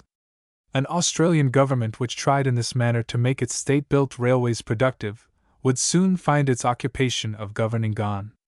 That pulling in of the latch-string and closing the door which the United States have decided upon reluctantly and late, Australia has begun almost at the commencement of her career. She has determined that her population shall be select. This policy exposes the working man of Australia to the sarcasm that he is quite prepared to repeat in his vast continent, that selfishness in respect of land which he is rather fond of denouncing in the landlord of the Old World. On the other hand, the United Kingdom has, early and late, sent too many social failures to Australia to justify their surprise or indignation at Australia's aversion to unacceptable immigration. We need not quarrel with Australia's decision in this matter, for it is one which a country has a right to make. It secures more perfect social and political assimilation of new material and avoids the great dangers which flow from placing large political powers in hands unfitted to use them. But if select, then not vast in numbers. Judging from present indications and 210 tendencies, Australia is likely to have settled along its seaboard a slowly increasing but singularly wealthy population, whose prosperity will be ministered to by the highly remunerative mining and pastoral industries of the thinly settled interior. This seaboard of the continent, the rim of which alone is or is likely to be thickly settled, is 8,000 miles long. A country so situated and populated is manifestly exposed, in an unusual degree, to naval attack. It is this sense of exposure which has in large measure promoted the idea of federation among the colonies themselves. It has stimulated the work of harbor defense, important for the whole empire as for Australia itself. It has led to the joint arrangement between the motherland and the various colonies for an addition to the Australian squadron. The terms of this arrangement are worthy of note. The various colonies jointly agree to contribute the sum of £126,000 per annum, partly as interest on the capital employed in construction, partly towards the maintenance of a certain number of armed ships to be reserved exclusively for service in Australian waters. To carry out this arrangement, the amount invested by the mother country in the ships, 7 in number, already constructed and in active service, has been close upon £1,000,000. The skilled officers and trained seamen are also supplied from the Royal Navy.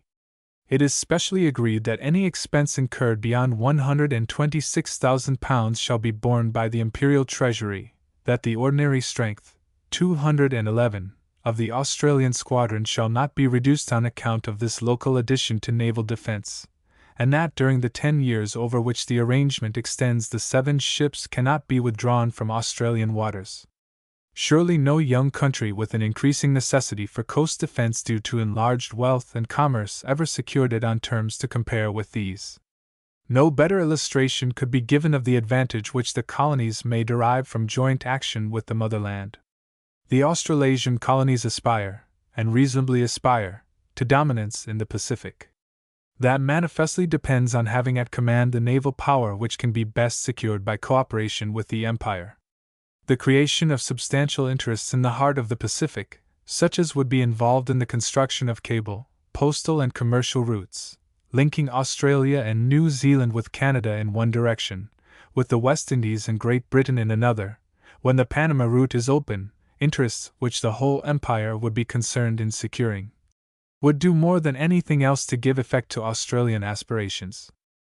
However threatening or annoying the presence of Germany and France in the southern seas might be to an independent Australia before she had arisen to a position of great naval strength, I cannot but think that every German and French station in the Pacific, so long as the Empire remains one, is a guarantee of peace. So overwhelming would be the advantage, 212, in naval and coaling bases, and in reserves of fighting force, enjoyed by a united British people in those seas, that any European nation could not but expect that a declaration of war against the British Empire would be followed by an immediate attempt on our part to sweep the enemy from the few ports which he might hold in the Pacific. And it cannot be doubted that such an attempt would be made with every probability of success. There are those who think that Australian Federation will not make for British unity, but will instead prove the prelude to Australian independence. I believe that this is an entirely mistaken view. But were it true, did the choice for Australians lie between federation with the Empire and federation among the colonies themselves, I unhesitatingly say that the true course would be to accept the latter. Until Australia can act and speak as a unit, she is incapable of deciding wisely and conclusively upon her own destiny. She is not in a position to take her right place and exert her due influence in a federation of nations. A number of colonies grouped as are those of Australia, which failed to see the advantage of a common political life, or were unwilling to make the sacrifices necessary to secure it, would remain in a state of political unrest and incomplete development which would render them a weakness rather than a strength in a great national combination. Much as I believe in the advantages which would come to Australia, to the other colonies, to Great Britain and 213, to the world at large from British unity, I yet am convinced that it would be better that Australia should be isolated from the Empire than that she should be divided within her own boundaries. This opinion is entertained, I feel sure, by 99 out of every 100 advocates of a united empire. In Canada, however, Confederation has not had the effect of weakening attachment to the empire. By giving the people a larger political judgment, it has made them weigh more seriously the responsibilities of national existence, and made them value more highly connection with a powerful state. Meanwhile, the contest going on in Australia is the best of all preparations for the acceptance of the wider idea of national unity, since it leads to the accurate definition of principles, and a careful balancing of the gain and loss involved in large organization. Canadian experience leads us to think that Australian Federation would lend itself to national union in another way. In Canada before 1867, the date of Confederation, the colonial office was continually appearing as a factor in provincial politics. Whatever trouble arose, Downing Street was to blame, and party passion vented all its bitterness upon this official representative of England's policy. It is safe to say that Confederation eliminated the colonial office as an active, or at any rate, an irritating factor from Canadian party politics. It was found that by far the larger number of those questions which gave rise, 214, to friction with the colonial office were transferred to the domain of the Dominion government, that the difficulties were such as were necessarily incident to the management of a large state, that Canadians had to fight out among themselves disputes once fought out with an English minister. It is a striking fact that since Canada attained to a united voice on public questions, since Confederation imposed upon her the necessity of dealing with internal difficulties and forming a large judgment on common affairs, not only has no serious difficulty arisen with the colonial office, but the deliberately expressed opinion of the Canadian government has, as a rule, given a general direction to British policy in dealing with external matters which concerned Canada. In one or two of the Australian colonies the colonial office is still heard of occasionally as it was in Canada 30 or 40 years ago. The colonial secretary of the day is a frequent subject of political lampoon. Denunciation of his policy is a part of the stock in trade of the party politician. To say that this denunciation is affected rather than real is not enough. It is at times a very real irritant between English and Australian feeling. The Federation of Australia will, in my opinion, remove this irritant as Federation did in Canada, and by eliminating petty differences enable people to take larger views and have fewer suspicions in national affairs. If the federal government of Australia reserve the right, as Canada has done, to appoint the governors of provinces, there will, 215, be no opportunity for disputes such as that which arose with Queensland a few years ago. If the right be not reserved, a colony will have little room to complain about the manner of its exercise by the colonial office. I have pointed out the interest which it seems to me the Australian colonies have in all matters which affect the rule of the empire in the East, and especially in the question whether Britain or Russia is in India. Military authorities, on the other hand, are agreed, and the fact is, indeed, manifest to any observer, that in the event of a great struggle for the possession of India, the advantage for the empire as a whole would be immeasurable in having behind India the colonies of Australia and New Zealand, as a base of supply and support, even if they did not send a man into the field. The suggested creation of a great national arsenal in one of the southern colonies as a safe source of rapid supply of war material in case of any temporary break in the connection of India and the colonies with the United Kingdom is a proposal which recommends itself to the common sense of British people, who will have more at stake in the next great war than any nation ever risked before. In the single matter of equipping cavalry, the colonies might well turn the scale in an Eastern war. Already both New Zealand and Australia export horses in considerable numbers to India, and indeed already furnish the bulk of the remounts for our Indian cavalry. The surplus stock, 216, to be drawn upon is becoming great enough to stand almost any drain, and with the attention now given in the colonies to horse breeding, quality is constantly improving. The command of men which the nation has in India, and of horses in Australia, would counterbalance anything that Russia can draw from the steppes of Tartary. In the matter of food supplies, too, the colonies might play an important part. Army contracts for tinned meats are now filled by the great meat-preserving factories, and the capacity of the vast pastures of Queensland and the farms of New Zealand to furnish food of this kind is practically unlimited. There remains to be noticed one all-important fact. The original acquisition of India, as the highest authorities now admit, depended upon Britain's easy access to its coasts by sea. With the Australian colonies and South Africa under the national flag, that access could be easily maintained in the face of all comers. The permanence of the British position in India may be considered as resting very largely on this issue. Whether in a critical contest for the possession of India Australia would contribute men, as well as supplies, may be left to conjecture. But looking at all that would be at stake for the colonies of the South, the failure to respond to a real call of need against Russia would indicate some falling off in that saving common sense which has hitherto inclined British people to challenge enemies on the furthest 217 frontier rather than await them at their own doors. An Australian opinion has already been given upon this subject. A contingent of Australian troops sent to the Sudan may be put to the credit of impulsive national enthusiasm. A contingent one day on the frontier of Afghanistan might well be the outcome of deliberate and far-sighted Australian policy. I attach very little importance to the opinion, sometimes expressed, that in view of the rapid increase of a native-born population in Australia, any measures looking towards national unity should be hurried forward before the generation born in the United Kingdom had passed away or lost its controlling influence. Other reasons there are for early movement, but not this one. The idea of national unity must win on its own merits. The growth of a native-born population may or may not make for consolidation, but it is on the judgment and sentiment of such a population that the strength of any union must ultimately depend. Meanwhile, we may remember that 4/5 of the population of Canada is native-born. The fact has not weakened in the slightest degree the closeness of sympathy with Great Britain and the Empire. Of the many ardent advocates of national unity, everywhere scattered throughout the Dominion, by far the larger proportion consists of native Canadians. So I believe it will ultimately be in Australia.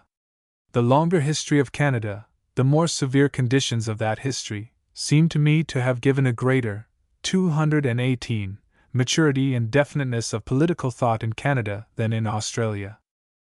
It was often pointed out to me in Australia, by the older inhabitants, and particularly the older politicians, that among the untraveled younger people of the colonies there was at present an extraordinarily exaggerated opinion of the absolute and relative importance of Australia in the world. A stranger naturally hesitates to generalize on the truth of such a criticism, though marking individual illustrations. I had the privilege of addressing a gathering of young men of the Sydney University. In a debate which followed, one of the students asked, "What single thing have people in England better than we Australians have here?" The manifest sincerity with which the question was asked made the remark deeply interesting, almost touching. The attitude of mind is accounted for by the lack of some standard of comparison close at hand. England has measured her strength with too many rivals to overrate her place in the world. Canada has had a great neighbor to force upon her a sense of proportion. The United States themselves emerged from the Great War of Secession with a temper curiously modest and moderate as compared with the spread-eagleism which prevailed in the years when the country had known little but continuous prosperity, when its strength had not been tested by trial, and when a republican form of government was supposed to be a guarantee against all the ills from which monarchies were wont to suffer. 219. The remarkable conditions under which Australia has been developed, with no strong native races against which to struggle, with external enemies kept at a distance by British ironclads, or by fear of the British name, and with suddenly gained wealth almost without precedent in history, sufficiently account for any overconfident attitude on the part of very young Australians. This time is sure to rectify. Political experience gives political perspective. Outside of this, it would be difficult to discover anything in the mass of Australians to indicate that they were likely to be different from Englishmen or Canadians in loyalty to a large nationality. I say the mass of Australians, for it would be idle to ignore the fact that another current of thought exists. In 2 of the Australian colonies, New South Wales and Queensland, some journals are found which make it their business to cultivate an anti-British and separatist feeling, and it must be admitted that they give themselves to their task with great and unflagging energy. It is very difficult to estimate accurately the range of their influence. I found the most divergent opinions held upon the point by well-informed Australians themselves, some looking upon them, and the idea which they represented, as forces that would have to be reckoned with in the future, others regarding them as unworthy of notice, and without any permanent influence. Certainly in strength of language they have no parallel in any other part of the British world, or in the United States. British people, 220, outside of Australia may be interested in knowing something of their tone and aim. I select a comparatively moderate passage. What does it, British Federation, offer us in exchange for our ideals and our aspirations, and our sympathies and our interests? It offers us only an unwieldy empire, crusted over with fungi, rotting with inequalities, governed by a class which is blown out with privilege and pride, that ignores the spirit of the age and clings to the brutal past. In this empire our Australia will be swamped, under it she would be buried, in it our inspiration to lift again the torch of liberty would be smothered and drowned. We do not want it, and we will not have it. Our Australia shall be as free from foreign control as is the sunshine that the Australian loves, as is the billowing sea that surges eternally around her shores. She shall in herself be complete, in sympathy with all, in dependence upon none. We have no interest in British trade and still less in the maintenance of the empire. We do not care who owns India. We hope that if any more opium wars come about the white ensign will be blown out of Chinese waters. Nothing would please us better than to hear that the Spaniards had retaken Gibraltar and the Germans Heligoland, and that the huge facade of commercial aggression and oligarchic robbery had come down with a crash. This passage fairly represents a kind of political pabulum which is dealt out very freely and finds an audience in Sydney and Brisbane. For the most, 221, part it is furnished, not by native Australians, but by imported talent. In Sydney a higher grade of newspaper freely discusses the question of separation from the Empire, with a distinct inclination towards independence as the true Australian ideal. At a public meeting which I addressed in Sydney, the statement of the arguments for British unity met with what seemed to me a distinctly unfriendly reception. The case stands quite alone in my experience of the British world. I was, however, to my surprise assured by leading men who were present that the hearing given me was, for Sydney, a very good one. If so, the lot of a public man in New South Wales is not an enviable one. At this meeting Mr. Buchanan of the Legislative Council moved, and Mr. Trail of the Legislative Assembly seconded, a resolution, affirming that the natural and inevitable tendency of the Australian colonies is to unite and form among themselves one free and independent nation. I give the names of the mover and seconder that the weight or weakness of their support of such a resolution may be justly estimated by those competent to judge. In comment upon the occurrence, the leading Sydney journal, while repudiating any sympathy with the display of separatist feeling, said the fact is patent that within the last few years the opponents of closer union, even the advocates of separation, have gathered courage, spoken more boldly, and taken an aggressive attitude. Australians therefore know what they have to deal, 222, with. Mr. Dibbs, the present Premier of New South Wales, has used expressions that indicate a wish for or an expectation of Australian independence. On the other hand, among the great majority of leading men in the colony, including native Australians of prominence and conspicuous ability, such as Mr. Barton and Mr. Reid, the opinion appeared general that separation from the Empire would mean for Australia all loss and no gain. At the Sydney Conference of 1891 the voice of Sir Henry Parkes was as decisive for permanent unity with the Empire as was that of Sir John Macdonald at Quebec in 1864. Making all allowance, however, for division of opinion in Sydney, it must be remembered that New South Wales by no means represents all Australia. If large and enthusiastic meetings, the hearty support of an influential and exceptionally able press, and the cordial approval of the clearest thinkers form a sufficient index to popular opinion, then one is justified in saying that the idea of national unity appeals strongly to the sentiment and to the reasoned conviction of the people of the next great colony, Victoria. The dominating energy of Victoria has extended its interests to every corner of the Australian continent. Its business connection with the motherland is more important and intimate than that of any other colony.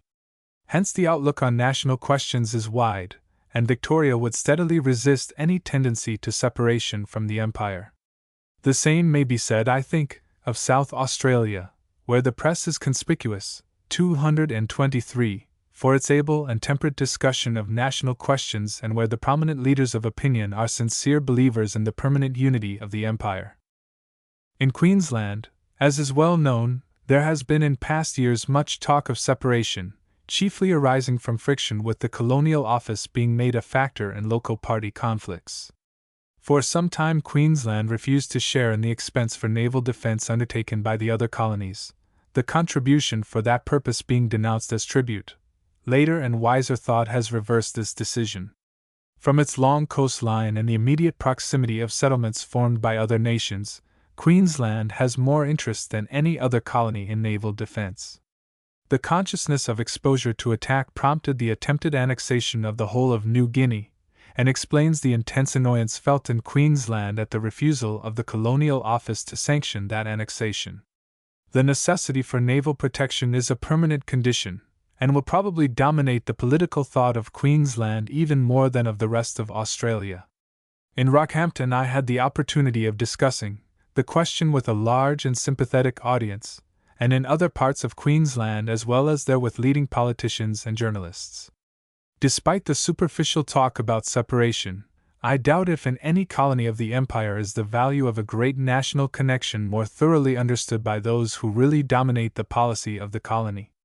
224.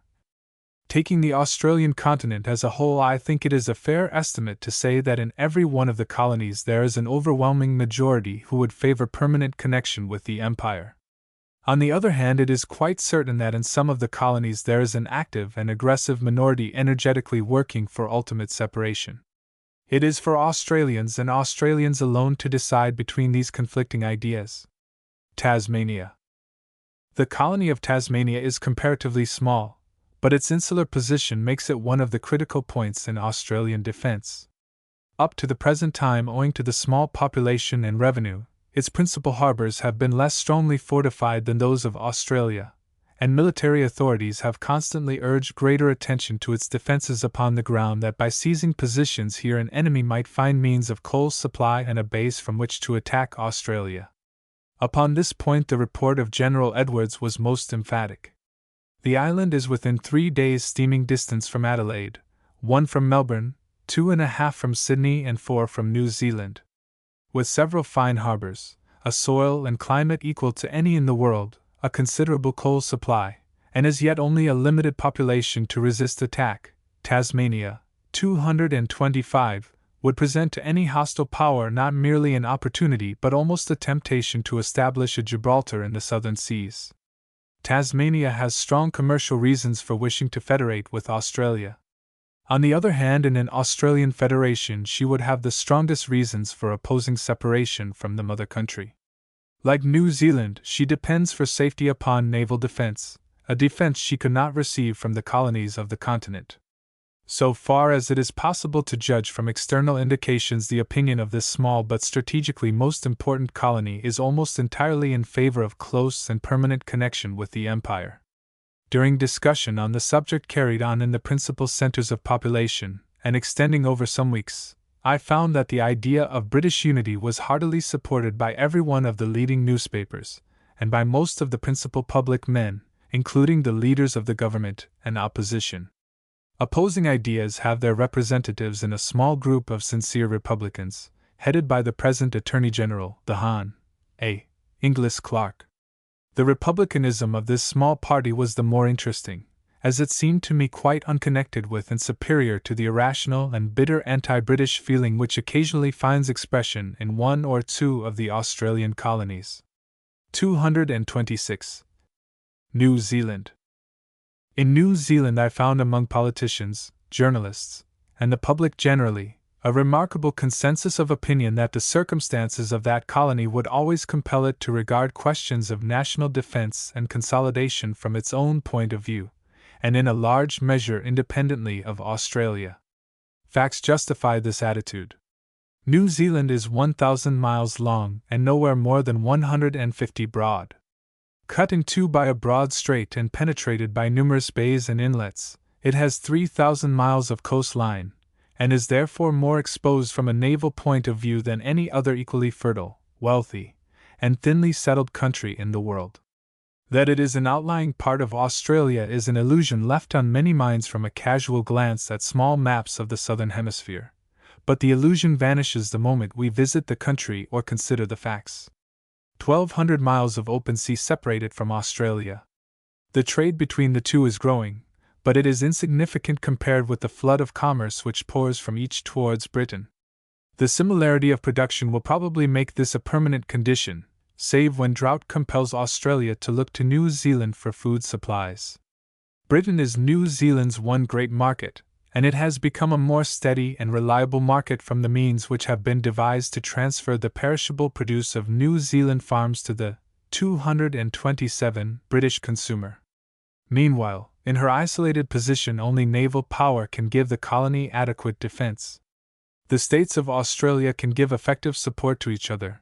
They cannot give it to New Zealand until they possess a fleet sufficient to command the southern seas, and such a fleet they will not possess at any time within the range of present political calculation. Among reflective men in New Zealand one finds no readiness to believe that geographical isolation could be relied upon for giving military security, an idea which has considerable vogue in parts of Australia.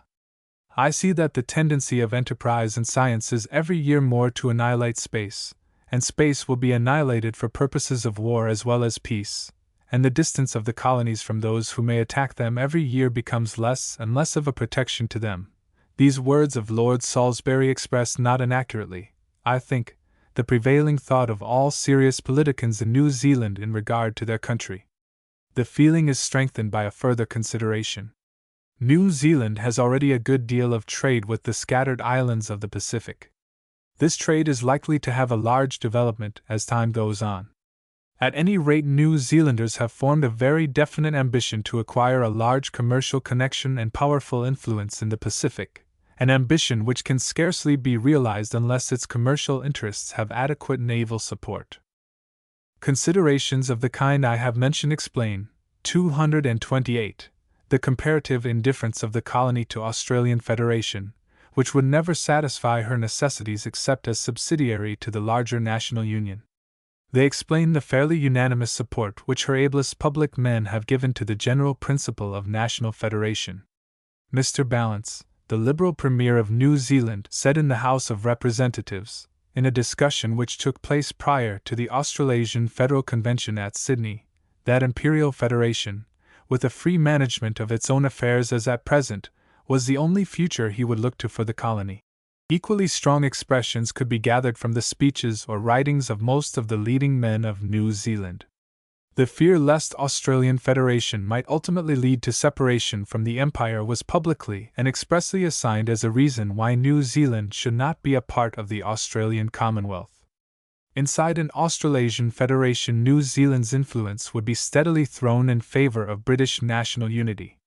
On the other hand, should Australia ever move towards separation, an improbable contingency, but one often suggested by a few of her journalists and public men, the advantage in prestige and more practical ways which New Zealand would derive from retaining the wide national connection and becoming the center of the Empire's naval strength in the southern seas, would infinitely outweigh anything Australia could possibly offer, and would decide the course to which 229 self-interest even now points. The individual interest which New Zealand thus holds towards the question is very significant and worthy of careful attention. Placed in the center of the water hemisphere of the globe, this Britain of the South seems the precise complement of the mother country at the center of the land hemisphere, while a conjunction of circumstances, the possession of excellent harbors, already very fairly defended, and easily made impregnable, a plentiful supply of coal, timber, and metals, a climate which never fails to favor abundant crops, and nourishes a sturdy race, fits the country to be the opposite pole of the oceanic empire which Britain has created. Distance might be supposed to have lessened commercial intercourse with the motherland. As a matter of fact, it is greater in proportion to wealth and population than that of any other country. Roughly putting the exports of New Zealand at £10 million per annum, £7 million go to Great Britain, £2,250,000 to other parts of the empire, and only the small remaining balance to other countries. The proportion of imports is not widely different. Community of interest could scarcely be greater than this. The safety of this trade, too, is of the very essence of the prosperity, one might almost say of the commercial life of the country. Its stoppage would mean financial and industrial paralysis. We have therefore some measure of what the security guaranteed by the greatest naval power in the world means to New Zealand. 230. On the other hand, it would be difficult to exaggerate the advantage which such a power would derive in war from the exclusive use of this halfway place in the voyage around the world. Auckland, Lyttelton, Wellington, and Dunedin all have excellent harbors.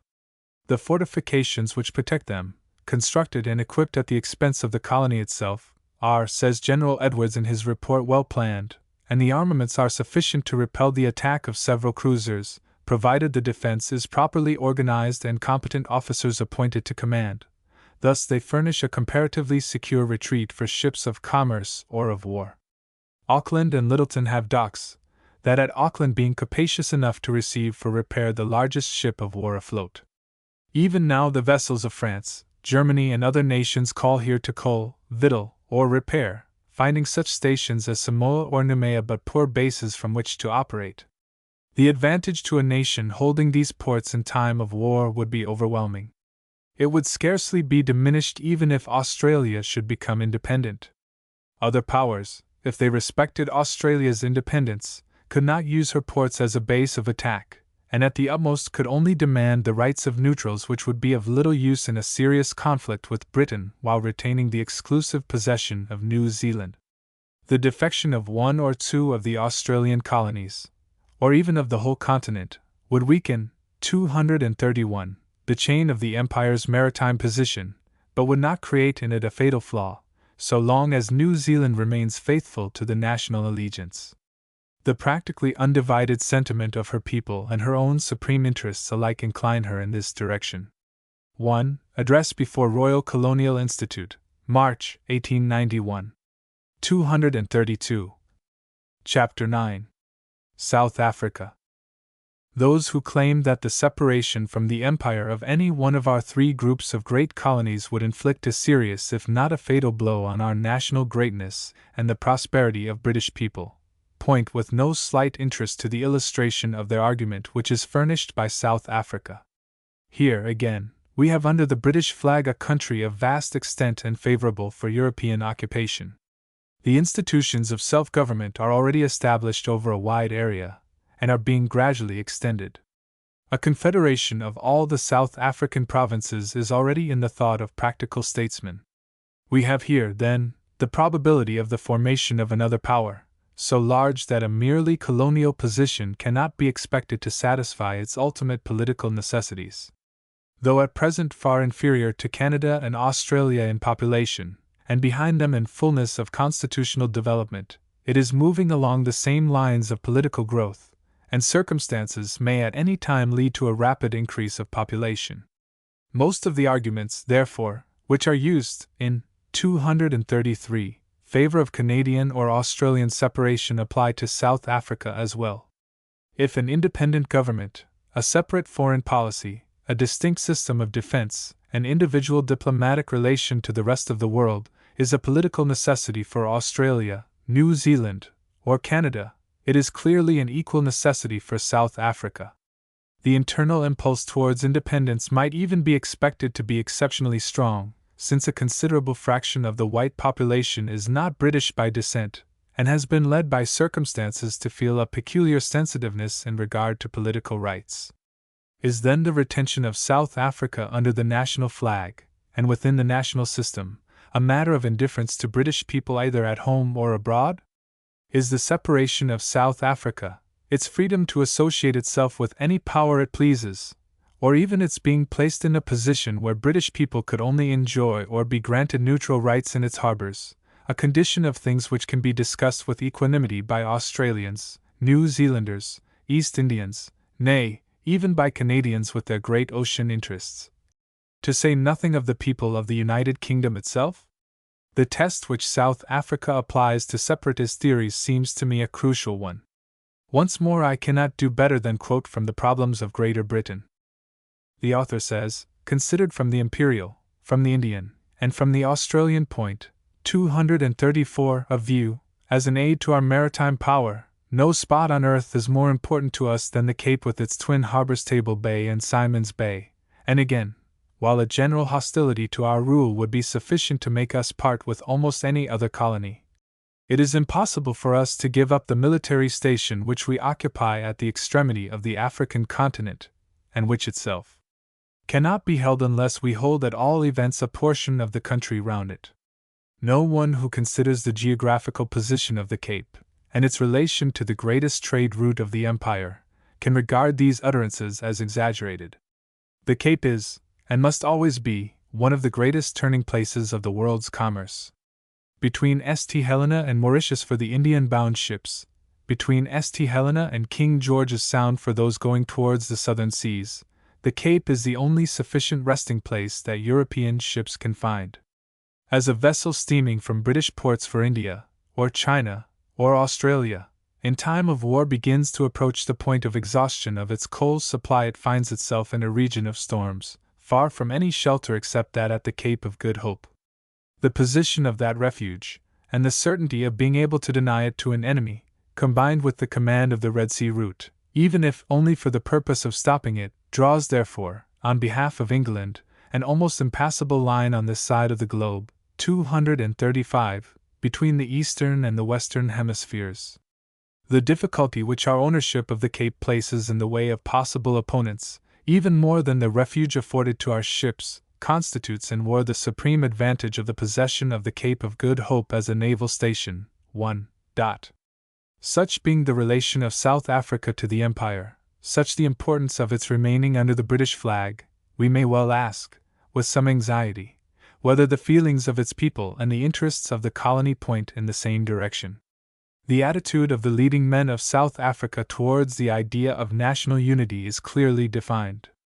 Mr. Hofmeer, the leader of the Dutch or Afrikaner party, at the Colonial Conference of 1887, brought forward, and earnestly pressed upon the assembled delegates, a scheme for promoting a closer union between the various parts of the British Empire by means of an imperial tariff of customs. His words indicate the temper of mind in which he addresses himself to the question.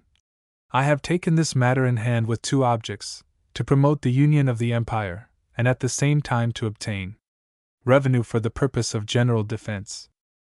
Sir Gordon Sprigg, for many years Premier of Cape Colony, speaking in London in 1891, strongly advocated a similar policy, and was urgent, to quote his own words, that an invitation should be addressed to the governments of the various colonies and dependencies, 236, to send representatives to this country to consider, in a conference, the practicability of forming a commercial union between the different parts of the empire, regarding this as the most effectual way of accomplishing what he considered should be the aim of national statesmanship, viz., the unification of national interests.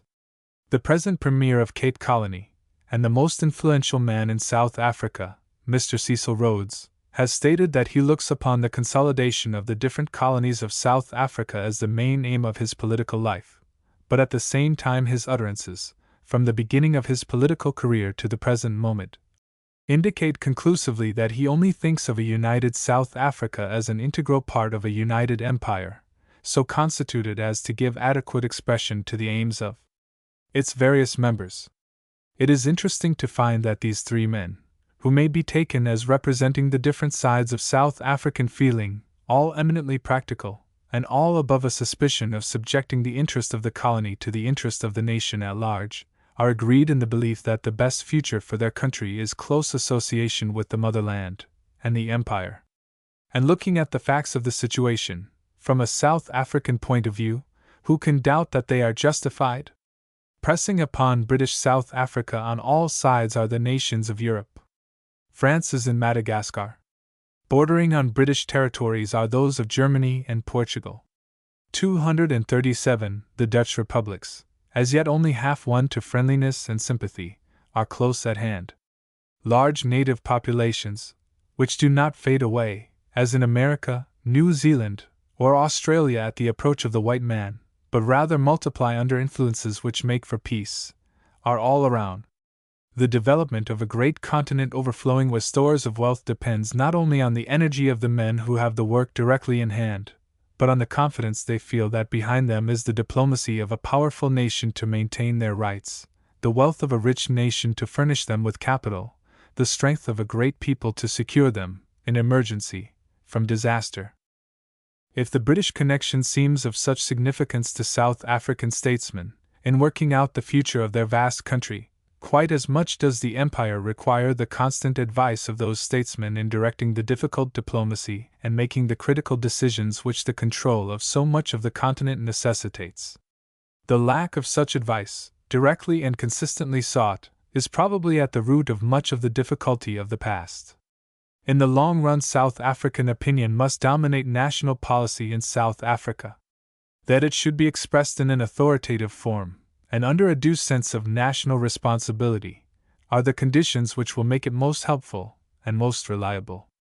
Sir Gordon Sprigg and other public men from the Cape have pointed out to me how peculiar are the 238 problems which arise in South African politics, how much they stand apart from Anglo-Saxon experience in other parts of the world, how impossible it is for anyone who has not to deal with these problems on the spot to understand them. Here, if anywhere, the maxim is true to which I have alluded in another place, that only those who know a country are fitted to rule it. It is only by utilizing the knowledge and experience of the best minds of the country that adequate direction can be given to its external relations as to its internal government. The actual and contingent stake which Great Britain, Australia, and other parts of the Empire have in the exclusive use of the Cape as a naval station in time of war may be roughly outlined in figures. Lord Brassey, dwelling upon the importance to the nation of completing the fortification and equipment of the neighboring harbors, mentions in the Naval Annual for 1890 that at present about £90 million worth of commerce centres at or passes this point every year, including £20 million of outward trade to Australia, £13 million to the Cape itself, and portions of the Indian, Chinese, and other Eastern trade which make up the whole. This is under normal conditions. But should the Suez Canal be closed, and it is difficult to see how in a great European war this could be prevented, unless England could obtain and maintain absolute naval control of the Mediterranean, and military control of Egypt, then at least £150 million, and possibly £200 million of 239 British trade would be forced to go round the Cape. I have mentioned elsewhere Lord Dufferin's statement, to the London Chamber of Commerce, that if anything ever occurred to take away our control of the Indian markets, there is not a cottage in the manufacturing districts of England which would not feel the blow at once. If this be true of the Indian trade alone, the argument becomes much more impressive when applied to the risks which would be incurred, alike by Britain, India, and Australia if they were compelled to depend for the security of the whole vast volume of Eastern and Australian commerce upon such neutral rights as could be granted by an independent South Africa, or if they left the Cape in such a position that it could be seized by a hostile power. We have an interesting historical illustration of what security on this great trade route means in the fact, stated on apparently reliable authority, that between the years 1793 and 1797, when the French held the Isle of France and Bourbon, no less than 2,266 British merchantmen were seized by French ships or expeditions sallying out from those stations. So intolerable did the situation become for British commerce that the conquest of the French stations became an absolute necessity, and this was effected in 1810 when a new outbreak of war had made like disaster imminent. Yet this was before the vast trade of Australasia had come into existence, and when our trade with the East was but a trifle compared with its present great proportions. 240. In the case of South Africa, however, the argument for national unity is so strong that few undertake to question it. Not long since, in the Manchester Reform Club, I met a sincere disciple of the old school of thinkers on colonial policy. He had studied the question under Mr. Goldwin Smith, at Toronto, and was at first concisely and comprehensively dogmatic in his assertion that the only plan for England was not only to permit, but to encourage, each of the great colonies to become independent as soon as possible. He was an honest thinker, and one could with him afford to stake the argument on a candid answer to a single question. Could Great Britain, with any regard to the safety of her national position, afford to give up South Africa? The emphatic negative which, after a moment's thought, he gave, was the only reply possible for one who acknowledged the force of facts when presented to his mind. The West Indies. The present and contingent relation of the British West Indies to the problem of national defense, and therefore of national unity, is more direct than at first sight may appear.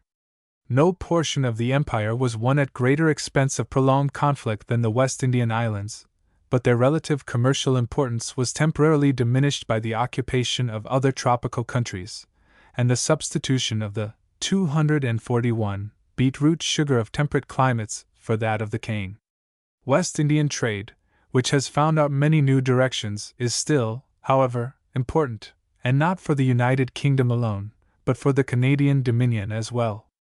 Canada and the West Indies are the complement of each other in natural production, and a very large trade is sure to grow up between them as they develop in wealth and population.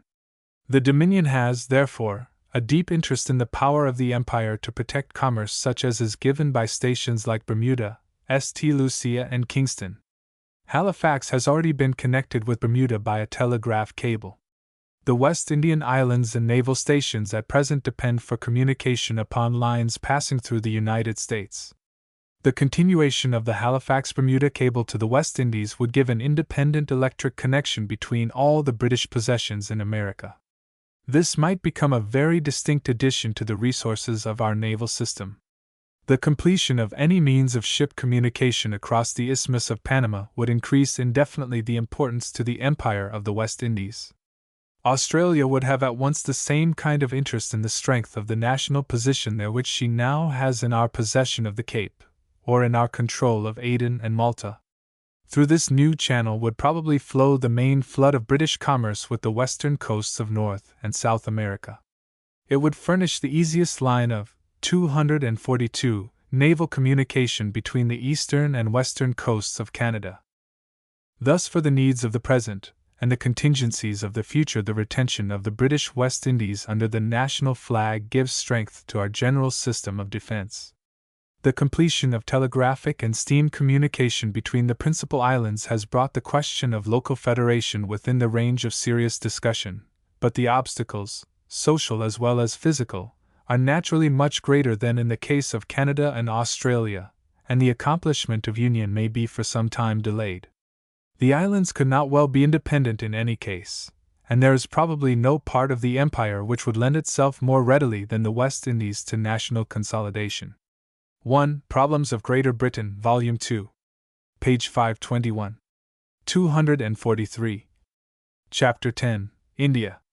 As time passes, it rather appears that we are in the hands of a providence which is greater than all statesmanship, that this fabric so blindly piled up has a chance of becoming a part of the permanent edifice of civilization, and that the Indian achievement of England, as it is the strangest, may after all turn out to be the greatest of all her achievements. Professor J. R. Seeley. But above all, what is to be done with India? With this question, Mr. Goldwin Smith makes the relation of India to the Empire the crux of the Federation problem. To him, the difficulty presented seems insoluble, chiefly because he believes that it would be impossible for a federation of democratic communities scattered over the globe to hold India, about which they know little, as a dependency. He even doubts, in his customary vein of pessimism, whether the fate of the Indian Empire is not already sealed by the progress of democracy in Britain. So far from this last being the case, it looks as if the English working man, who has annually more than £60 million of trade staked on our hold on India, will be the last to weaken by his vote our position in the country or our grip on the waterways which lead to the east. Every second or third day's work of the Lancashire cotton spinner is done for the Indian market, or for other eastern, 244, markets which we control on account of our position in India. In some large districts, such as that of Oldham, the proportion is 3 days' work out of 4. And the Lancashire spinner is a keen political thinker, especially where his bread and butter are concerned.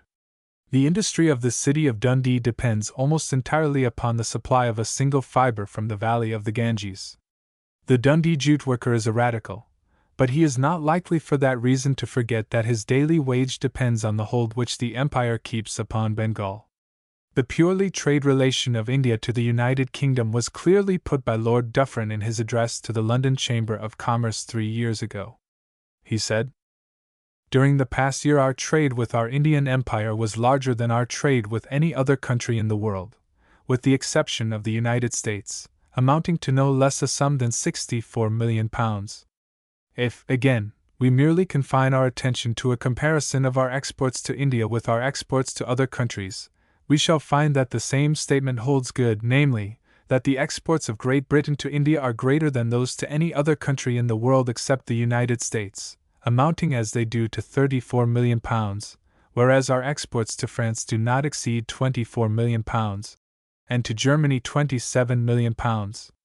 In fact, India's trade with the United Kingdom is nearly 1/10 of the value of the total British trade with the whole world.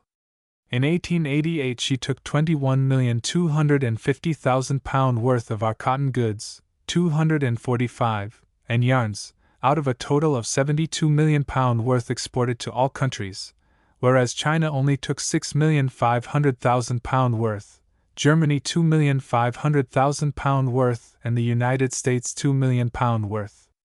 Again, if we take another great section of British exports, such as hardware, machinery and metals, we find that out of a total export of £36 million to all countries, India in 1888 took £5,750,000 worth, whereas we only sent £3 million worth to France, £1,750,000 worth to Russia, and £750,000 worth to China. These figures, I think, should be enough to convince the least receptive understanding what a fatal blow it would be to our commercial prosperity were circumstances ever to close, either completely or partially, the Indian ports to the trade of Great Britain, and how deeply the manufacturing population of Lancashire, and not only of Lancashire, but of every centre of industry in Great Britain and Ireland, is interested in the well-being and expanding prosperity of our Indian fellow subjects. Indeed, it would not be too much to say that if any serious disaster ever overtook our Indian Empire, or if our political relations with the peninsula of Hindostan were to be even partially disturbed, there is not a cottage in Great Britain, at all events in the manufacturing districts, which would not be made to feel the disastrous consequences of such an intolerable calamity. There is another point to consider. The rapid growth of our vast Indian commerce has been largely due to the application on an immense scale of British capital, 246, for the opening up of the country by railways and canals, and for the conservation and distribution of water by systems of irrigation. It is estimated that £350 million are thus invested, to which must be added other large sums employed in various forms of industrial enterprise, the profits and interest of all this capital flowing back steadily to the United Kingdom, and evidently secured only by British dominance. When to all this we connect the fact that from 75,000 to 100,000 British people find well-paid employment in carrying on the government, defense, and industrial development of the country, we begin to understand the vast range of national interests involved in our retaining possession of India. The estimate that the people of the United Kingdom draw from India 60 or 70 million sterling every year in direct income is probably a moderate one. Directly then, Britain's stake in India is enormous. Indirectly, our possession of the country would probably determine the drift of the commerce of the vast regions still further east. Nor is it the United Kingdom alone which is concerned. The present and prospective interest of the Australasian colonies in India are also great, not only for the military reasons which have been mentioned, but in view of the growing trade relations. India reduced to anarchy by the withdrawal of British rule, or India governed by Russia, would mean a serious blow, 247, to Australasian trade, present and prospective. It might easily mean exclusion from all the markets of the East. South Africa, which owed its earliest development to the fact that it was the stopping place on the road to India, still owes much of its importance to the same cause. The interest of Canada in India is more remote, but now that Canadian steamship lines are on the Pacific, with their terminus at Hong Kong, Britain's position in the East has a new interest for the Dominion. But every British colony, great and small, is directly and deeply interested in the maintenance of the power of the Empire, and if the continued power of the Empire involves, as it seems to do, the retention and government of India, the colonies should not shrink from sharing that responsibility. Professor Seeley has proved with conclusive clearness that the government of India has had very little effect upon the domestic politics of England. There is no reason to think that it would have more upon the domestic politics of the Empire. The political difficulty about India's relation to a united empire is, however, felt very widely. It is one of the first which occurs to the minds of most men when they turn their attention to the question, as I have found during public discussion in many parts of the empire. Nor is this to be wondered at. That a country enjoying popular representative institutions should rule as an imperial power over some hundreds, 248, of millions of people without representation in their own government is an extraordinary anomaly. Men's minds have, however, become accustomed to it by long usage, and the fact is accepted almost without remark. But when a proposal is made to reconstruct the national organism on what is claimed to be a logical basis, the incompatibility between our popular system of government and the system which we apply to India at once reappears. The anomaly, however, would be no greater under federation than without it, and it is one with which the British mind in all parts of the empire is familiar. Most of the great colonies have had on a small scale the experience which the United Kingdom has had on a large scale of ruling weaker races without giving them representation. Unquestionably, confusion of thought is caused by the careless use of the term empire into which English people have fallen.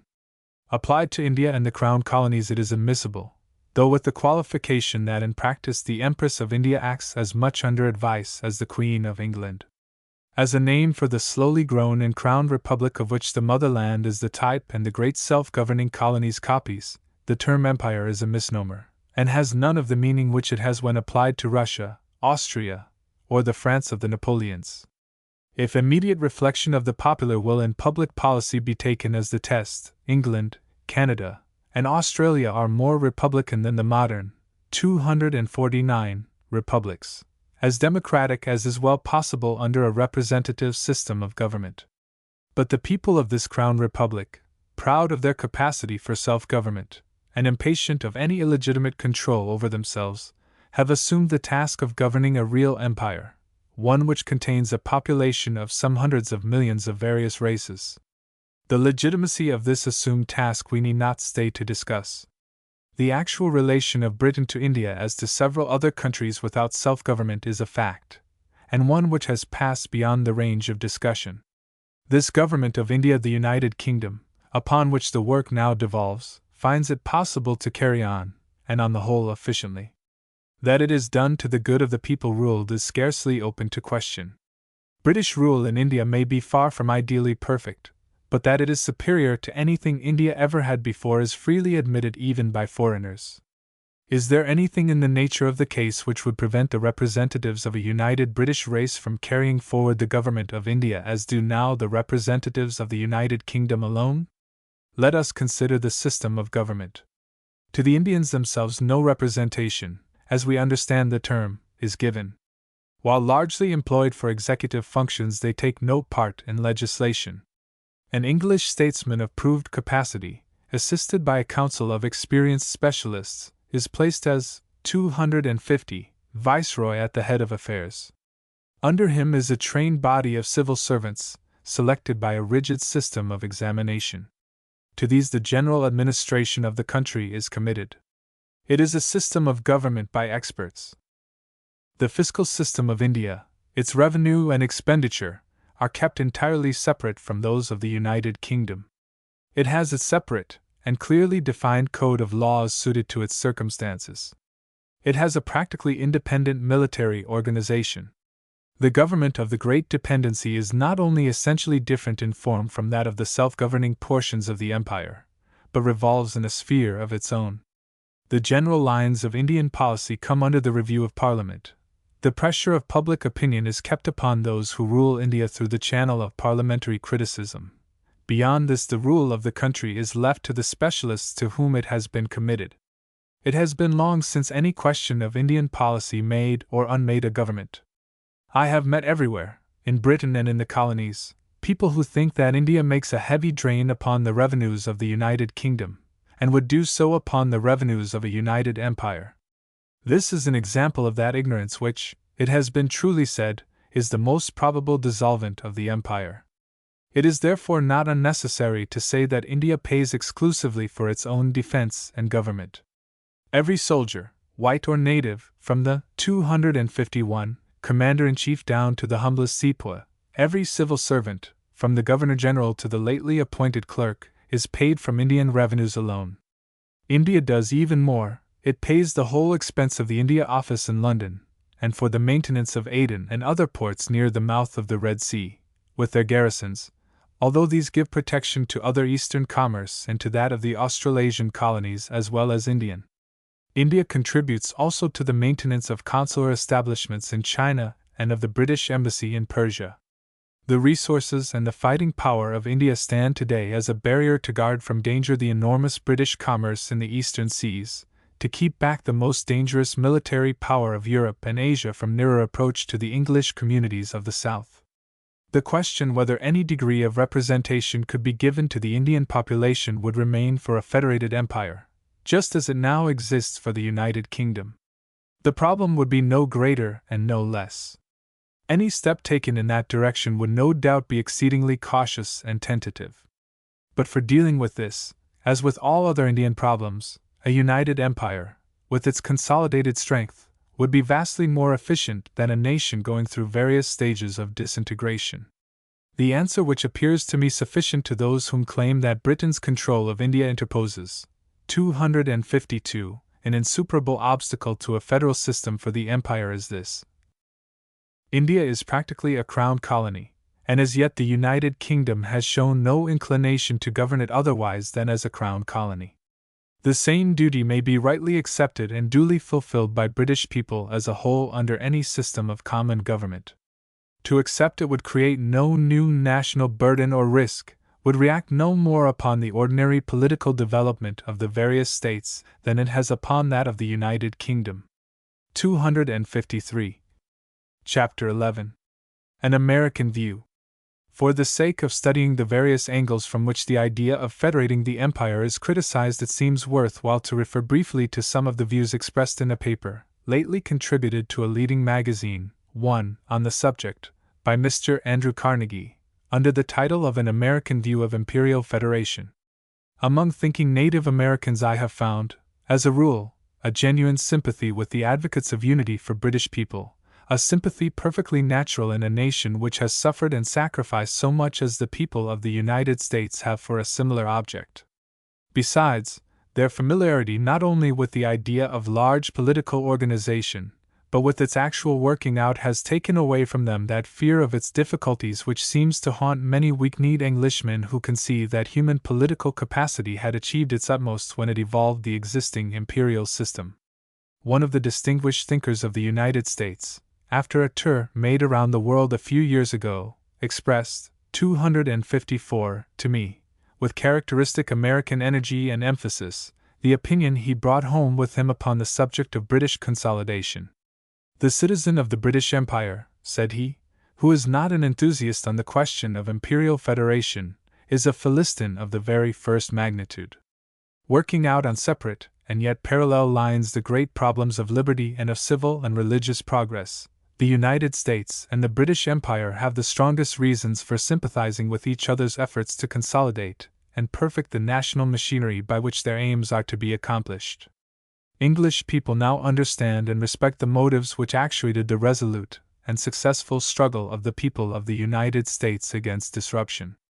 That Americans should understand the necessity which exists for maintaining the integrity of the empire and the principles on which it is sought to maintain it is most desirable. They are not likely to learn them from Mr. Carnegie. Curiously enough, he begins his argument by forgetting that there is a British Empire.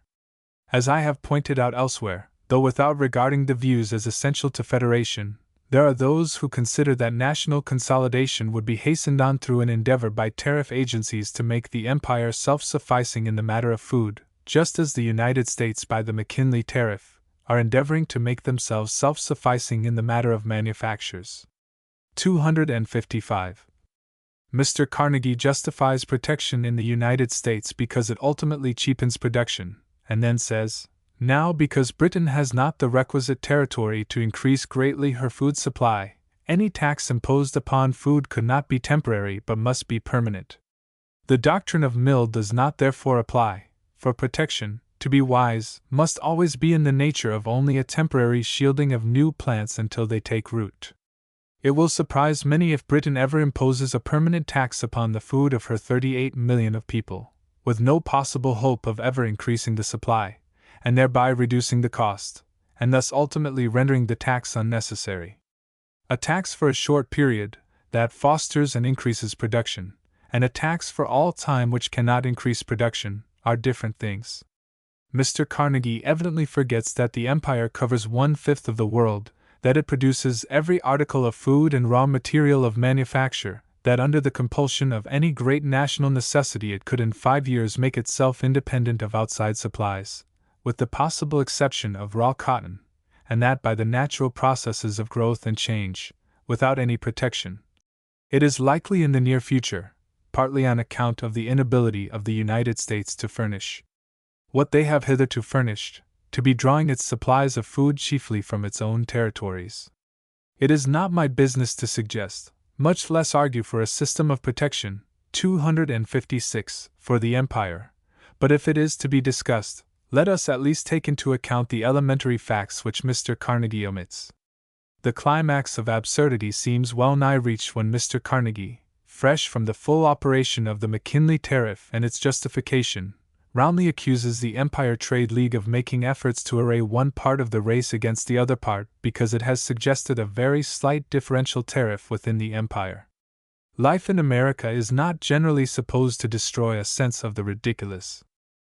Mr. Carnegie's criticism of another class of federationists is that they have no business in their program, no considerations of trade. That sentiment reigns supreme. It is evident that he has not a primary conception of the main drift of federation policy. He is like many of his fellow citizens in America, out of whom life on a broad continent appears to have driven the maritime instinct. Because external commerce or the carrying trade means little to the United States, or because his own country is so remarkably self-contained, he has no standard by which to measure the profound and practical significance which maritime position has for countries like Great Britain or Australia. In 1890, of the 3,389 vessels which passed through the Suez Canal, 22 were British and 3 American. In the same year, out of the whole volume of American external trade itself, only 12.29%, or about 1/8 was carried in American bottoms. Of the remaining 7/8, by far the larger part crossed the seas under the 257 British flag.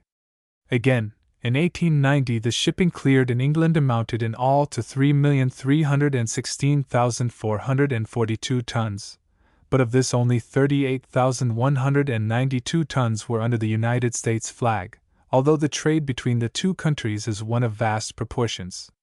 These figures will serve to illustrate how difficult it must be for anyone looking at our national questions from an American point of view to understand the fundamental interests of British people, and perhaps explain the airy cheerfulness with which Mr. Carnegie suggests various processes of political evolution which involve the disintegration of the empire.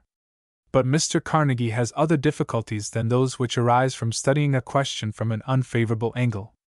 The intense occupations of business in America may well be his excuse for not keeping in touch with the movement of British politics. They can scarcely excuse him for discussing English affairs as if he were in a position to understand them. Britain, he says, can choose whether Australia, Canada, and her other colonies, as they grow to maturity, can set up for themselves, with every feeling of filial devotion towards her, or whether every child born in these lands is to be born to regard Britain as the cruel oppressor of his country. There is no other alternative, and I beseech our friends of the Imperial Federation, League, to pause ere they involve their country and her children in the disappointment and humiliation which must come, if a serious effort is made to check the development and independent existence of the colonies. For independence, 258, they must and will seek and obtain, even by force, if necessary. One hesitates whether to lay stress upon the ignorance or the folly of sentences like these. I use the words advisedly. Ignorance, because apparently Mr. Carnegie does not know that almost every responsible British statesman of the past half-century and of the present day, when dealing with this question, has said that when the great colonies wish to go, Great Britain will raise no objection, that this view has been re-echoed unanimously by the press and by public opinion, and that no advocate of Imperial Federation, national unity, or whatever other name we apply to British consolidation, has ever hinted at the union of the self-governing portions of the empire as anything else than a pact entered into voluntarily by communities free to choose or refuse as they please, as free as were the states of the American Union or the provinces of the Dominion to adopt their present system. Britain has not waited, and Imperial Federationists have not waited, for Mr. Carnegie's supplications to decide this great and fundamental issue of national policy. The advocates of national unity are the foremost to proclaim it. Folly, for it is folly when Mr. Carnegie, in the face of facts like these, which nobody can question, rounds his periods with hints at cruel oppression, on the one side, and independence won by force, on the other, when discussing the relations of England and her colonies.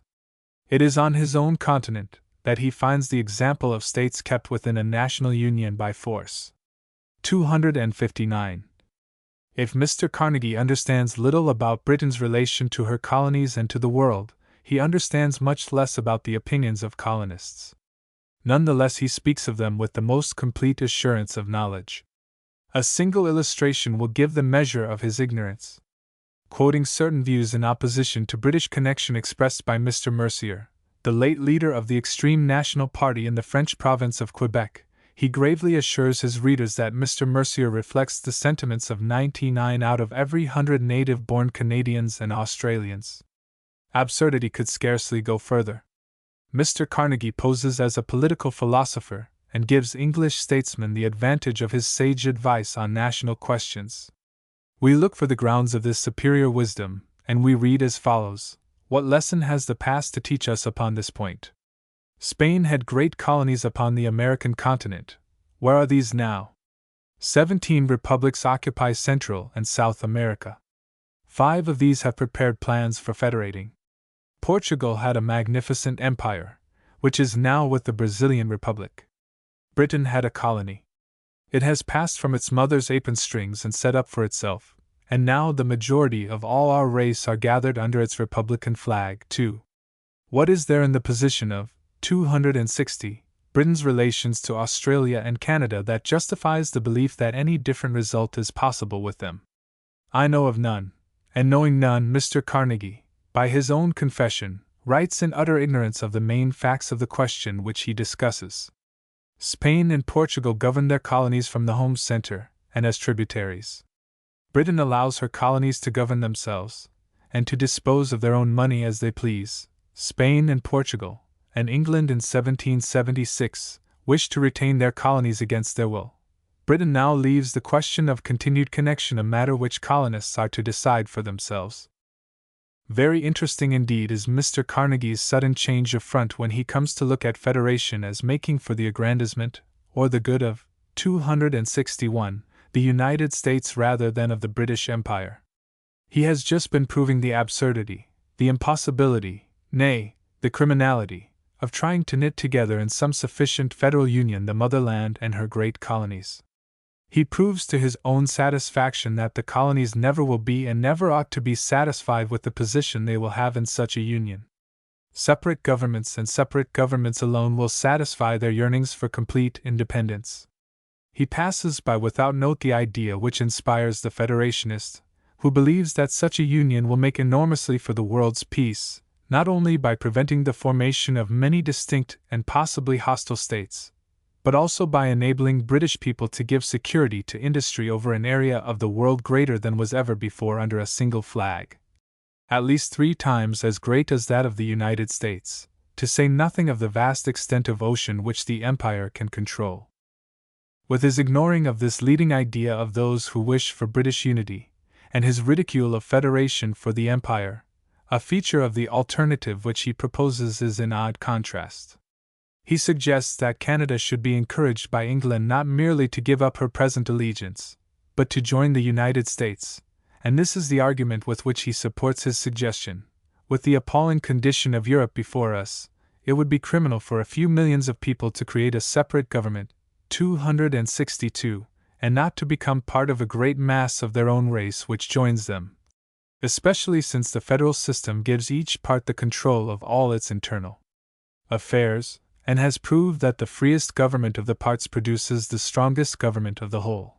Why not, one asks, for the British people as well as for those of the United States? Why may not full control of internal affairs and the freest government of the various parts of the British Empire go hand in hand with a strong government for the whole? Why may we not consider the united and sympathetic effort of the different divisions of the Empire to so consolidate their strength as to maintain peace over 1/5 of the world directly, indirectly over a still greater proportion, a nobler ideal than that for which Mr. Carnegie thinks the Empire should give up Canada, i.e., the peace of America? Nor need the larger interfere with the smaller aspiration. Incidentally, Mr. Carnegie himself fully admits this. After having used the possibility of conflict between Great Britain and the United States as his chief, or only argument for the transfer of Canada's nationality, he goes on to say, even today every federationist has the satisfaction of knowing that the idea of war between the two great branches is scouted on both sides of the Atlantic. Henceforth, war between members of our race may be said to be already banished, for English-speaking men will never again be called upon to destroy each other. During the recent difference, not a whisper was heard on either 263 side of any possible appeal to force as a mode of settlement. Both parties in America and each successive government are pledged to offer peaceful arbitration for the adjustment of all international difficulties, a position which it is to be hoped will soon be reached by Britain, at least in regard to all differences with members of the same race. The Geneva arbitration, the Halifax arbitration, the San Juan settlement, the offer of arbitration in the Bering Sea affairs, so long urged upon Mr. Blaine by Lord Salisbury before it was accepted, the arbitration arranged with France in the affairs of Newfoundland, all seem to indicate that Britain is quite as advanced as the United States in these views of peaceful settlement. With this qualification of his way of stating the case, we may accept Mr. Carnegie's hopeful outlook, which takes away all the point of his previous contention. There is, however, a point worthy of his and our consideration. I once heard Lord Rosebery express the opinion that equality of power was one of the chief guarantees of peace between great states. It adds the very powerful motive of self-interest to those other influences which incline a nation to arbitration or other fair and reasonable methods of settling international difficulties. If, said he, it should ever happen that England became towards the United States like the old grandmother in the corner, her teeth dropping out one by one, as her colonies leave her, and she, 264, were patronized or despised by her grown-up offspring, this relation would not be one tending to promote friendly feeling. Far better for mutual respect, consideration, and closer friendship that each should follow out its own development on its own broad lines, whether a British Empire going through a process of disintegration, or one steadily consolidating its strength would be more likely to obtain equity and fair play from American politicians, who must so often be distinguished from the American people. I may safely leave even Mr. Carnegie, who knows them, to decide. Nor is there anything in the position of the United States on the continent which would justify Americans in demanding from the Empire the sacrifice of her maritime position implied in the transfer of Canada to a new nationality. Ports on the Atlantic and Pacific as many as they need the United States already have. Trade in Canadian products they can obtain on terms as fair as they will themselves agree to. A less aggressive neighbor they could scarcely expect to have. Two countries on the same continent working out parallel political problems by different agencies may be mutually helpful with varying experiment and example. Contrast and mutual reaction stimulate progress for more than vast monotony of system. Mr. Carnegie endorses Mr. Goldwin Smith's opinion that Britain's position upon the American continent is the barrier to sympathetic union with her great, 265, child, the Republic. As an American, he should be ashamed to admit the accuracy of such an opinion. Britain's right to her place on the American continent is as much above question as is that of the United States. The man or people to whom a neighbor's enjoyment of an admitted right causes irritation has lost the finer sense of morality. The nation which yielded an undoubted right under the pressure of such a base irritation would do a harm to international morals. British Federationists have more faith in the nobler qualities of the American people than has Mr. Carnegie. They earnestly hope for a union of effort in behalf of the higher interests of humanity between the great Republic and the empire from which she sprang, but they know that that union can only come from mutual respect for each other's rights, and can never be brought about if the aggrandizement of the one must be purchased by the disintegration of the other. One more passage must be quoted to illustrate the range of Mr. Carnegie's vision when he leaves the domain of American politics to discuss the affairs of Great Britain. He says, "Her, Britain's, colonies weaken her powers in war and confer no advantage upon her in peace. I must let another American, whose mind has not been too much influenced by devotion to trade on a highly protected continent, a man who has had occasion to study seriously the larger problems of national life, make answer." 266. England, says Lieutenant Mahan, by her immense colonial empire has sacrificed much of this advantage of concentration of force around her own shores. But the sacrifice was wisely made, for the gain was greater than the loss, as the event proved. With the growth of her colonial system her war fleets also grew, but her merchant shipping and wealth grew yet faster. And again, undoubtedly under this second head of warlike preparation must come the maintenance of suitable naval stations, in those distant parts of the world to which the armed shipping must follow the peaceful vessels of commerce. The protection of such stations must depend either upon direct military force, as do Gibraltar and Malta, or upon a surrounding friendly population, such as the American colonists once were to England, and it may be presumed the Australian colonists now are. Such friendly surroundings and backing, joined to a reasonable military provision, are the best of defenses, and when combined with decided preponderance at sea, make a scattered and extensive empire like that of England secure.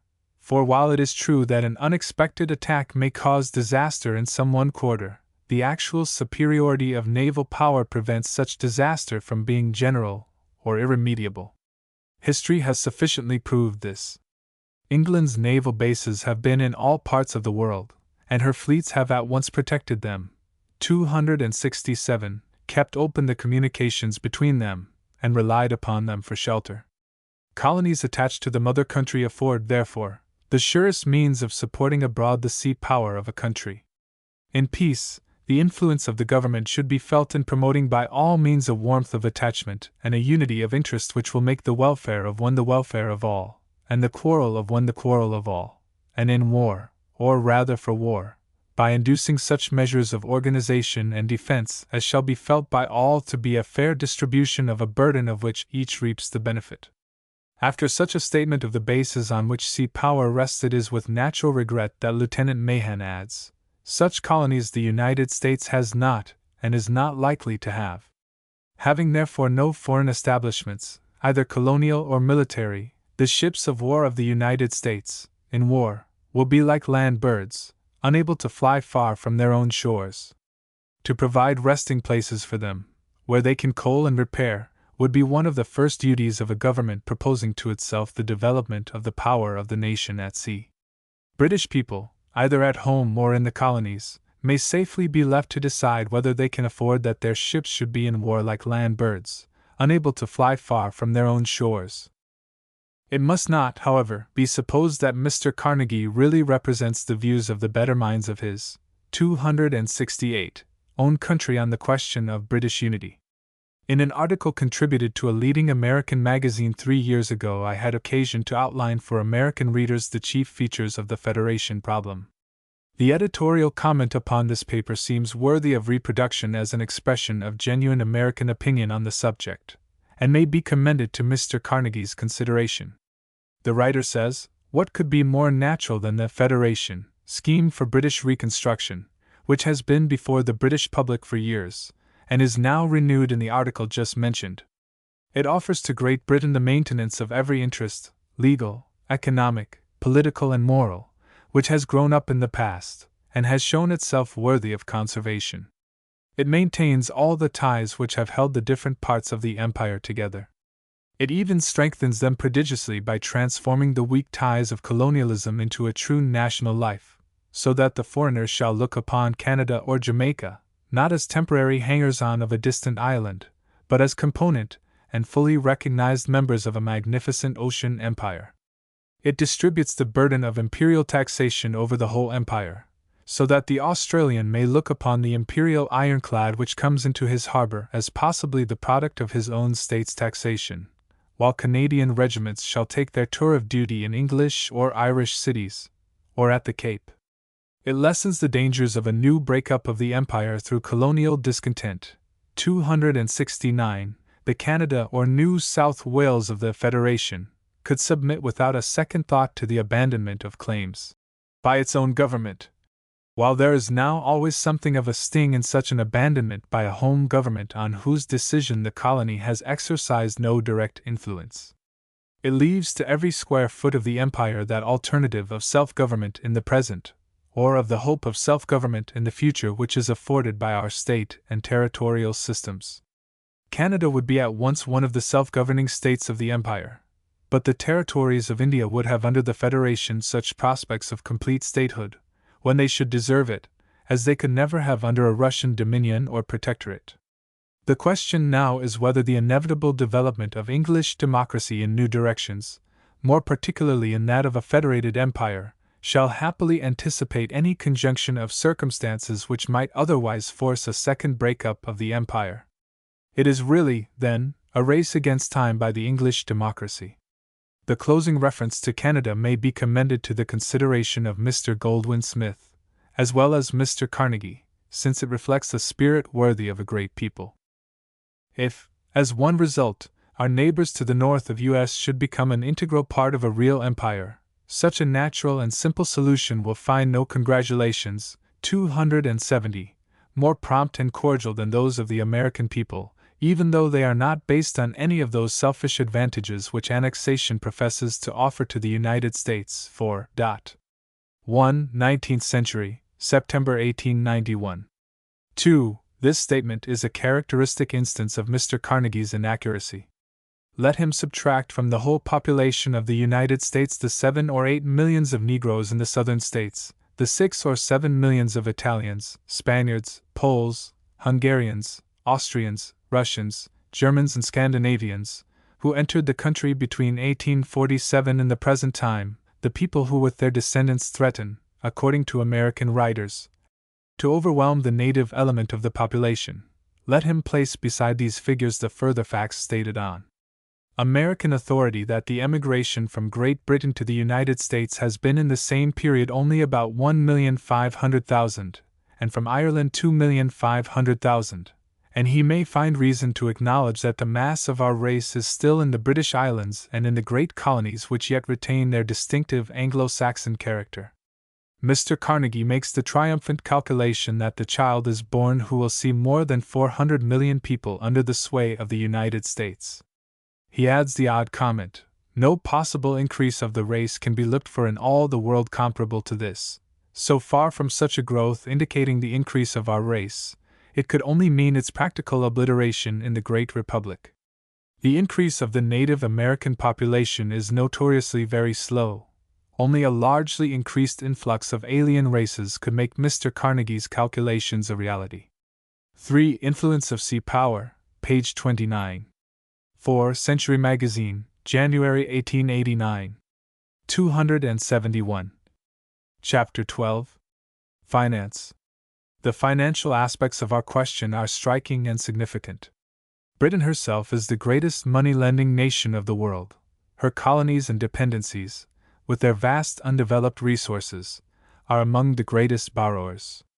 The public debts of the Australasian colonies amount to nearly £200 million, and private investments for the development of mines, for the wool-producing and meat-raising industries and so on, amount, I have been told by Australian businessmen, to even more. It is probably a moderate estimate to say that Australasia borrows £400 million, all of which is raised in London, to which the interest steadily flows back.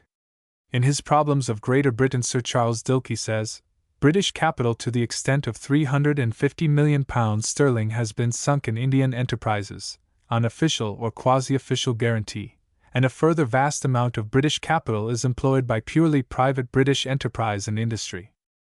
Canada's public borrowings amount to about £50 million, and allowing an equal sum for private, 272, investments, she perhaps draws £100 million of working capital from English sources. Nothing has been said about South Africa, the West Indies, and the minor divisions of the empire, but even the rough estimates already given prove that the aggregate of money loaned from Britain, and borrowed by other parts of the empire, reaches enormous figures, and certainly exceeds £1 billion. For investor and borrower the benefit is mutual. The investor has the advantage of placing his money where it will be employed in making the most of vast natural resources, under a settled government, and in the energetic and responsible hands of men of our own race. This advantage is emphasized by the experience of British capitalists in countries like Argentina, where government is unstable, or Turkey, where it is inefficient. It is emphasized by the contrast between the financial position of Egypt, when dominated by British influence and protected by British power, and the same country when free to follow its own methods of administration and compelled to find its own defense. It is shown by the difference between the rates at which Australia or Canada borrow money, and those paid by many foreign states. The colonial borrower has the advantage of getting the money he requires at the cheapest rate possible. The last Canadian loan was floated at 3%, and the Australian colonies are borrowing at 3.5%.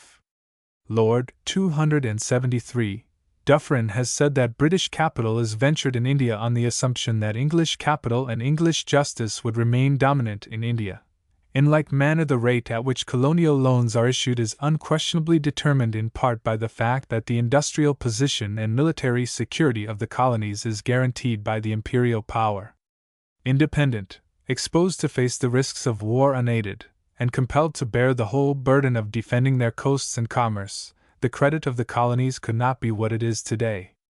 On the other hand, since cheap capital means cheap production, the money lent on easy terms to the colonies returns far more to the mother country than the interest which has hitherto been so regularly paid. It secures for Britain what she most requires: cheap food and cheap raw material, wheat, beef and mutton, wool, cotton and minerals.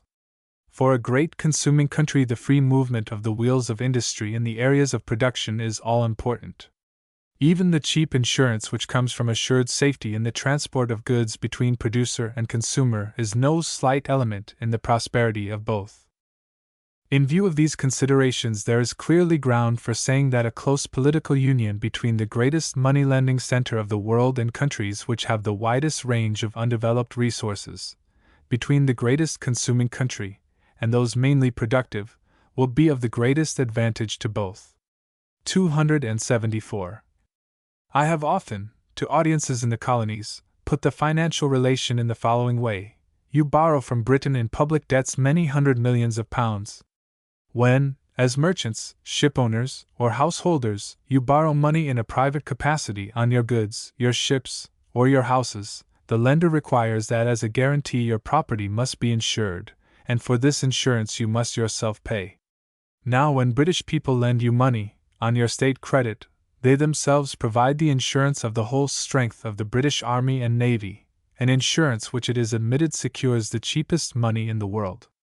But not only does Britain lend you the money for the development of your resources, and provide the insurance which enables you to have it at a cheap rate, but under her free trade system she then in addition throws herself into the open market for every pound of wool or ounce of gold or tin that you produce. She asks no preference in colonial markets. Any conditions which would be more favorable for a borrowing country I cannot find it possible to conceive. A further point seems worthy of consideration. While the colonies, under the national production, borrow money cheaply on the public credit, the United Kingdom borrows more cheaply still. Low as is the rate of interest paid on the national debt, for many purposes of investment it is deemed the most satisfactory, because the most secure, of all. One of the advantages which Canada has reaped, 275, from internal confederation has been the greatly decreased rate of interest which she pays for her borrowings. A high financial authority has estimated that the Australasian colonies would gain, from a consolidated federal stock, an advantage equal to a diminution of more than £20 million on the general indebtedness. Facts such as these have naturally led the advocates of national unity to suggest a further step and to urge that a financial federation of the public debts of the Empire, guaranteed by the strength and resources of the nation at large, would reduce the cost of public money for the colonies and dependencies to at least the level of interest paid on the national debt.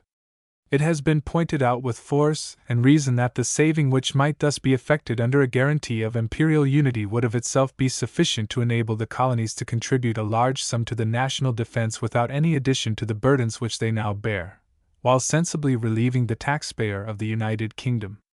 The fixing of a reasonable limit to thus borrowing on national credit for each portion of the empire would, of course, present a difficulty, but it is one which has, on a small scale, been grappled with in the provinces of the Canadian Confederation, and does not seem to be altogether insuperable. The federally guaranteed debt would certainly be held almost exclusively within the empire itself, and the general desire for its complete security might fairly be expected to act as a strong national bond. 276. Enormous as is the amount which the mother country has already staked in the colonies and dependencies, it seems certain that under favorable conditions capital will more and more seek these areas of peaceful industrial development rather than take the risks of internal revolutions in South America or military convulsions in Europe. With closer union this tendency, in itself essentially healthy, would increase. With separation, it would be deeply affected by two considerations: first, the weakened guarantee of safety to the individual colony, and second, the new burden which would be laid upon the separating colony in undertaking single-handed the whole task of defense, and the whole diplomatic, consular, and other organization incident to national independence. Inevitably expenses would go up while credit went down. I am satisfied that people either in England or abroad who for colonial relations thoughtlessly borrowed the simile of the ripe fruit dropping easily from the parent tree, have formed little conception of the violent financial wrench involved in the separation of even one great colony, or of the strength of the financial bond which, every day increasing in strength, is binding more closely together with ties of common interest the motherland and her greatest offshoots. A very important financial issue has lately been raised by the proposition to permit the investment of British trust funds in colonial securities. The proposal has for some time been steadily urged upon the English government by the agents general who, 277, officially represent the Australian colonies, and by the High Commissioner for Canada, and it is generally believed that the negotiations had proceeded so far that at one time Her Majesty's government had consented to initiate the legislation necessary for the purpose. Though the discussion is now in abeyance, it will no doubt come up at a later time for decision. If favorable, that decision would confer a considerable financial advantage upon the colonies. Of the sufficiency of the guarantee furnished in such investments careful and responsible financiers entertain no reasonable doubt. It is obvious, however, that any determination to concede this privilege to trustees implies a belief that the colonies will remain a part of the empire. It is equally obvious that any tendency in an opposite direction on the part of any great colony would be fatal to the proposition. At present such investment can only be made in certain home securities, or in Indian, and a very limited number of colonial securities which are under direct imperial guarantee. There would be as valid reason for extending them to French, Italian, or Russian securities as to those of colonies which might soon become independent nations. It will be scarcely possible to avoid the consideration of ultimate inter-imperial relations should this subject come up for final decision in Parliament. Under a settled system of imperial unity, colonial securities, even without legislation, would naturally rank with the best in the empire. 278. Chapter 13. Trade and Fiscal Policy. In matters of fiscal policy, the British Empire at present occupies a position peculiar among all the nations of the world, and that for nearly half a century it has been without any fiscal system common to its various parts. Nor does the fact seem to have seriously affected the sense of unity.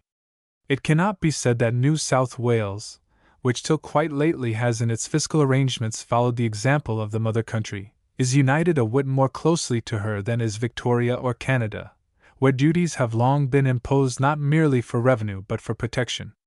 Nor can it be truly said that the ties, practical or sentimental, which bind together Canada and the United Kingdom, have grown weaker since the adoption in the Dominion of a trade policy opposite to that of the motherland.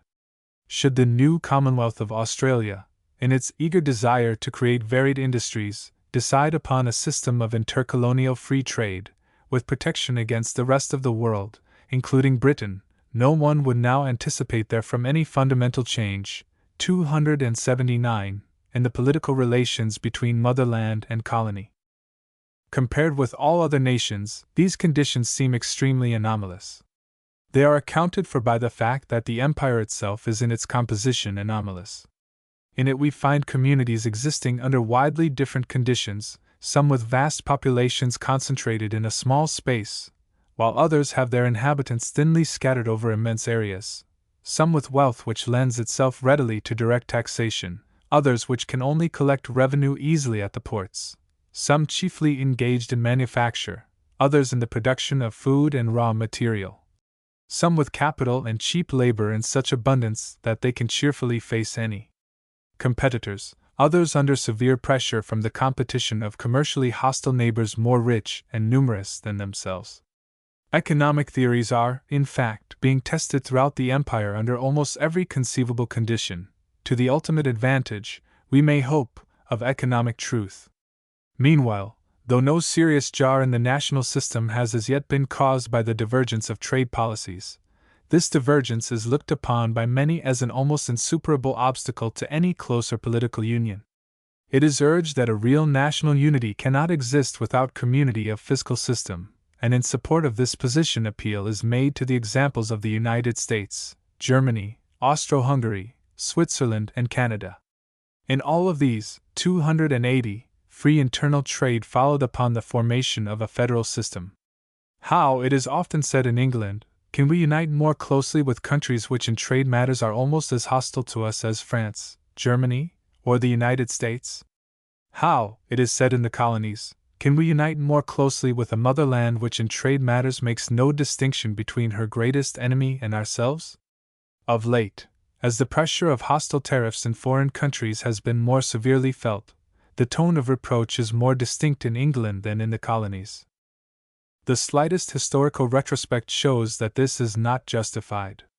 The system by which each self-governing division of the empire regulates its trade policy in accord with what it conceives to be its own interests, treating other parts of the empire exactly as it does foreigners, was not initiated by colonists, but by the people of the United Kingdom, in connection with the adoption of free trade in 1846.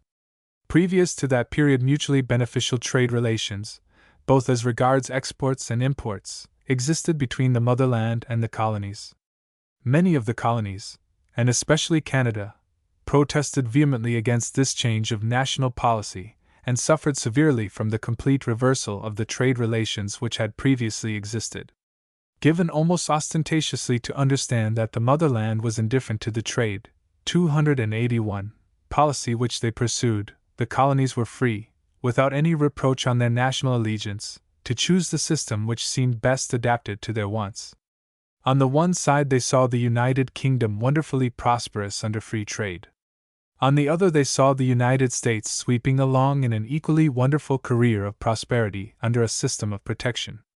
The conditions prevailing in the United States seemed, of the two, more similar to their own, and it cannot be doubted that this example has had much to do with the adoption of protective systems in most of the colonies. The wisdom or error of the choice remains to be demonstrated, for clearly all systems of protection are yet on their trial. Are they expedients to accomplish a temporary purpose, or are they permanent policies?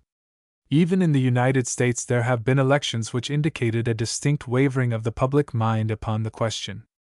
In Canada the party which favors free trade is neither small nor unimportant. In Australia, one of the chief objects aimed at in federation is the freedom of intercolonial trade, which will be one of its conditions.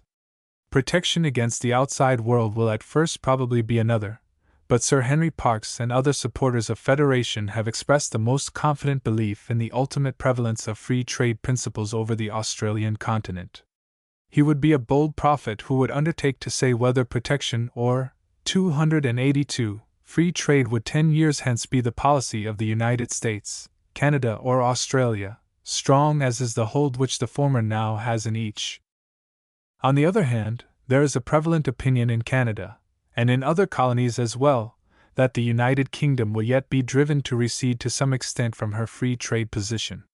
It is observed that however correct may be the economic principles on which free trade is based, national passion has prevailed over economic truth, and most of the nations of the world continue to erect higher and higher barriers against the trade of the United Kingdom, thereby falsifying the forecasts of the early apostles of free trade.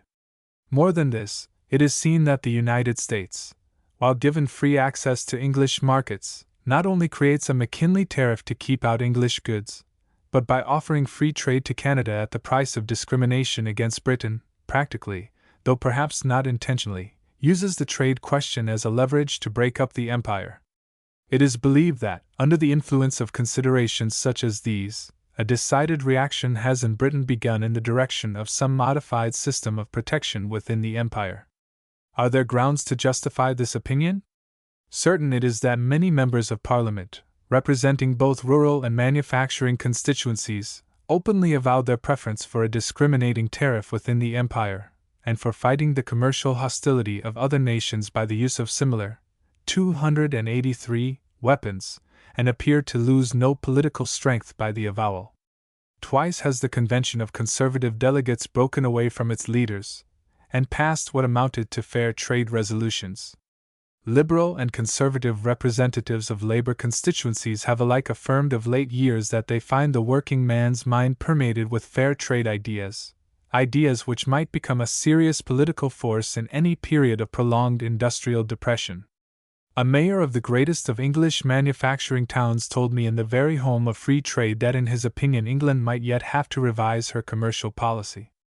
The leading silk manufacturer of Yorkshire is an ardent advocate of fair trade principles. The heads of different great woolen and other manufacturing firms in the same county have told me that their judgment inclined them in the same direction. Joseph Cowan, the distinguished representative of Northern radicalism, has said that he looked upon a British Zollverein as the true ideal of our national statesmanship. When Sir Charles Tupper urged upon the late W.E. Forster the advisability of giving the outlying parts of the empire a better commercial footing than foreign countries, his reply was, "Well, I am a free trader, but I am not so fanatical a free trader that I would not be willing to adopt such a policy as that for the great and important object of binding this empire together." The Times, commenting upon a speech of Sir 284 Gordon Sprigg advocating a commercial union between England and her colonies, said, "There is still a considerable amount of fetish worship, but the ideas upon which any commercial union must rest will not in future incur the furious and unswerving hostility that would have greeted them 20 years ago. It is getting to be understood that free trade is made for man, not man for free trade, and any changes that may be proposed will have a better chance of being discussed upon their own merits rather than in the light of high and dry theory backed by outcries of the thin edge of the wedge. The British Empire is so large and so completely self-supporting that it could very well afford, for the sake of serious political gain, to surround itself with a moderate fence." And again, discussing a resolution passed in the Dominion House of Commons in favor of preferential trade with Great Britain, the same journal has lately said, "We have not disguised our opinion that if the colonies as a whole, and without arrière-pensée, were prepared to enter into a customs union with the mother country on mutually advantageous terms, there would be a strong body of public opinion in favor of meeting the offer, if possible, even at the cost of some departure from the rigorous doctrines of free trade. If, by not too great a departure from the strict lines of free trade, it were possible to bind the great self-governing colonies in close 285 and permanent commercial alliance with the mother country, securing not only a vast reserve of political strength but the command of large and rapidly growing markets, it would probably be thought well worthwhile to incur some sacrifice. When nations like the United States, Russia, and France are strengthening their exclusive systems against us, and when Central Europe is involved in a network of commercial treaties, it is not pleasant to contemplate the possibility that, under protective tariffs of increasing stringency, our colonial trade may slip from us, and the political allegiance of our colonial subjects may be gradually broken down. In expressions such as these, which might be multiplied, those who advocate a return to preferential trade relations within the empire find proof of a great change in English public opinion.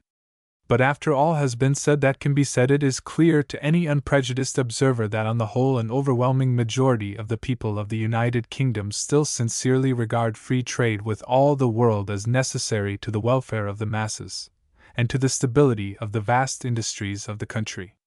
No political party would as yet dare to face an election on a platform of protection or fair trade. The reason is obvious.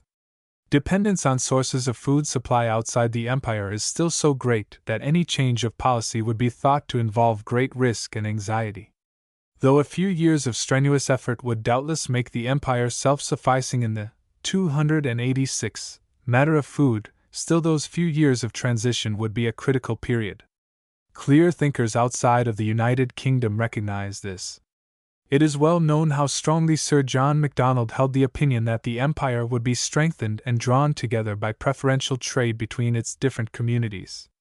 Yet he said to me in 1889, "Till England sees that we can feed her, or with a little encouragement can do so, we must not expect to work out federation on a trade basis. But as soon as we have proved what our Northwest can do and English people see that they can get all the wheat they want from ourselves and the other colonies, the English point of view will change, and trade advantage can be made to supplement the other forces which make for British unity." Sir Charles Tupper argues for immediate discrimination. But he as fully recognizes that it should not affect the prices of food for the vast masses which, in England, depend on outside supplies. He has given illustrations which he thinks indicate that a fiscal arrangement which favors the productions of the colonies would not result in raising the price of food materially in Great Britain, while it would give stimulus to colonial industry and increase the colonial market for British manufactures to the great advantage of the British working man.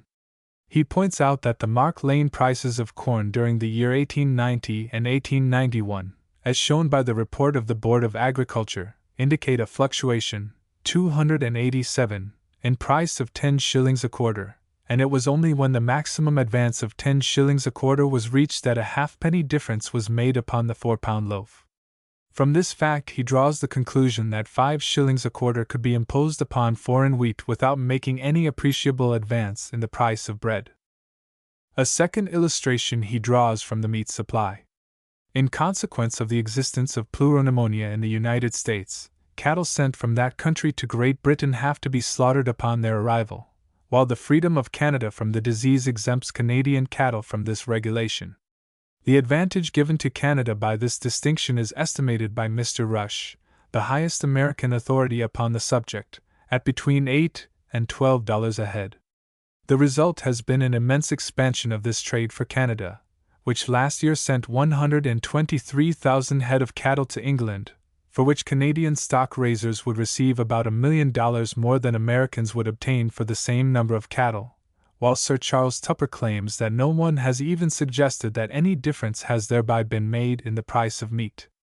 Lastly, he points to the experience of France and Germany, where, after a much higher duty had been imposed on corn, the cost of bread was less than before, 288. But if the price of wheat be not changed, what, it is asked, will be the advantage to the colonies, and what is to be the compensation to the mother country for making the change? The colonial advantage will come from the new direction given to emigration. The great numbers of emigrants who now go under a foreign flag to produce the grain and other food which the United Kingdom buys will go to British countries where they will enjoy the advantage of the easier access to British markets, and by so doing will add to the wealth and strength of the colonies and the empire. 289. To understand the anticipated advantage to the mother country, we must study some extremely suggestive facts connected with inter-imperial trade. Man for man, the people of the colonies, leaving out India, consume British products out of all proportion to foreigners. The figures fluctuate from year to year, but taking the countries with which the United Kingdom carries on the greatest amount of trade, a sufficiently accurate average can be given of the ordinary annual consumption per head of British manufactures in each. In Germany and the United States this consumption is about 8s per head, in France 9s, in Canada 1 pound 15s, in the West Indies 2 pounds 5s, in South Africa 3 pounds, in Australasia nearly 8 pounds. Thus 3 or 4 millions of people in Australasia take more of British goods than about 50 millions of people in Germany, and nearly as much as 60 millions of people in the United States. Only an artificial boundary separates Canada from the United States, yet an emigrant who goes north of that boundary immediately begins to purchase more than 3 times as much of British goods as one who goes south of it. As a customer to the British artisan, 1 Australian is worth 16 Americans. 1 South African is worth 7 or 8 Germans. Figures such as these have suggested the remark that trade follows the flag. It is perhaps a more adequate explanation to say that trade follows not merely the flag, with the protection and prestige which it gives, but that it follows along the line of 290, the tastes, customs, and habits of life which the emigrant carries with him.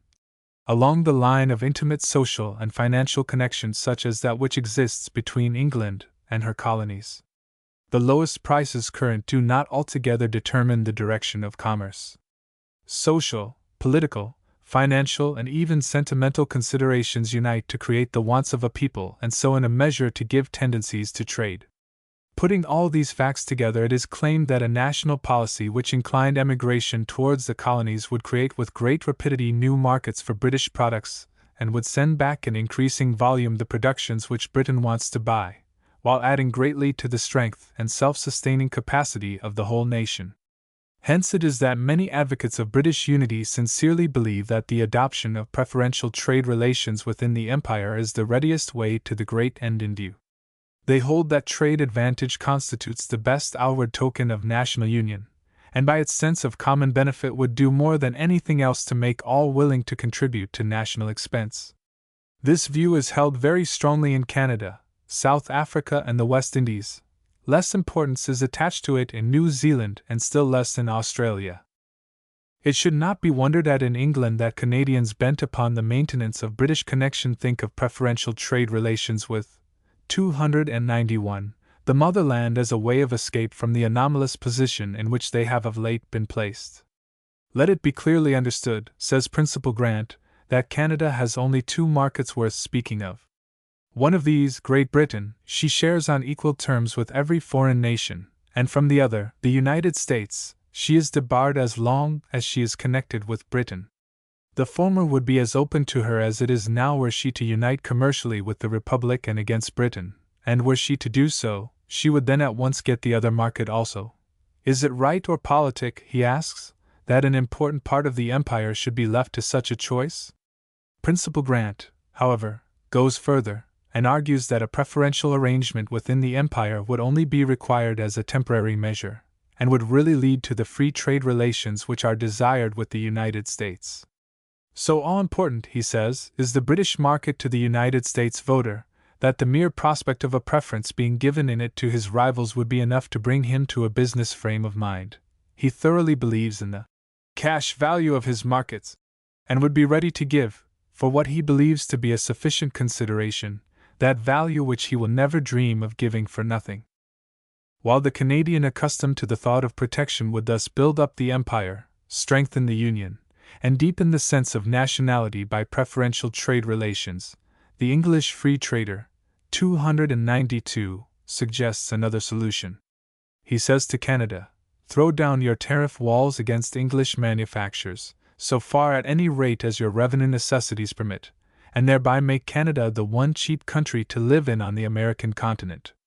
When your farmer buys his clothes, builds his house, gets his machinery, his earthenware, his hardware at a far lower cost than the farmer who is being bled to satisfy the McKinley tariff, he will then have an advantage over his competitors far greater than could be given by a preferential tariff in England. Your Northwest will be filled with immigrants crowding even from the United States to the center of cheap living and therefore cheap production. your Eastern farmer will have an increased profit on the meat, the poultry, the eggs, the fruit which he sends to the British or the American market. British capital will flow freely into the country. Railroads, canals, ports. Shipping will feel the pressure and the prosperity of inward and outward trade.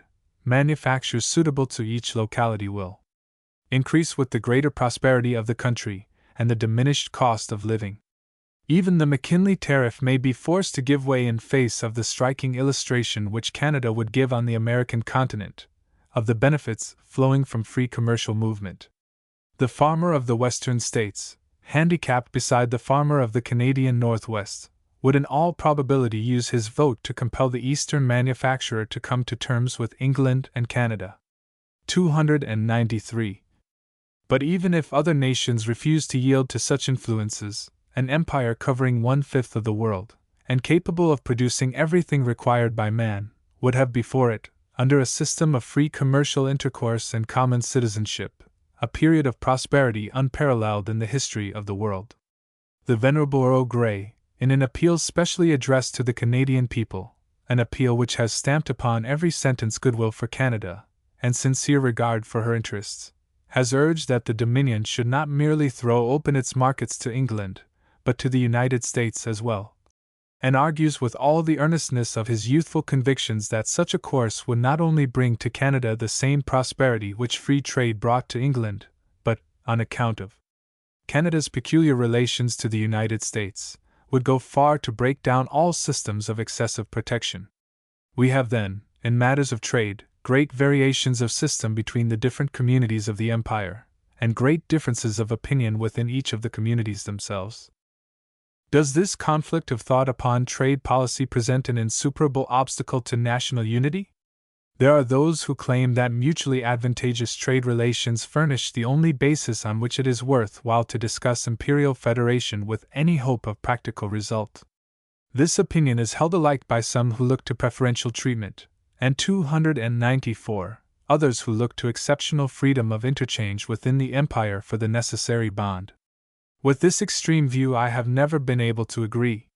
Even without trade advantage between its parts, there are decisive reasons why the nation should present a united front to the world.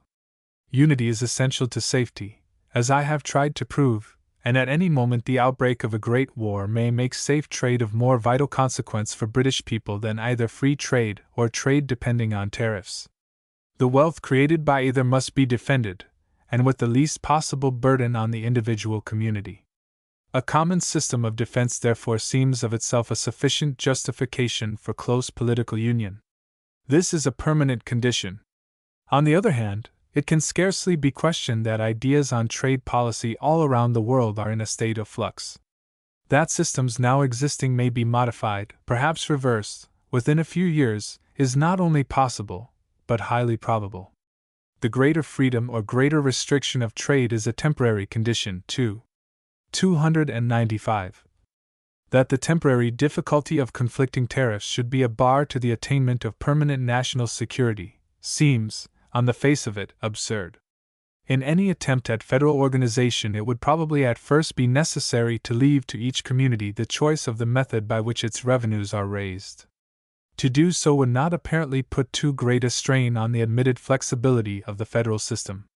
But it can scarcely be doubted that one of the first effects of a close political union, in which common ends are constantly kept in view, and the strength and prosperity of each part are an immediate concern to all, would be to break down by degrees all existing barriers to the advantageous movement of inter-imperial commerce.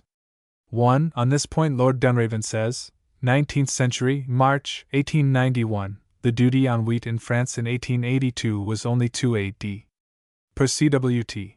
In 1885 it was raised to 15d per CWT, or 536%. According to some economists, the price of wheat should have gone up in like proportion, and the masses have had to pay dearer for their bread. But what are the facts when the price of wheat actually fell from an average of 10.085 per CWT in 1883, the year following the low duty, to 9.295 in 1886, the year following the increased duty, or 8%. Instead of the poor man in France having to pay dearer for his bread, He paid less in 1886 than in 1883, as the following table shows. Bread 1883, 1884, 1885, 1886 first quality 1.57, 1.49, 1.39, 1.39 second quality 1.35, 1.26, 1.17, 1.22 third quality 1.17, 1.13, 1.04, 1.09. In Germany, too, I find the same results follow from increased duties. Wheat went down from 10.30 s. per CWT in 1882, when the duty was 60 per CWT, to 9.39 s. per CWT in 1889, or 9%, when the duty was 2s. per CWT, or 500%, higher, while bread remained at about the same price. Internal development appears in both these cases to have more than compensated for any restriction of foreign imports, and it is only fair to remember that the resources of the British Empire in respect of food supply are immeasurably greater than those of France or Germany. 2. Professor Shield Nicholson quotes Adam Smith's sentence: "To expect that the freedom of trade would ever be entirely restored in Great Britain is as absurd as to expect that an Oceania or Utopia should ever be established in it," and goes on to say, "This curious example of the danger of political prophecy should suffice to dispel the apathy generally displayed towards any consideration of the fiscal aspects of Britannic Confederation. Nothing is more common than to speak of the complicated tariffs and the vested interests of the newest colonies as insuperable obstacles to any general fiscal reform. As a matter of historical fact, however, in much less than a century the commercial policy of the British Empire has passed, speaking broadly, from the extreme of central regulation to the extreme of non-interference, and there is, prima facie, no reason why a reaction should not occur if such a course is shown to be to the mutual advantage of the colonies and the mother country." 296. Chapter 14. Plans. Conclusion. There is not the least probability that the British Constitution would be hurt by the union of Great Britain with the colonies. That Constitution, on the contrary, would be completed by it, and seems to be imperfect without it. The Assembly which deliberates and decides concerning the affairs of every part of the Empire, in order to be properly informed, ought certainly to have representatives from every part of it. That this union, however, could be easily effectuated, or that difficulties and great difficulties might not occur in the execution, I do not pretend. I have yet heard of none, however, which appear insurmountable. Adam Smith's Wealth of Nations. The advocates of national consolidation have been constantly subjected, as everyone familiar with current discussion knows, to two diametrically opposite forms of criticism. They are vigorously reproached by writers like Mr. Goldwin Smith for not stating in detail the method by which their purposes are to be accomplished. They are ridiculed by others as people who aim at binding together by means of a cut and dried plan an empire which has hitherto depended upon slow processes of growth for its constitutional development. It will be well to form a just estimate of these contradictory lines of criticism. 297. The demand so often made for a formal and detailed statement of the precise constitutional methods by which national unity is to be secured appears to me to be put forward in defiance of the teachings of history. The grounds upon which this opinion is based are obvious to anyone who studies the methods by which federal organization has been effected in the past. Take first the case of the United States. The time between the recognition of American independence in 1783 and the adoption of the Federal Constitution in 1788 has been well called the critical period of American history.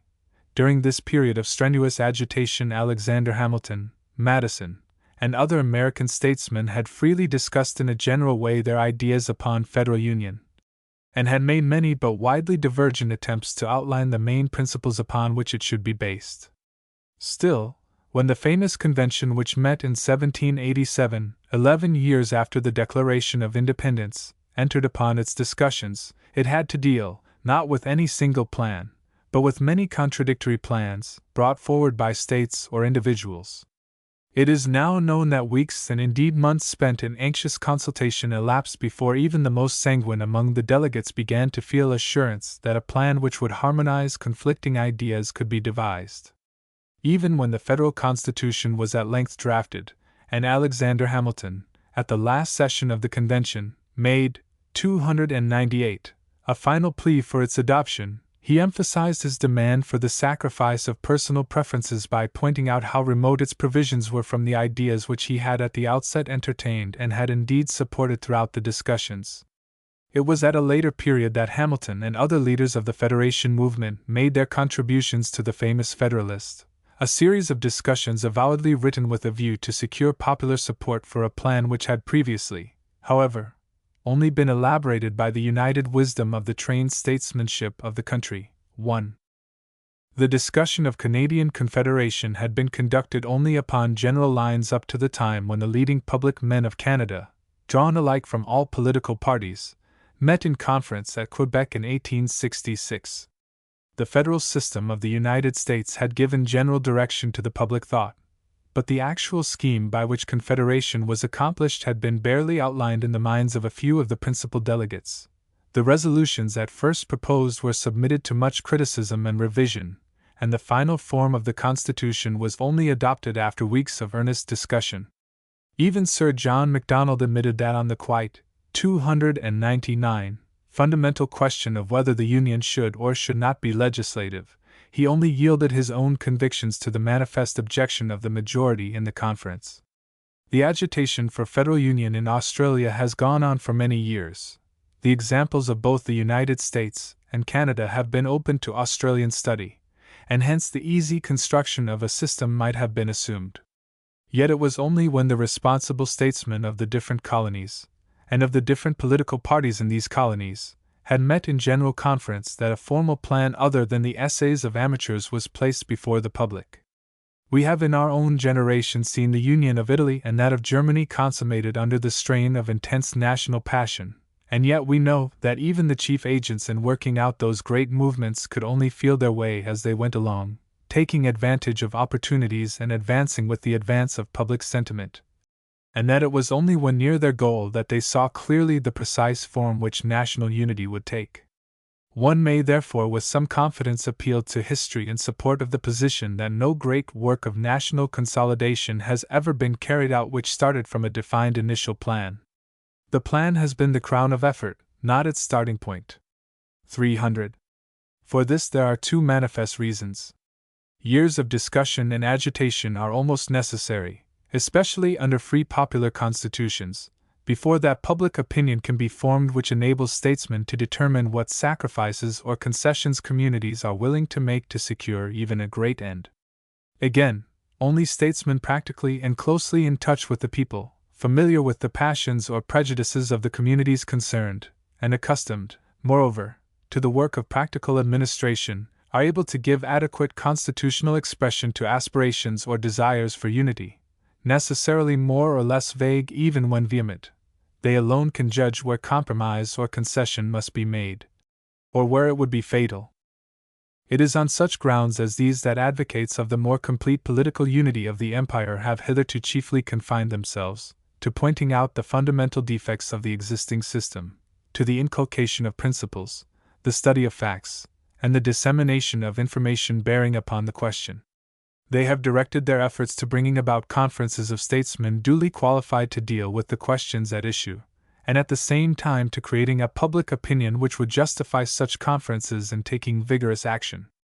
They have felt that the formulation of detailed plans should be left for statesmen who had received a mandate from the people, and who would be responsible to the people for the results of their decisions. 301. This policy constitutes the best answer to those who ridicule or reproach them with attempting to bind the empire together by some preconceived system of their own. The only plan to which they look forward is such a one as may be the outcome of the will of the people and the wisdom of responsible statesmen representing the different parts of the empire. While the demand for a formal and detailed plan is illogical, the suggestion of plans is useful and helpful so far as they give definiteness to men's thought, and so help to form or strengthen public opinion. But in approaching the study of possible plans we are met by a primary consideration. There are clearly two ways in which national unity might be attained. One would be by a great act of constructive statesmanship, such as that which gave a constitution to the United States, that which confederated Canada, that which is doing the same for Australia, that which in other states has changed an old system for a new. Such an effort is what people have undertaken when they saw before them a great national problem, knew distinctly what they wished to accomplish, and were ready to run the risks always involved in radical change for the sake of the end to be obtained by new organization. To make such an effort requires statesmen with courage to lead, and with judgment to plan so as to command public approval, courage and judgment such as 302, those which unified Germany and Italy, or those which federated the United States and Canada. On a smaller scale, we have in the history of the United Kingdom examples of this bold and definite statesmanship, as opposed to slow constitutional growth and change, in the Acts of Union with Ireland and Scotland, or in the reform bills of half a century ago which gave to the vast but newly formed industrial centers their true weight in the government of the country. To make decisive constitutional changes to meet distinct national necessities is strictly in keeping with our political traditions. An attempt to federate the empire by a great act of political reconstruction would therefore differ from other events in our history not so much in kind as in degree. If the task to be undertaken seems great, we must remember that it would be faced in order to deal with facts of national growth and change without precedent in human history. It can scarcely be denied that at any time circumstances may arise which would almost compel such an act of reconstruction. The demand of a single great colony to know the terms on which it might remain within the empire as an alternative to independence would make the question practical at once. A great struggle for national safety, or national existence, would probably have the same effect. That the public mind should be prepared to deal intelligently with such a question is the strongest reason for the careful education of popular opinion on all matters relating to our national position. 303. There is, however, another very different method by which the object in view may be attained or at least approached with the prospect of final attainment. Instead of radical change and reconstruction, we may look to a policy of gradual but steady adaptation of existing national machinery to the new work which must be done. This method commends itself more especially to thinkers in the motherland, who are accustomed to consider that the supreme merit of the British institution consists in the fact that it is not a written rule, not a system struck off at white heat by the efforts of legislators, but is, in the main, the result of a progressive historical development. To them further progress would seem safer if pursued on similar lines. The policy seems of less consequence to colonists, living as they do in countries going through rapid changes, and lending themselves more readily to new organization. The ideal of federation which naturally presents itself to the mind is one which provides a supreme parliament or council, national not merely in name but in reality, because containing in just proportion representatives of all the self-governing communities of the empire. Such a body, relegating the management of local affairs to local governments, and devoting its attention to a clearly defined range of purely imperial concerns, would seem to satisfy a great national necessity. It would secure representation for all the great interests of the empire. It, 304, would bring together those best fitted to give advice on imperial matters, and it would be free from that overwhelming responsibility for petty administration which now paralyzes, and at times renders ridiculous, the Supreme Council of the greatest nation in the world. This, it seems to me, is the ideal which must be kept in view as the ultimate goal of our national aspiration and effort.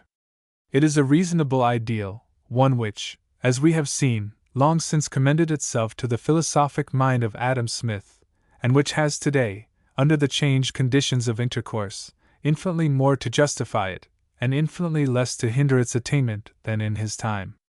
Even Burke, to whom it also occurred as a reasonable political conception, would have hesitated to employ the phrase, apposita natura, with which he dismissed it, could he have grasped the possibility of what steam and the telegraph have done during the last half-century.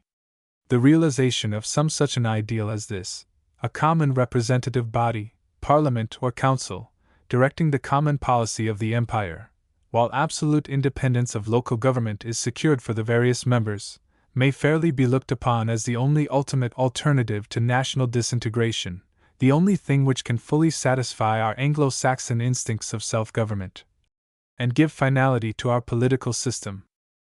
Meanwhile, I have found that practical statesmen throughout the empire, even those most devoted to 305. The cause of national unity, while recognizing that the difficulties constantly tend to diminish, look upon the immediate realization of this ideal as impracticable, or as involving too great a political effort, too sweeping a change in the existing machinery of national government. They turn themselves to the consideration of measures which will by gradual steps and a process of constitutional growth lead up to the desired end. Prominent among such measures must be placed the proposal to summon periodical conferences of duly qualified representatives of the great colonies to consult with the home government, and with each other on all questions of common concern. The public recognition of the right of consultation, the formal summoning of such conferences by the head of the state, would of itself be a signal proof to the outside world of the reality of national unity, a decisive step towards its complete attainment. By bringing the leading statesmen of the colonies from time to time into immediate contact with those of the motherland, the opportunity would be furnished for that personal understanding which becomes more and more necessary in the conduct of politics and diplomacy. In proportion as dignity is given to these conferences, and as their decisions are carried into effect, their influence on the policy of the empire would increase till, it is believed, they would either themselves develop into an adequate federal council, or would have gained in authority and experience entitling them to indicate the lines on which such a council could be created. 306. The Conference of 1887, though merely tentative, proved how great is the variety of subjects which may usefully come under the consideration of such gatherings. New questions are constantly arising. A single illustration may be given. The right of Canada to make independent treaties has been so strongly urged by the leaders of the opposition in the Dominion Parliament that it is difficult to see how, when next in power, they can avoid pressing the claim upon the Imperial government. In the Constitution outlined by the Australian Convention at Sydney, external affairs and treaties were among the subjects specially reserved for the federal government. A prominent Victorian barrister has pointed out that this provision would bring up the whole question of the nature and limits of the imperial connection. Newfoundland is now claiming the right to form separate treaties with foreign powers, and has thereby come into conflict with Canadian interests. It is clear that such questions should be settled on broad principles of general application. The fixing of such principles would of itself justify a conference of representatives of all the communities concerned. But conferences are occasional, and it would still be necessary to provide some means of more continuous contact between the thought of the governments of the colonies and that of the motherland. On this point of an adequate constitutional nexus we have many important suggestions, to a few of which reference should be made. 307. Sir Frederick Pollock, in an article contributed to an English journal in March 1891, says, "Is there not any way, short of a gigantic constitutional experiment, of providing a visible symbol and rallying point for the feeling of imperial patriotism which has so notably increased within the last 10 years? I think there is.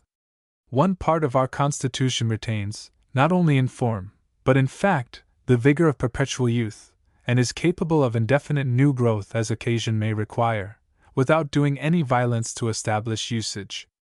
I mean the Privy Council. From the Privy Council there have sprung within modern times the Board of Trade, the Judicial Committee, the Education Department, the Universities Committee, and virtually though not quite formally, the Local Government Board, and the several commissions now merged in the Agricultural Board. Why should there not be a Colonial and Imperial Committee of the Privy Council, on which the interests of the various parts of the Empire might be represented without the disturbance of any existing institution whatever, and whose functions might safely be left, to a large extent, to be molded and defined by experience?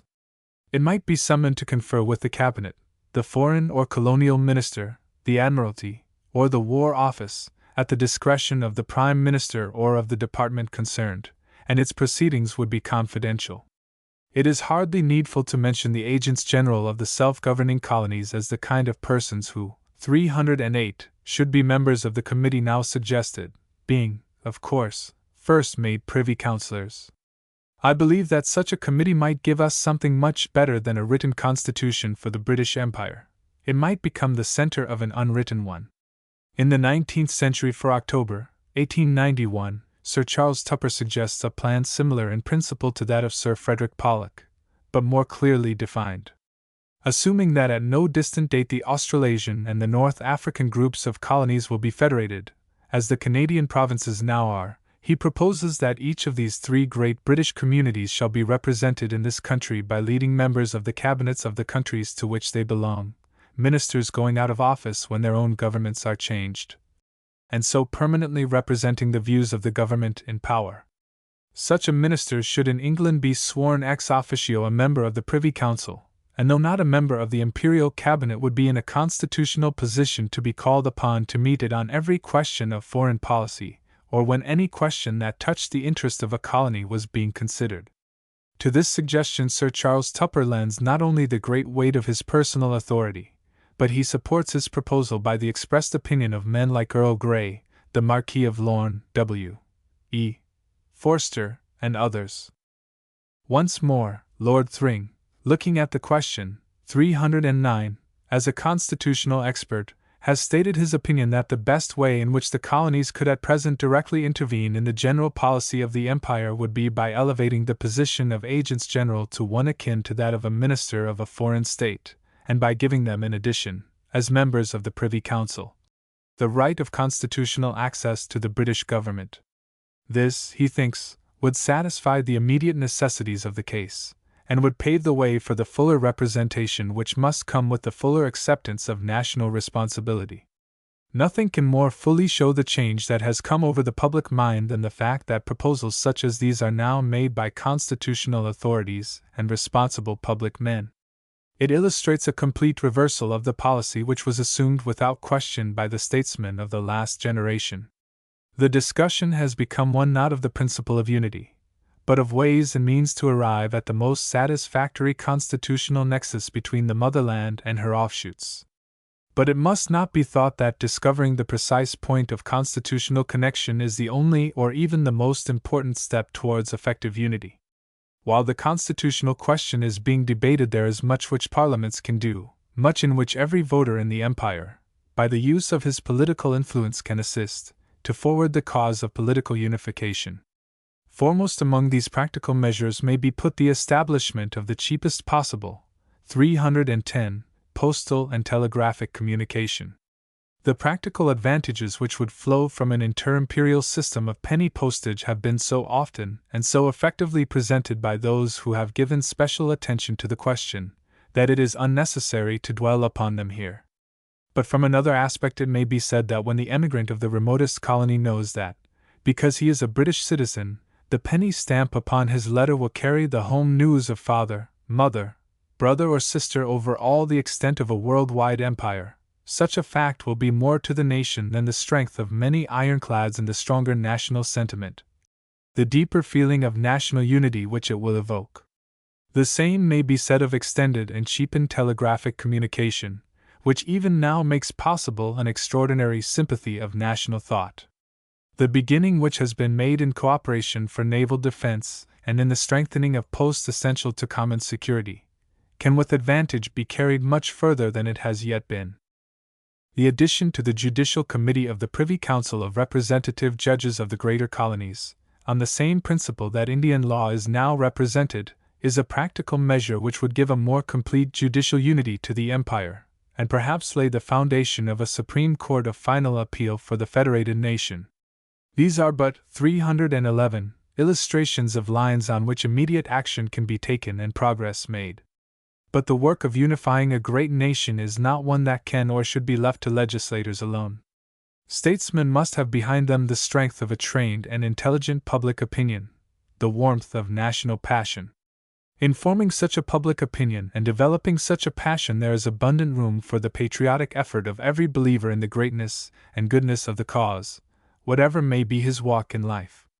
Chambers of Commerce, by the careful and practical study which they are able to give to commercial relations, by the opportunities which their associations furnish of bringing together the representatives of those trading interests upon which the Empire has been so largely built up, should be able to exercise a profound influence on public thought, and provide important information for the guidance of political leaders.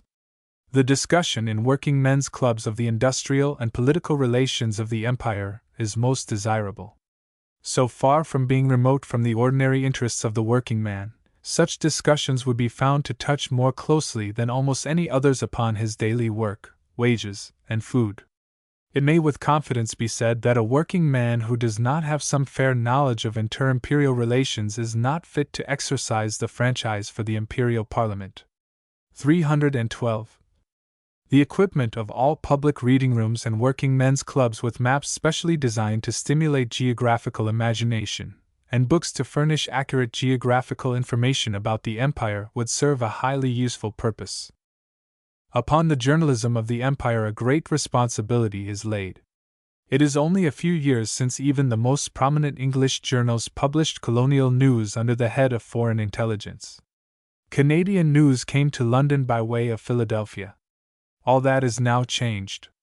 4 or 5 of the leading London dailies, and most of the greater provincial journals, now make the careful and conscientious study of colonial problems a marked feature of their work.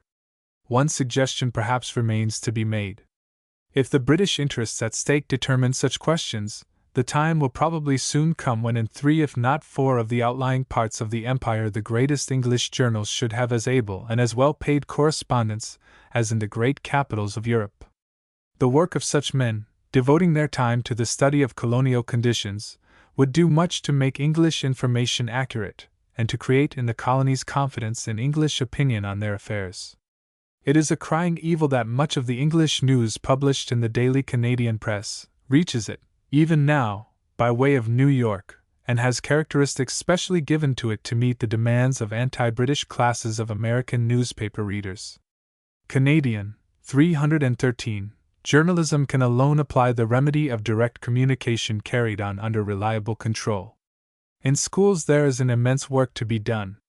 The cultivation of national sentiment in the minds of the young, on the basis of sound knowledge, historical, geographical, and industrial, is not only a legitimate work, but a primary duty for the schools of a country. Especially is this true of countries where good government rests on the intelligence of the masses. Above all is it true for a nation which has the great birthright of free popular institutions, which has more than once stood as the bulwark of modern liberty, as it may have to stand again, which has traditions behind and prospects ahead fitted to fire the noblest and purest enthusiasm. Somewhat extended observation has led me to conclude that there is a very great lack of historical and geographical teaching in portions of the Empire. The deficiency is most marked on the historical side in the colonies, and especially in parts of Australia, on the geographical side in the motherland. The remark applies equally to elementary and to secondary schools. It seems a lamentable thing that any British child abroad should grow up without having felt the splendid inspiration to be drawn from the study of British history, a disgraceful thing that any British child in the motherland should grow up to exercise the franchise without a fair idea of the geography of the empire whose destiny will be influenced by his vote. I appeal to the teachers of our British world, and 314, to all who have to do with the direction of its education, to remedy this deficiency. The spread of educational facilities has placed in their hands a wonderful leverage with which to give direction to the destinies of the empire. One hesitates whether to press this duty most strongly upon those who control the public and secondary schools, which chiefly educate the professional and political classes, or the common schools which give to the voting masses most of the early training which they get. Let both equally feel the significance of this great national responsibility. This work of giving education upon the immediate problems of national life, begun at school, should be carried on at our colleges and universities. The author of The Expansion of England has shown how much can be done from a single center and by a single teacher when the highest resources of historical knowledge and literary skill are turned to the elucidation of national problems. By manifold agencies and influences, then, is the problem of British unity to be worked out. Our freedom, our national traditions, our institutions, our Anglo-Saxon civilization, are the common heritage of all. It is the business of all to labor for their maintenance and for their security. 1. In nothing could the flexibleness of Hamilton's intellect, or the genuineness of his patriotism, have been more finely shown than in the hearty zeal and transcendent ability with which he now wrote in defense of a plan of government so different from what he would have himself proposed. The Critical Period of American History, page 342, John Fiske. Illustration: Commercial and Strategic Chart of the British Empire. Transcriber's note: all spellings have been preserved as printed.